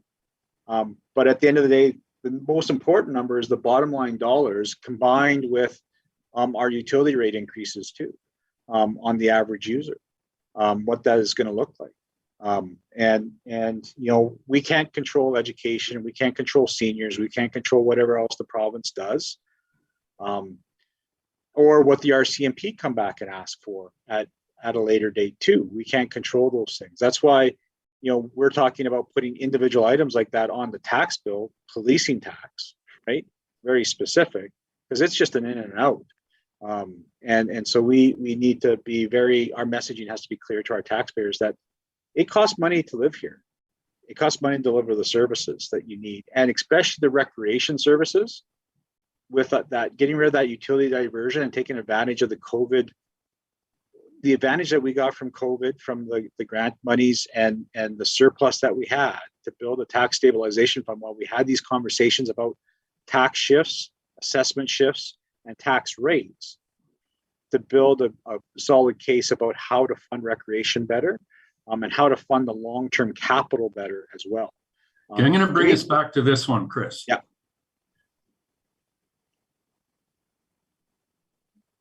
I'm looking at this from a fairness standpoint, and sorry to jump in here, but I gotta get this off my head before I lose it, that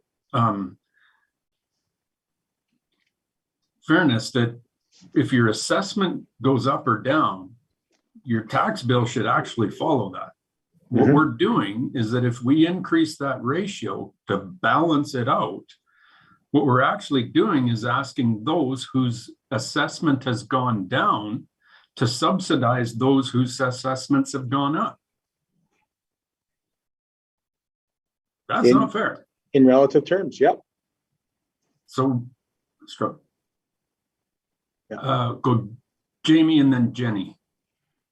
Thanks, Craig. And in addition to that, you know, we're talking about this 2% utility increase. So, and that, it's just smoke and mirrors. That is a tax increase. It's for utilities that we provide as a municipality. So that's a 2% tax increase right there.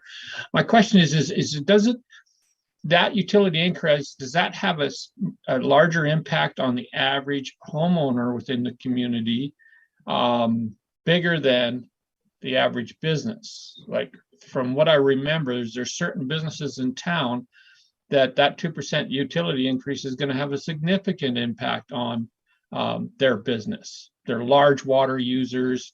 Of course, then they pay the extra sewer bill and all that sort of stuff. So I'm trying to grasp what that impact is going to have on our businesses as well, and try to look at it more holistically. But I get what Craig's saying as well. It's got to bring it back to that level of fairness. I'm not sure how we can do that, but I'll leave that. That's sort of, that's what's going around in my head. Thank you. Yeah. And Jamie, to speak to that, car washes, I don't know if we have a laundromat in town. Do we?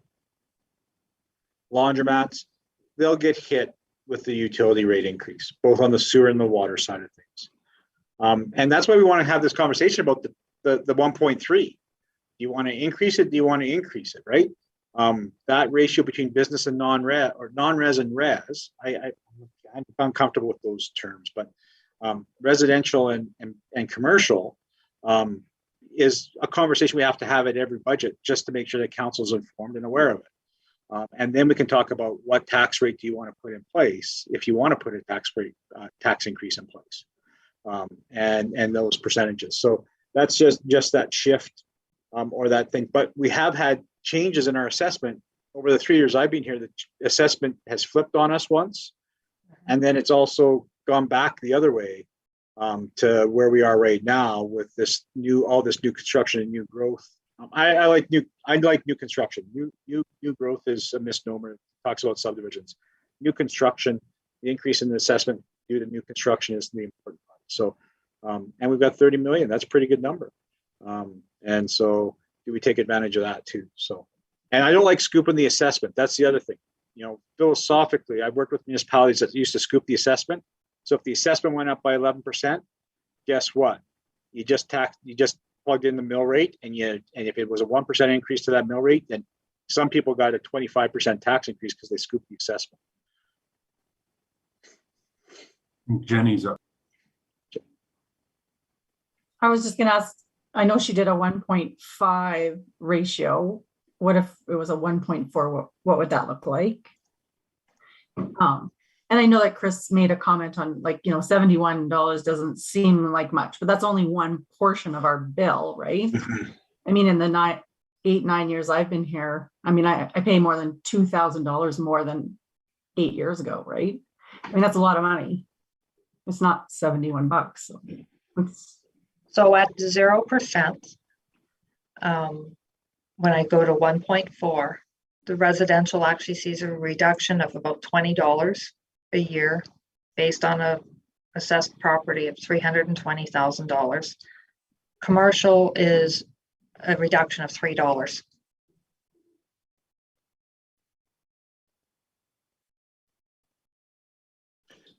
So to Michael's conversation about commercial, I think Michael was talking about this, about they're accustomed to paying a certain level. Mm-hmm. Correct me if I'm wrong, Leanna, we could just apply tax increase to the residential portion, right? We don't have to apply it to the commercial portion.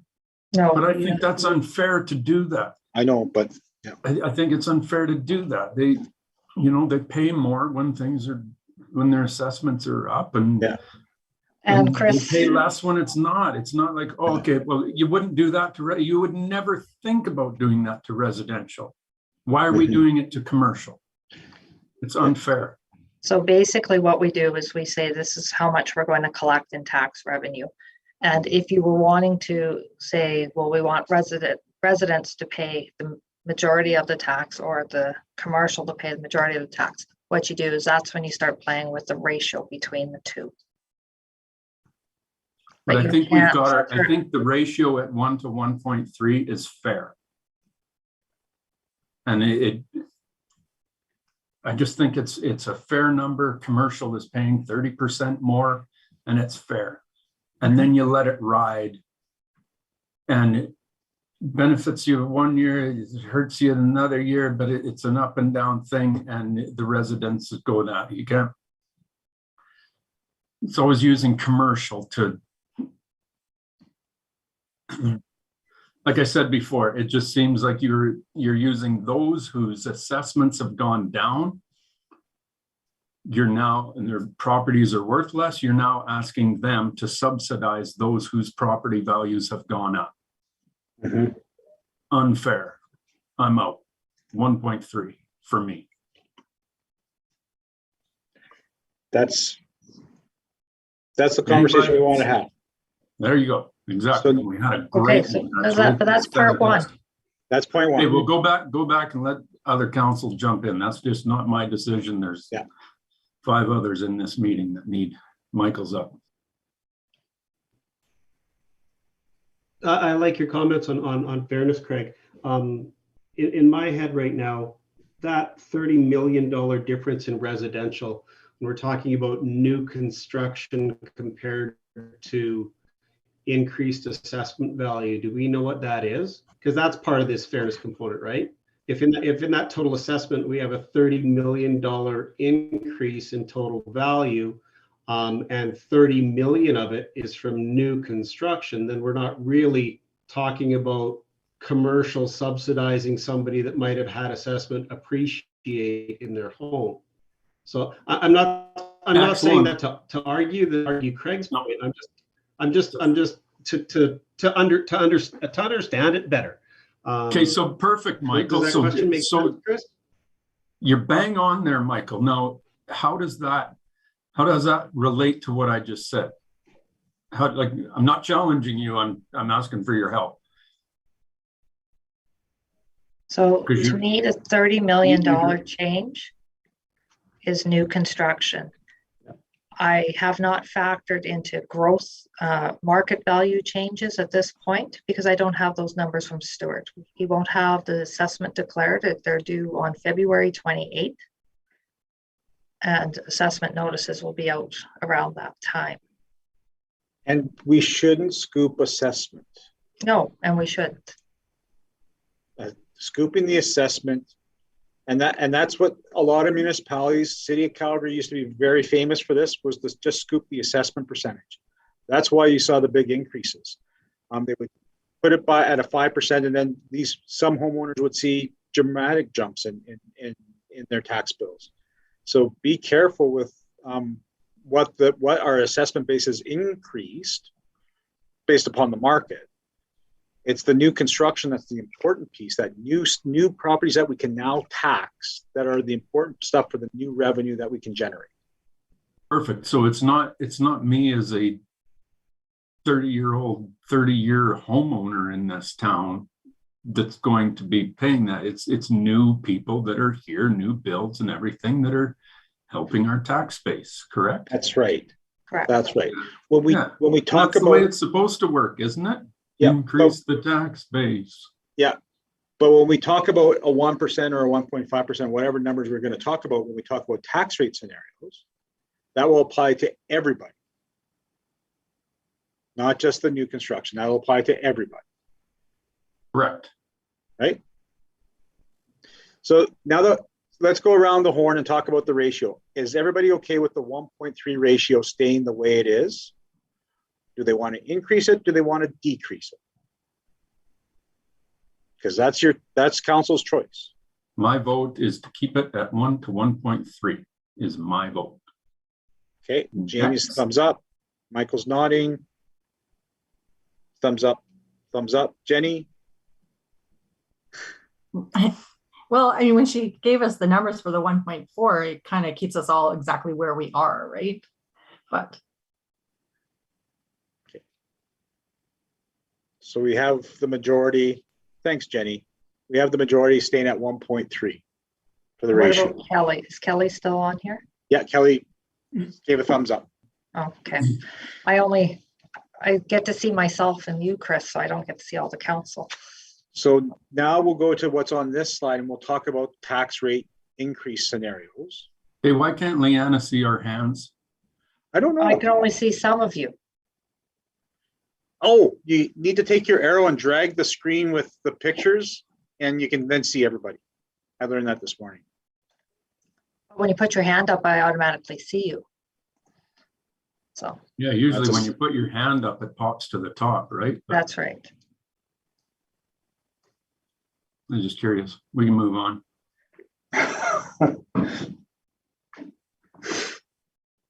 So So this slide was staying at the at the 1.3 ratio all the way through at a 0% increase, which would bring in municipal tax of 14,550,000 approximately. The residential would see an increase of $10 a year on the average assessment of 320. If we go to the 1% increase, which is 145,500 more, we would see an increase on the residential of $30 a year. So it's only $145,000. And this is what we would put into our capital reserve after we balance out everything else that we've agreed upon on new initiatives. At the 1.5% is 218,300 additional revenue, or for the average assessment of 320, an increase per year of $41.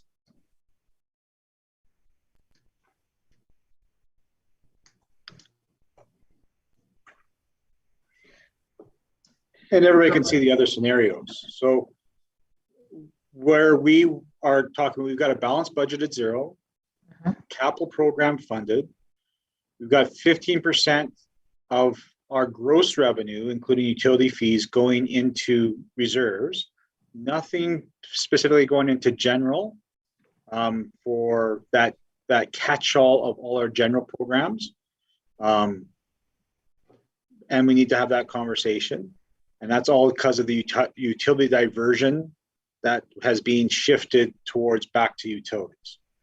So does council, I'm going to move to the next slide. Okay. Does council want to see just keep a 0, which would just be the standard same level of taxation that we have right now? We'll see the commercial decrease by $488 based upon a $950,000 average assessment. And we'll see on the average assessment of $320,000, that home will go up by $9.62. And if you go up by more than the average, it'll be more than $9.62. If you go down, you will It'll see be a decrease. Decrease.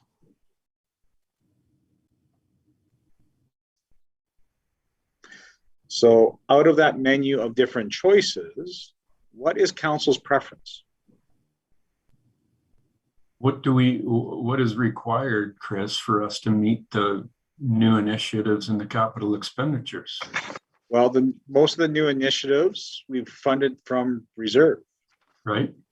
And capital is already funded from reserve as well, from MSI mostly, and gas stations. Okay, so here's the thing. So all our new initiatives and our capital has been funded through grants and reserves, which tells me that we need some level of increase to keep our reserves in check. Otherwise, we're just going to continue to pull away from them. Well, That is correct. that's true, but the one conversation that we've deferred is the conversation on recreation services. And that subsidy that we put that $4 million into a tax stabilization fund that we are slowly whittling away to offset that utility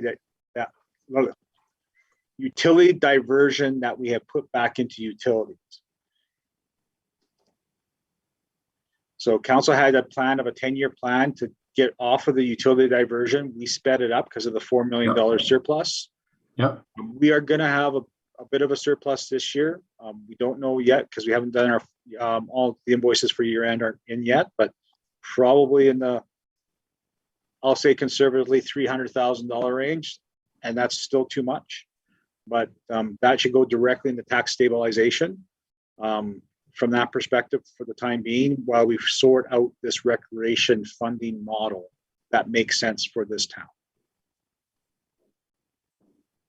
But that recreation, okay, I see. Right? Recreation funding model that doesn't include the conversation of a new pool or anything like that, right? No. This is just That's status right. quo operation. That's right. Okay. Like we have been funding, diverting utility funds in the $1.4 to $1.8 million into recreation, and we stopped that this year, and using that tax stabilization fund to fund that subsidy. So the conversation we have to have when we talk about recreation in general, new facility, etc., is what portion of that recreation subsidy should come from taxes, user fees, or reductions in level of service. Got it. I see what you're saying now. Yeah, right. So from my personal opinion, there needs to be some degree of tax increase just to have a buffer to figure out why we do this recreation, as well as plan for our asset management replacement, let alone the fact that we start talking about a new recreation complex or facilities or expansion. How do we pay? That's separate. Shush. That's separate. But Too big it's a going to have number. an impact. Shush.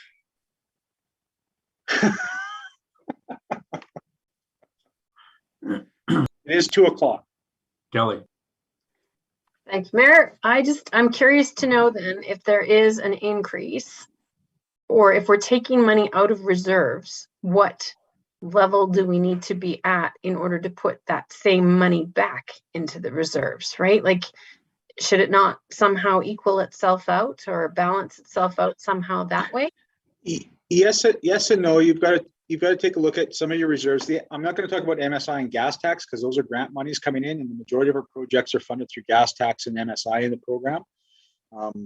But that, for example, that equipment reserve, we're taking almost $1 million out, or not equipment reserve, but general reserve, we're taking $1 million out. We're also taking out $3.7 million to fund the purchase of the lands that will replace once that's done. Maybe we make a profit, maybe that adds some money. But it all depends on what your plan is for the next 10 years. And I know councils don't like thinking, some don't like thinking beyond tomorrow. Some like thinking till the end of the year, and some like thinking to the end of their term. But for administration, we need to be thinking, I think in 25-year stints, right? So we need to take a look at that 20-year capital plan. What is on the horizon, where everything is. Some of that, Kelly, we don't have answers for. Some of that we haven't injected into the system, like what kind of capital replacement for the Southwest berm in the future, what kind of maintenance program in the future, those types of things. What are those costs going to be? They're brand new right now, not a lot of maintenance on them, but in 5, 10, 15 years, there's going to be some work that needs to be done. Right. And so we've got a lot of work behind the scenes to build that information. And to prioritize what's important. And I think that's a lot of councils panic when they see the big number, but they don't focus on what's important, right? What is critical? What is critical to invest in infrastructure? The other stuff you can, like no offense to residential cul-de-sacs. I don't know if anybody lives on a cul-de-sac. Craig, you do. If the water line fails there, we're just going to fix it. And we're going to keep fixing it. That's one asset management philosophy is we won't replace it. We're just going to fix it. No increased development, no increased growth, those types of things. It's just there to service things, right? So those are the conversations we still have to have. Right. And they're complex. They're not easy. And it's scary. For you new counselors, they're scary. Well, nobody wants to apply a brand new, an increase in tax to anybody ever, I don't think. But of course, what's fiscally prudent and what's responsible and what's big picture and what's sustainable. Yeah. And for new members of council around the table, if you're not aware, but MSI, which has been a great initiative for the province of Alberta, unique across the country, to be quite frank, they're changing that formula. They're changing the program. They've deferred it. I think now they're looking at 2023 kind of opening back conversations, Leanna. I believe that's the date. I think it'll be the 23-24 budget year. So what they have termed the new grants to be, and as of today's date, is the local government fiscal framework. That has a whole lot more challenges getting off your tongue than MSI. Yeah. I call it the laugh. Anyways. But other where you could have heard that. Other provinces are purely, Alberta is very lucky to have that program, and even the new program, because it's unconditional grant money to go to infrastructure. In other provinces, you don't have that. You've got to apply for every single dollar for every single project. And you're in the pot with 183 other municipalities that, quite frankly, probably have the ear of the provincial government better than you do in a remote location or a small town. So we're awfully lucky to have that kind of money rolling in combined with the gas tax. That gives us a lot of flexibility. But those are big conversations for the future. Okay, so Chris, I need to know, it's bothering me that we no longer have consistent yearly money going into our reserve accounts, into our capital infrastructure reserve accounts. Be careful with that. We do, because we have 15%. I was just told zero a few minutes ago. Well, into general. But in our other capital accounts, I was told zero going into capital infrastructure reserve funds. In capital, in water and sewer and storm, there's money going back in. How much is going into our capital reserve funds separate from any utility fund? Right now, zero. If general capital wise. And that's all because of the utility diversion. Because we used to put $1.8 million into general. So we have utility reserve funds that are being funded. We do not have just regular outside capital. Yeah. We have $0 going into those funds right now. That scares the shit out of me, because when we first came in, we did not have any reserves in there, and we were just crossing our fingers on grants and everything else to try to do that, right?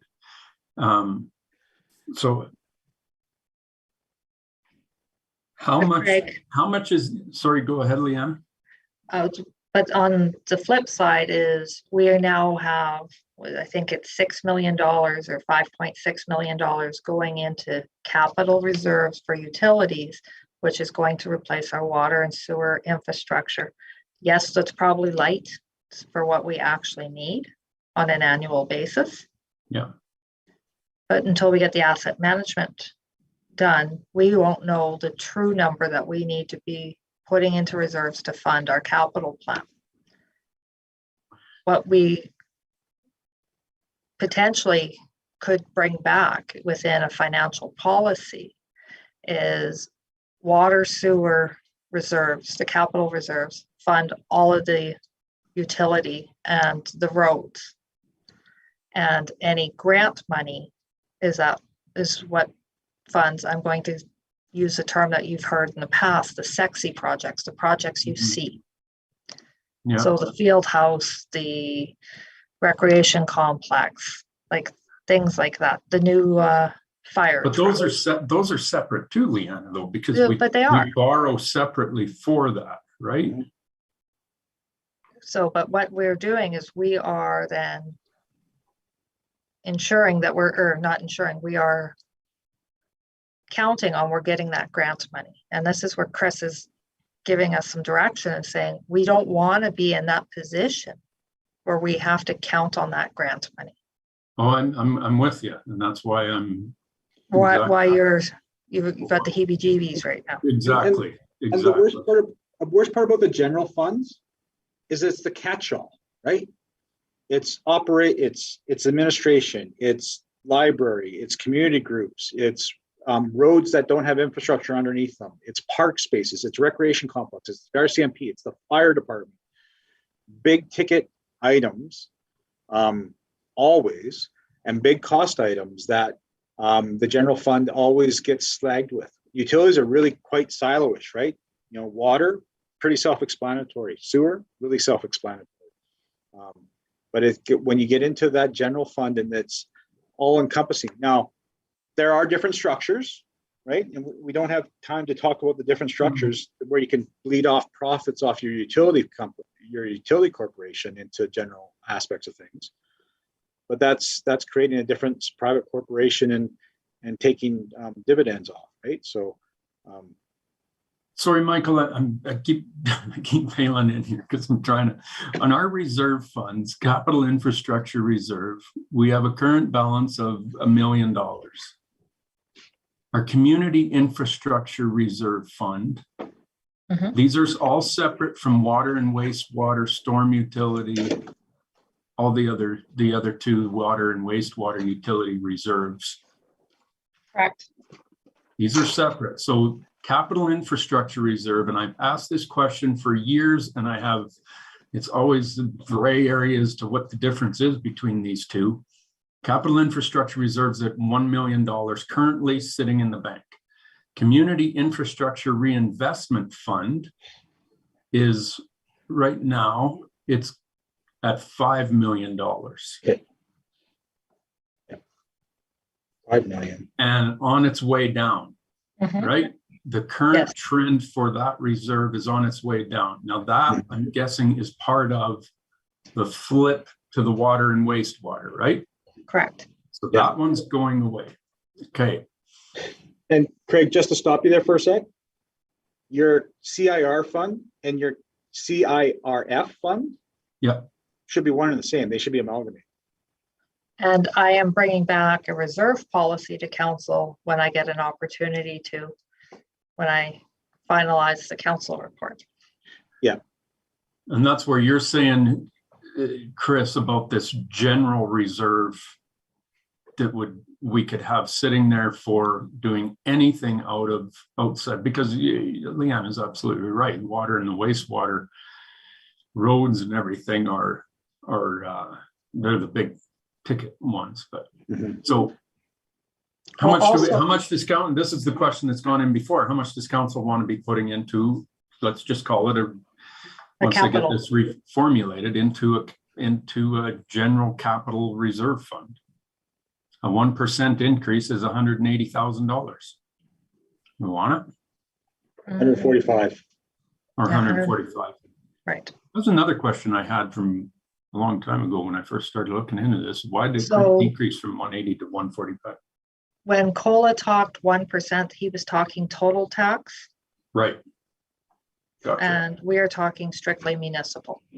Gotcha. Thank you. Sorry, I'm going to go to Michael because I keep railroading you.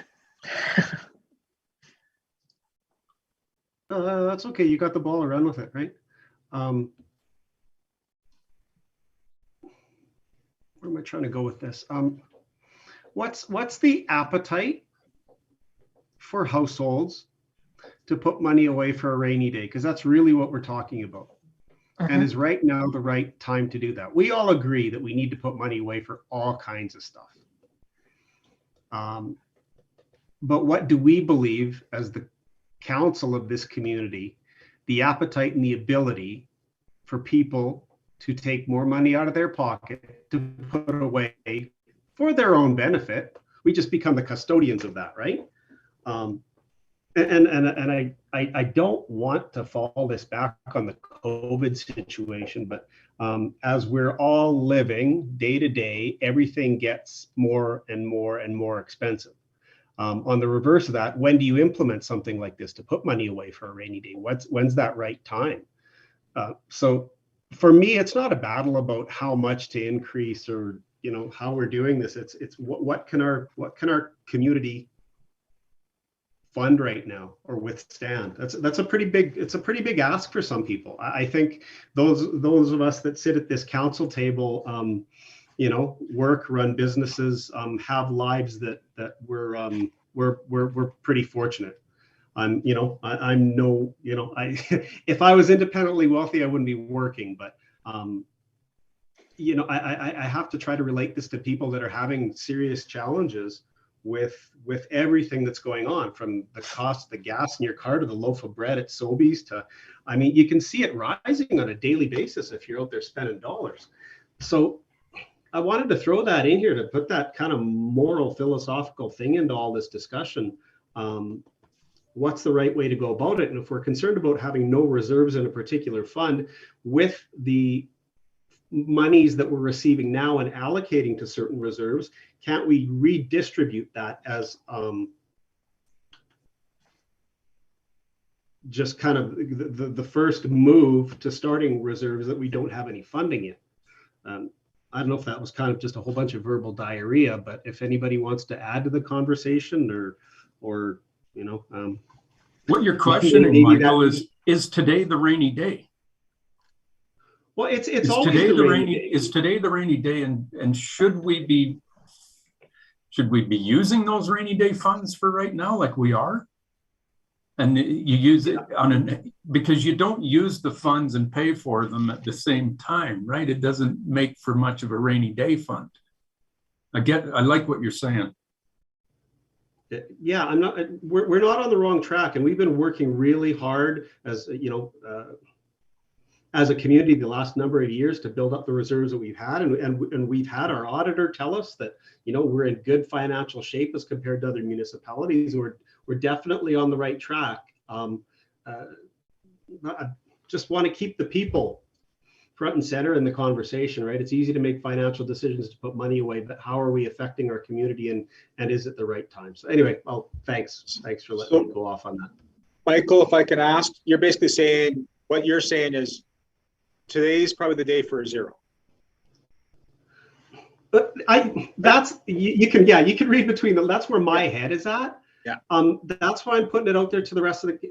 That's just the way my gut tells me. Okay.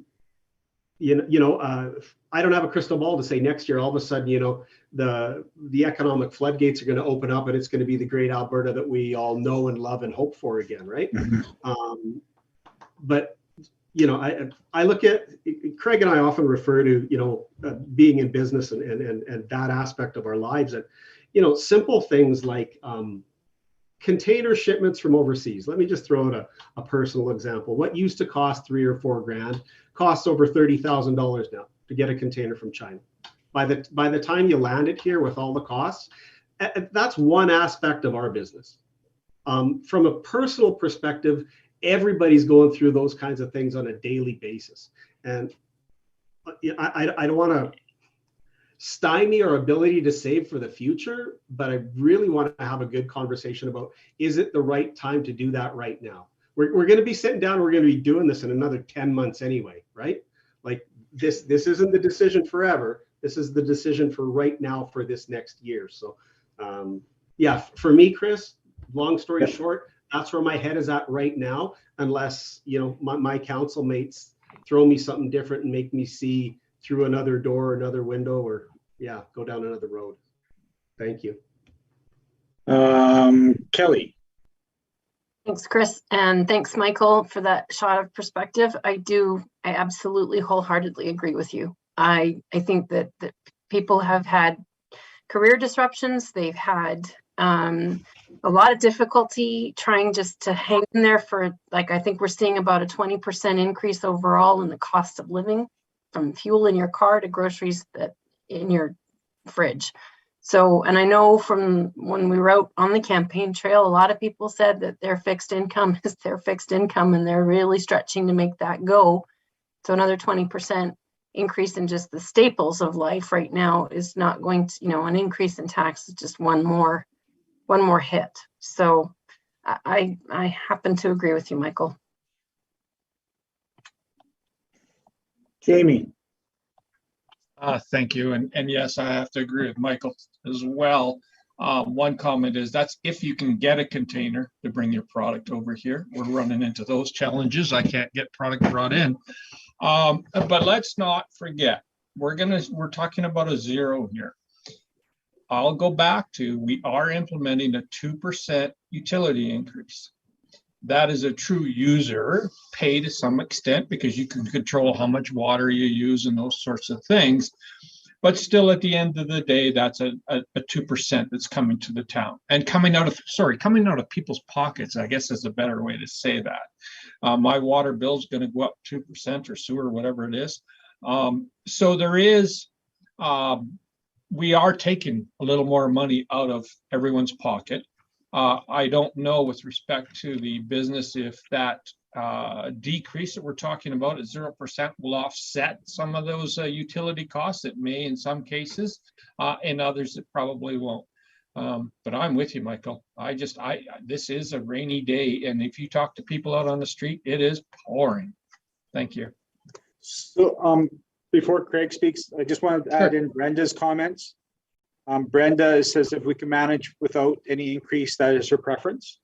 So that knows. I want to cover something that Jamie mentioned.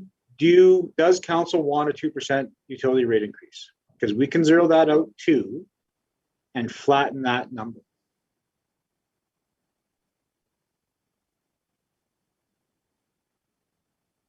You're on mute, Craig.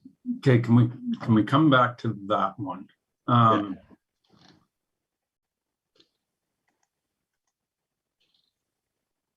Darn it, I want to come back to it, but it was my first point.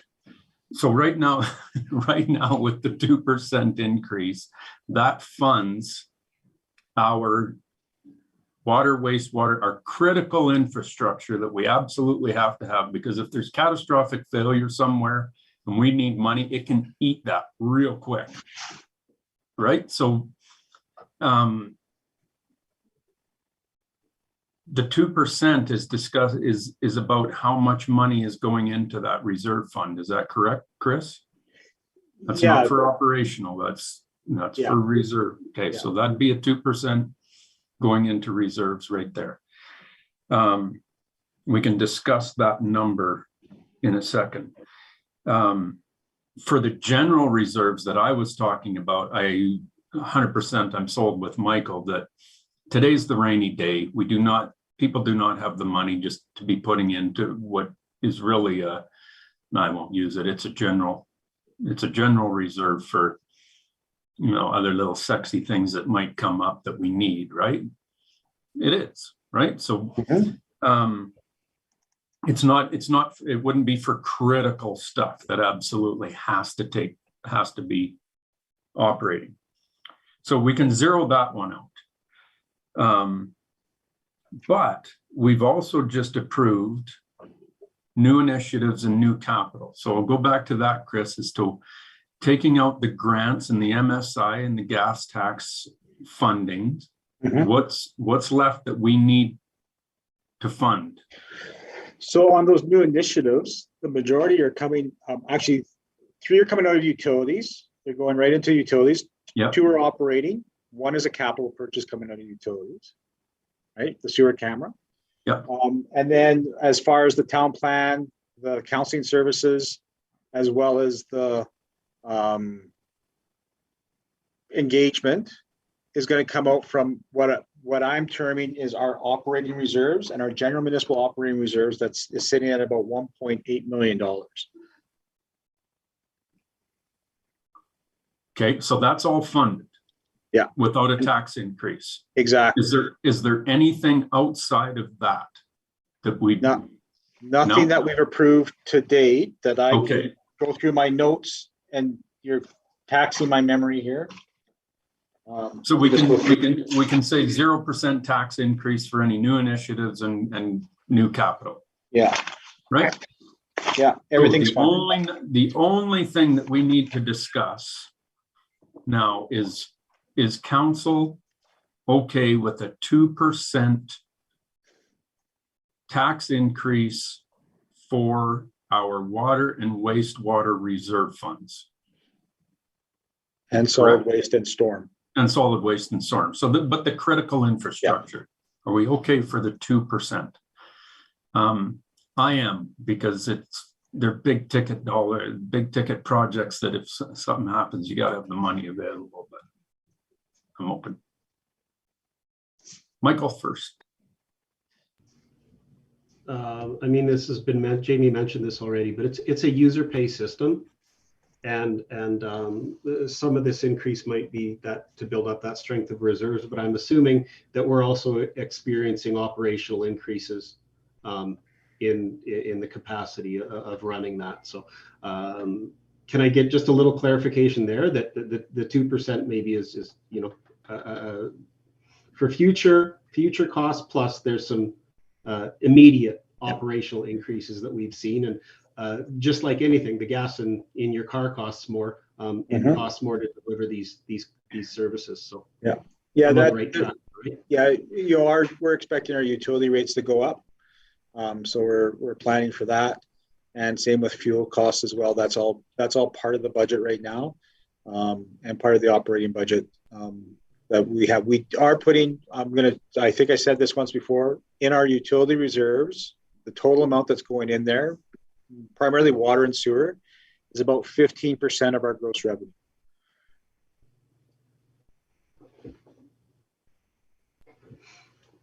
Yeah, I've got no problem with the increase. The word tax to utility rates has been used, and it's not really a tax. It's an increase on cost, just like that loaf of bread at the store is an increase now for various different reasons. And that one I feel comfortable with going to the community and saying, this is the rationale and the reasons why. And otherwise we start to really fall behind. You got to keep up with the costs of operating and running it. So this definitely isn't just a grab for cash. It has some premise to it. So thank you. Really? So in real terms, like a 2% increase, let's say if your bill is $200 for the billing cycle, you're looking at a $4 increase. Is That'd be about, yeah. About That's right? simple math, yeah. Right, So, Leanna, that'd be the simple math.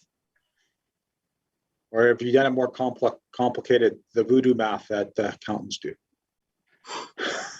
just so that we can put it in layman's terms, like if you're looking at how does this positively or how does this impact the end user really?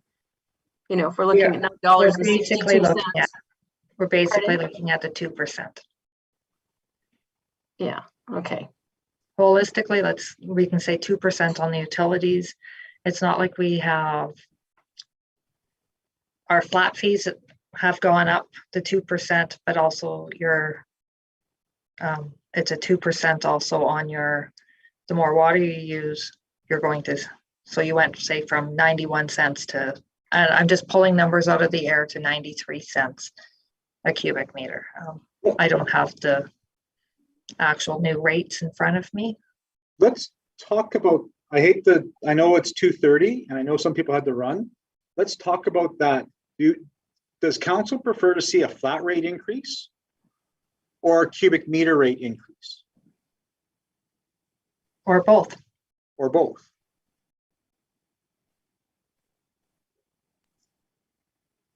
You're going to confuse us at 2:30. We've been here discussing since 9 o'clock, and you're going to chuck that grenade in here now? What the hell is wrong with you, man? What I do. Let's just keep it where we're at for now, Chris. We can have that one later.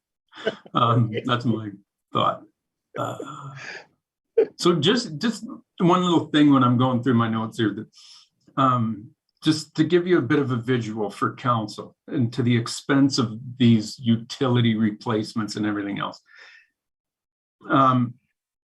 One block of underground utility replacement is anywhere from Riley, I got Riley's attention now. He's wondering if I'm going to I heard knock it out of the park or just depending fail on miserably. depending on $800 to $1 million. Riley? ish. Ish, your little, that's an Yeah. expensive block. So, and depending on pricing, I mean, we've seen them as low as, um, sometimes we'll see, well, I'm trying to think what the Shawnee contract was. I think it was around 800 for 2 blocks, but I mean, those blocks are about as basic as you can get. Right. There's no improvements. They're shorter. I mean, the road's not super big. There's not a lot of concrete work. But on downtown, you're looking, and we were probably well over $1 million downtown. So Right. So You're- just to you're in give the you range. some perspective, when you're looking at these projects, like it's a big number. So that's why these reserve accounts are extremely important. So I just want to chuck that in there. I don't think I had anything else. Yeah, and I'm if you okay want to with get some other numbers, on page 8 and 9 of the budget briefing that was provided as part of your package, there is kind of a breakdown of the water, roads, storm, facilities, and playgrounds. And we've also put in, you know, what a lineal charge of replacing water line is and sewer line. You know, water line replacement is about $300 a lineal meter. Sewer line's about the same. And when you do all three of them, you're talking about $1,000 a lineal meter to replace road, sewer, and water all in one kind of segment, right? So, you know, those are ballpark numbers that you can use and deal with it from that perspective. So, I don't know. I just heard Riley say 400 a block, so I'm just holding his feet to the fire on that one. I'm bailing them out here because I'm going $1,000 a meter. I'm sure you will remind me, Mike. I'll be nice. I heard the big number. I heard what you said loud and clear. I always give a range. Thank you. And that's good. on now I have to justify myself. On 4th Ave, it's gone. So that's based on purely the Shawnee contract. We do have engineering and now Suncor and contamination on top of that one. So that one alone will end up, I bet you, closer to 800 or 900 a block by the time we're done, and depending on how much we recover from Suncor. But you know, if you could get in on a perfect block that's simple and plain, that's probably your best case scenario. But you know how often we hit best case. So are you saying you're already going to be over budget on 4th, Riley? Yes, He just I think threw Kaylee- that out there. Yeah. Kaylee said that. We haven't even started yet. Kaylee said that. She went have a- over the budget for 4th. And We have a tender agreement and a contract. yeah, that's all on budget, but it depends on our cost recovery for Suncor. Yeah, I know. So as long as we recover most of our money from Suncor, we're on budget. I'm giving you a hard time. Need to laugh. I know. I get a hard time on this lots though. So getting a Jamie? complex. Yeah, so yeah, I get what's going on 4th and stuff, but I think almost a better example of this is what happened with the valve over there on McLeod and First, when that valve blew apart. It was, I don't remember the exact numbers, but it was a huge chunk of money that we had to come up with virtually overnight. And if we didn't have some reserves in place, I mean, it had to be fixed, so we would have been borrowing the money or doing whatever we had to do to fix it. But that's a better example of what can happen without any sort of forecasting at all. It happened, and we're seeing it all over the city now with water main breaks and all those sorts of stuff. So I think to have a reasonable reserve and to be putting money into our reserves annually is a good thing when it comes to utilities. Thank you. I would also like to share with council is administration never brings you back a budget where we have spent 100% of our grant money in the current year. We don't know what's going to happen because there's so much crystal ball activity, because we only know year to year on what our allocation is going to be from the province. So we normally come back to you very conservative. I feel more comfortable on standing in front of you and saying, well, I forecasted that it was going to be X and not when it comes back it's Z, and when our costs increase. I'd rather them come back and say, oh, well, you're getting $300,000 more than what we had put in our forecast. And to put it in the context in future years for council to think about, like right now, our capital, like we're at $34 million capital. That's unsustainable. A lot of that's renewal funding. That's unsustainable both from funding perspective as well as human capacity. We need to be targeting between $5 and $6 million maximum per year on a capital side of things for us to be able to handle it internally ourselves. And so if we kind of deal with that target, then we're talking about, you know, an asset management strategy that's based upon those targets, based upon risk assessments, based upon going after the most important infrastructure to replace versus running after Craig's cul-de-sac or something along those lines, right? So we've got, those are kinds of the things that the philosophies that we have to talk about and talk through as part of this term and get a handle on that as we we close the chapter on the flood, right? And then we go forward from there. So Jamie, your hand's up. Oh, okay. So 0 tax increase and a 2% utility rate increase across everything.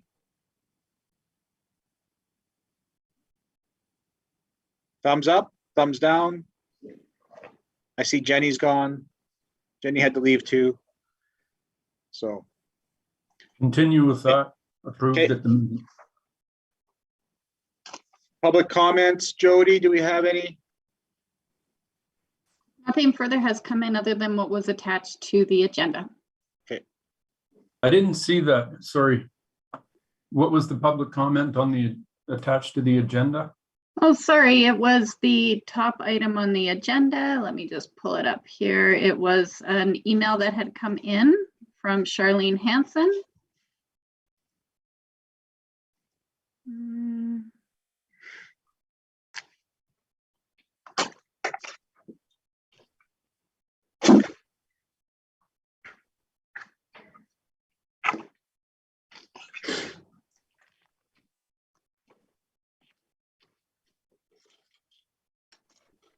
So I can read the email to you. It said, "Hi, I am against the proposed 2.5% increase for salaries that the town is advocating. Since 45% of the budget seems to be comprised of salary, perhaps it is the salaries that are holding the town of High River back and not those of the unvaccinated, as per Mayor Snodgrass's opinion. Further, I'd like to know what the town is doing to give tax breaks to those who are not being permitted to use town facilities but are still paying taxes. Since the town has repeatedly stated that they are in favor of free speech, but when they hear free speech, other than their own opinions that are quick to kibosh it, I suggest they start thinking about the many town residents who do not support the way Mayor Snodgrass and Councillor Kinghorn think. Also, I would expect that Mayor and Council represent the town in its entirety and not just the opinions that they agree with." And that was the end of the email. Okay. So nothing budget related. Just the 2.5% COLA increase was the reason why it ended up being included in the budget feedback. Okay. Okay, perfect. Thank you. Okay. Back to you, Chris. Yeah, so next steps, this is the last slide. We'll present the budget as you see it before you today for approval February 14th with the 0% tax increase.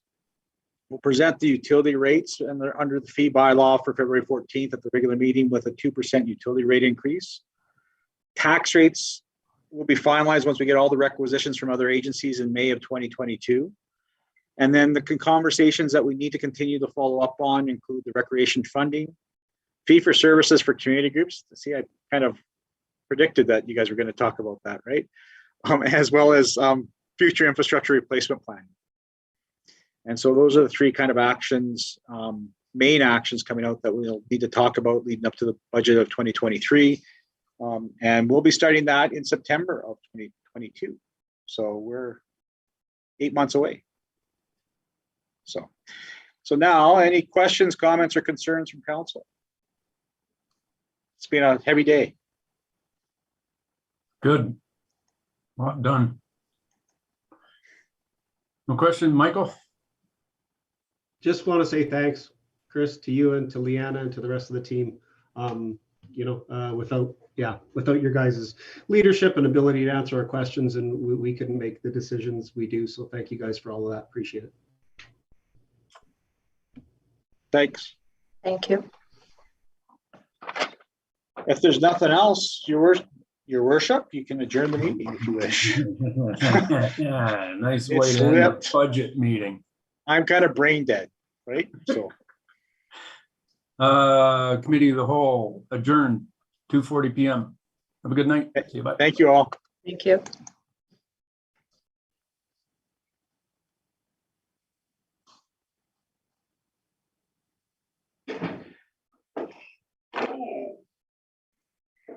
Chris?